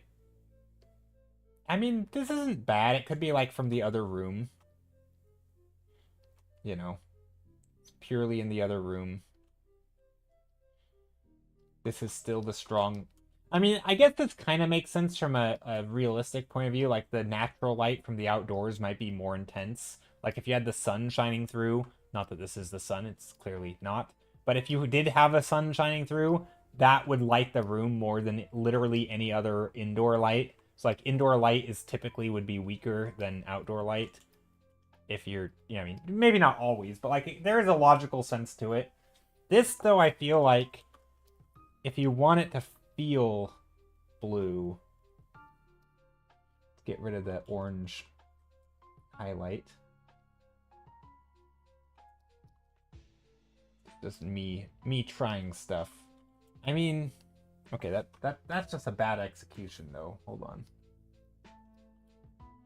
Especially since I read the blue as an interpretation of white light. Yeah, exactly. And also easy to be believable since red is a weak wavelength and blue would probably overpower anyway.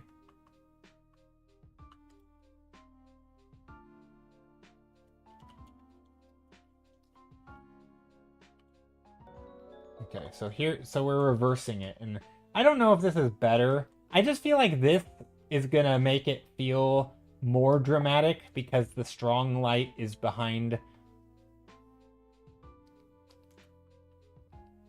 Okay, this doesn't need to be that intense. Hold on, let's just go gray here for a second.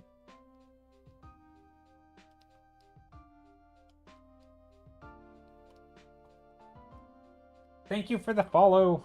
I appreciate it. Joe, your subscribers in YouTube has increased. Oh, thanks. Thank you, those of you who have followed on YouTube. I appreciate it.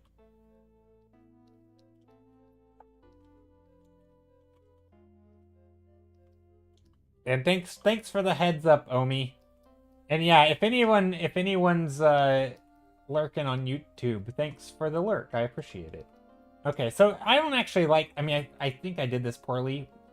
It's always hard to know. Do I not like it because the execution sucks? Or do I not like it because it's a worse choice? That is a conundrum. Okay, I think... I don't know. Actually, I like this one better because the execution for sure. But this might be better because now this is higher contrast just because of the color. So, like, this color isn't as high contrast. This, yeah, I honestly don't know why I discounted this so quickly. But yeah, this might be better. I don't know. I think if this one, because this even with a weaker light source, right, lower like value contrast, there's still a like the hue contrast is enough to also even if it's super weak, it still pulls us that way, right? Like it almost isn't gonna matter how weak we make this, right? It's gonna pull you a little bit that way. And so I think this actually kind of makes sense because now you don't have that issue. Also, didn't I at one point start making a plant in here?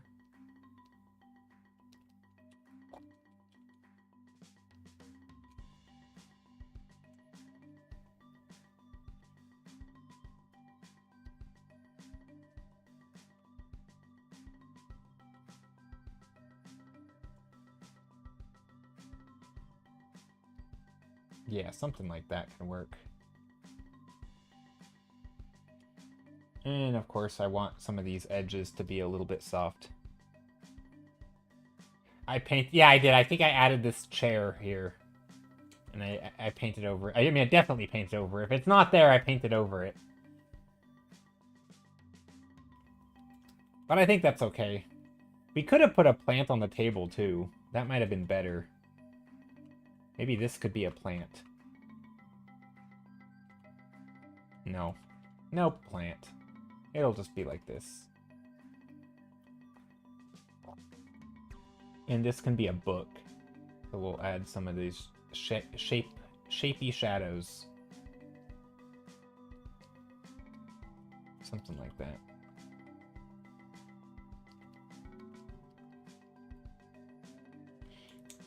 What else? What else? This is kind of blown out with the white. I think, honestly, these can be a little bit more messy.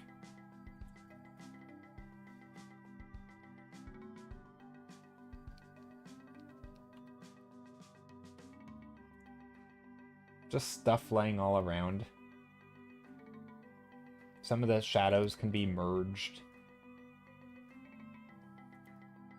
I need to do it like a brushwork stream, or maybe not a stream, maybe just like a brushwork practice session where I take a couple hours one day, maybe tomorrow, and I I like do a painting from a reference or something, but really try to, I mean, maybe I need to find an artist who does really good brushwork that also has a photo next to it, like as their reference. And so I can try to understand where in the photo, like what's the subject matter in the photo? What are they subject matter in their painting? And where are they blurring? Because like it might be, because like that's such a hard thing for me. I mean I'm okay at it, but it could be a heck of a lot better. And like I know a lot of it's like around focal point, right? Like certain parts of the focal point are going to need to be somewhat clear, whereas other spots can be maybe blurry if they're not important. But also sometimes it's a matter of focal point, but also sometimes I think it's a matter of like the object itself. So like depending on the subject matter, maybe certain edges just are better or more important. I don't know. I like this though. I'm pretty happy with this.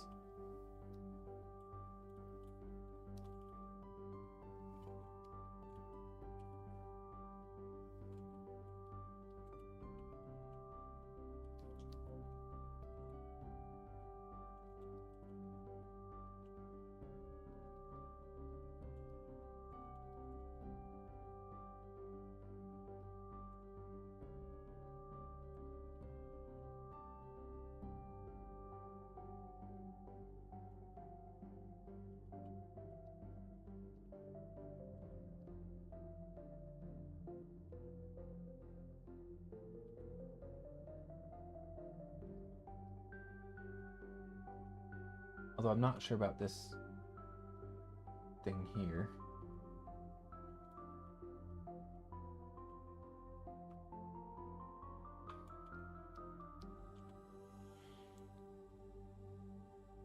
Like this is a wooden chair, right? We know that. But how much can it be like if it were a soft material, would I get away with more like softer brushstrokes like this? Or is it because it's wood that it needs to be more loose, right? And so this is where I think finding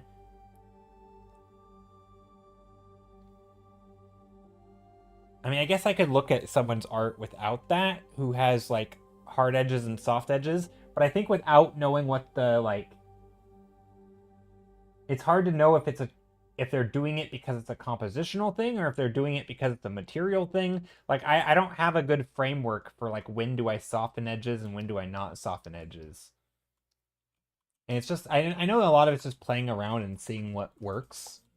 I mean that's kind of the advice Marco Pucci gives, I think, in his art or in his edge. He has a video on edges.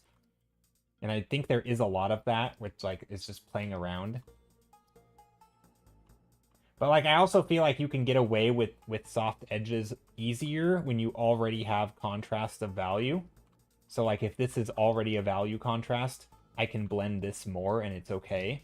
But if I don't have value contrast, right, then I think my edges need to be sharper because without that, it's like I'm gonna need all the contrast I can get, right? And so like if I add brightness here, I think I'm allowed a little bit more leeway with like blending because that corner still sticks out because of the value contrast. So I think it's kind of like you need some threshold of contrast. It can be values, it can be hue, it can be, edges, but something has to be there. And then as long as you've hit that threshold, you can move things around, right? You can change your values, change your hue, whatever. You can change your edges and softness, but you still have to have enough contrast for you to tell what it is. That's my running theory. I don't know if it's right.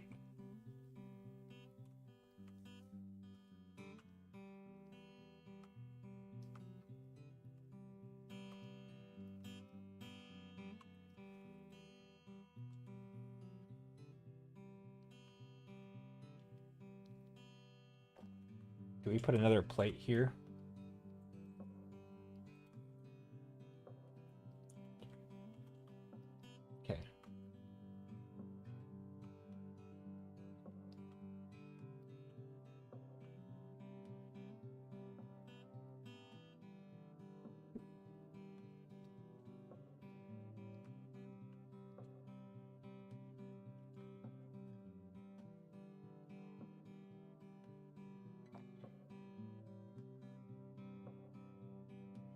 Why not a jogging theory? Haha.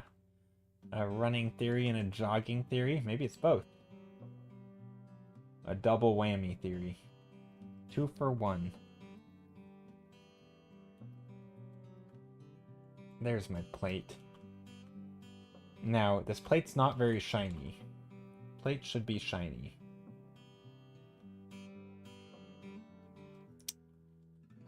Now, is this the right spot to put the shine? No idea.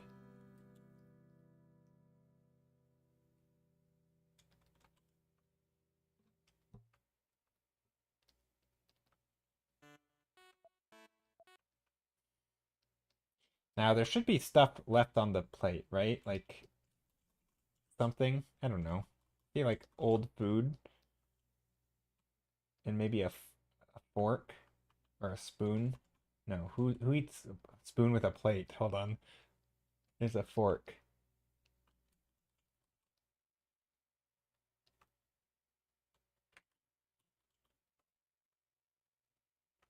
I guess it could be a knife. Just a knife? This person only ate with a knife? Hold on, that's not...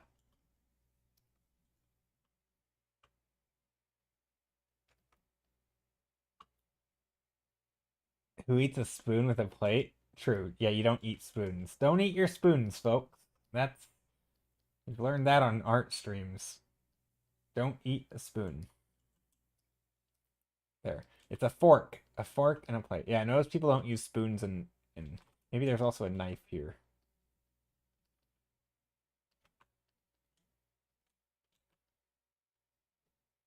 There we go, a knife. I mean, you can't tell it's a knife, but that's fine. Yeah, you can kind of tell it's a butter knife. Anyway, there's a... That's not too much detail, that's too much detail. We don't need that much.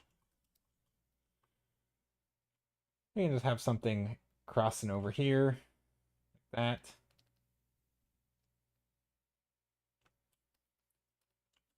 There's a cup.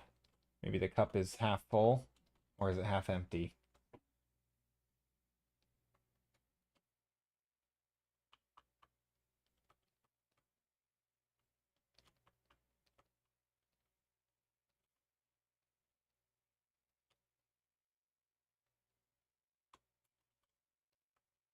There. I'm trying to put some shine around here. Just to, like, I don't know, add something.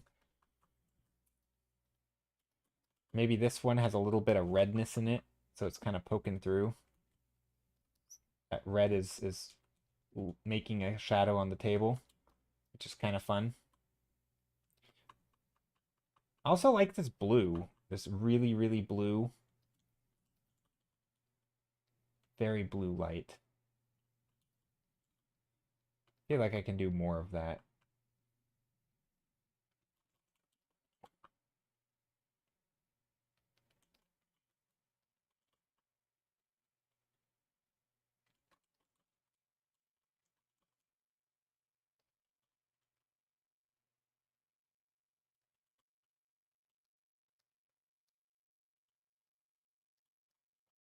And then maybe like a bluey purple light.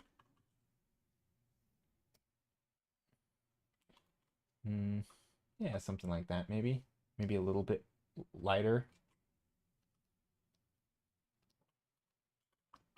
I realize this painting is super low resolution. Anyway, there we go. Also, why is the only good cringe expression I can find the one you always see of that little girl? Oh yeah, yeah, yeah, yeah. I don't know. I do know what you're talking about though. I just saw a thing on Reddit where it's like that person, or I don't know. I saw a thing about that just the other day. I don't remember what it was though, because I didn't actually click on it or read it. But yeah, I do know what you're talking about. Classic cringe expression. Okay, I think this is a good spot to call it for the day. I think this is a pretty solid painting. I mean, storytelling wise, not the greatest, but it's wasn't really about story. It was trying to be about color. Although there is some story in the color, and that was also what I was trying to do, but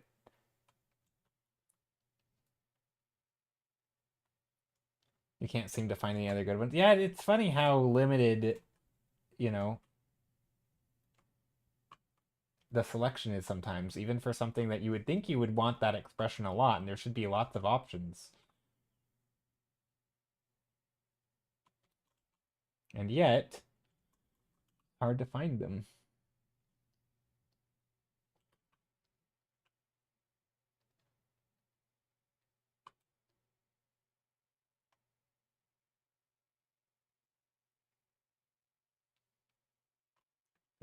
Sarah, I think when Vegas said who eats a spoon with a plate, I think they were being literal and saying who eats a spoon with a plate.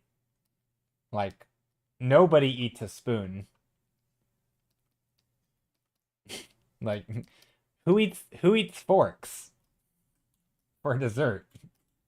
Not who eats with a fork or who eats with a spoon with a plate. But who eats the actual spoon? I think it was a joke, but I understand out of context. But no, that because I think I was asking, why would you have a spoon on a plate? Which because initially I just made a spoon and I thought that was a weird utensil to have. And so that was my question, was like, why would you use a spoon on a plate? Which your question would have answered my question. Yeah, maybe mashed potatoes, maybe peas. Vegas was just making a joke though. I came to a fork in the road. Someone must have had dinner there. I like that one.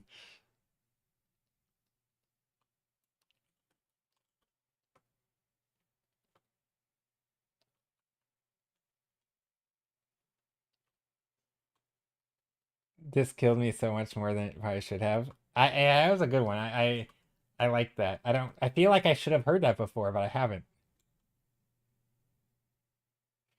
Not a horror story, but also subverting expectations. Yeah, yeah. I mean, the best jokes and stories do, right? Or probably. As long as they feel like they did it authentically and not just like, yeah. But no, that was a good one. Also, I don't know what's going on with the table. The lighting is weird, but I do think it works. I wonder if there's a way to like add some bright blue somewhere. Playing with color a bit. I know I can play with color a lot more than I am. Like, shouldn't this blue really shine through?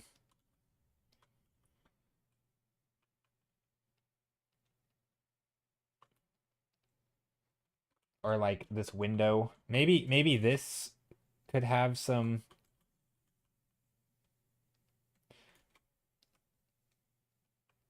I don't know if you would have this in an interior door, but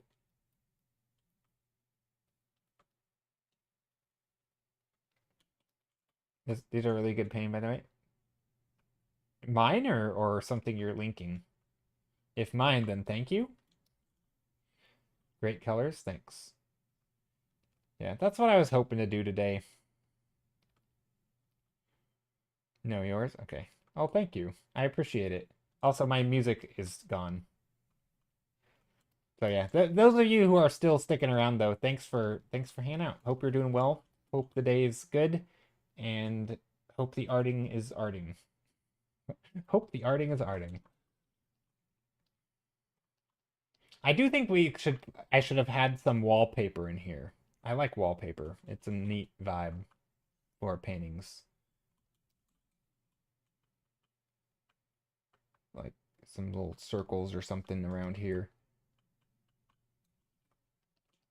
Some textures or something. It gives it a look, you know? Also floorboards, some baseboards could be nice. See, I don't know if this looks like it's lived in or not. I don't know if I've got that vibe right. Just kind of scribbling on the walls here.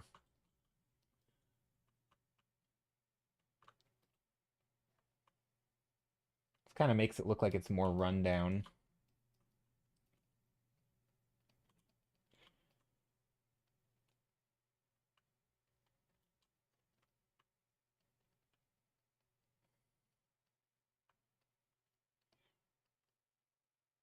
There. Just kind of putting scribbles and stuff all over. Looks like a crazy person. This is maybe some markings on here too.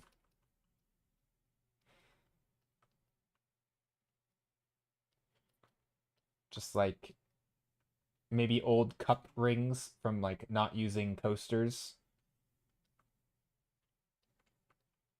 I don't know what these are.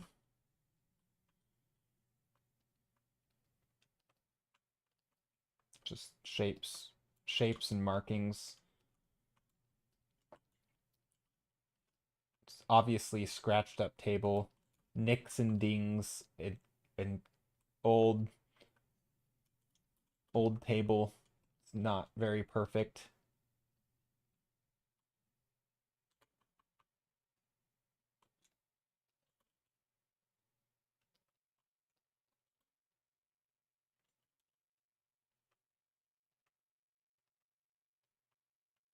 Lots of markings. These papers can have writing on them, scribbles. But we don't need to be able to see what they are.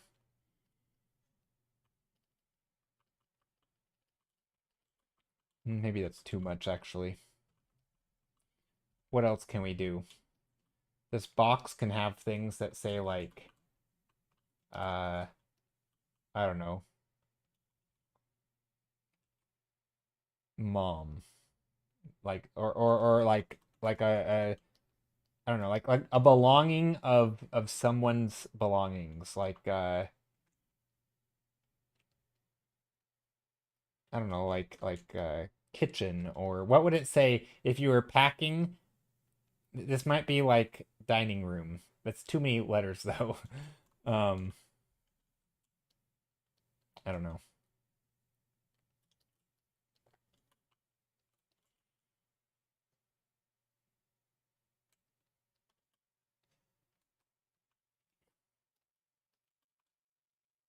Didn't I put a little bit of a dark line under there, and there, and there.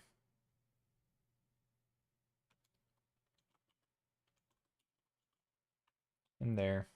Just some dark occluded areas. Cat. Cat is great. Okay, I think that's good. This is a good image. Or good for now. Some of this stuff's a little bit wonky. I think it works.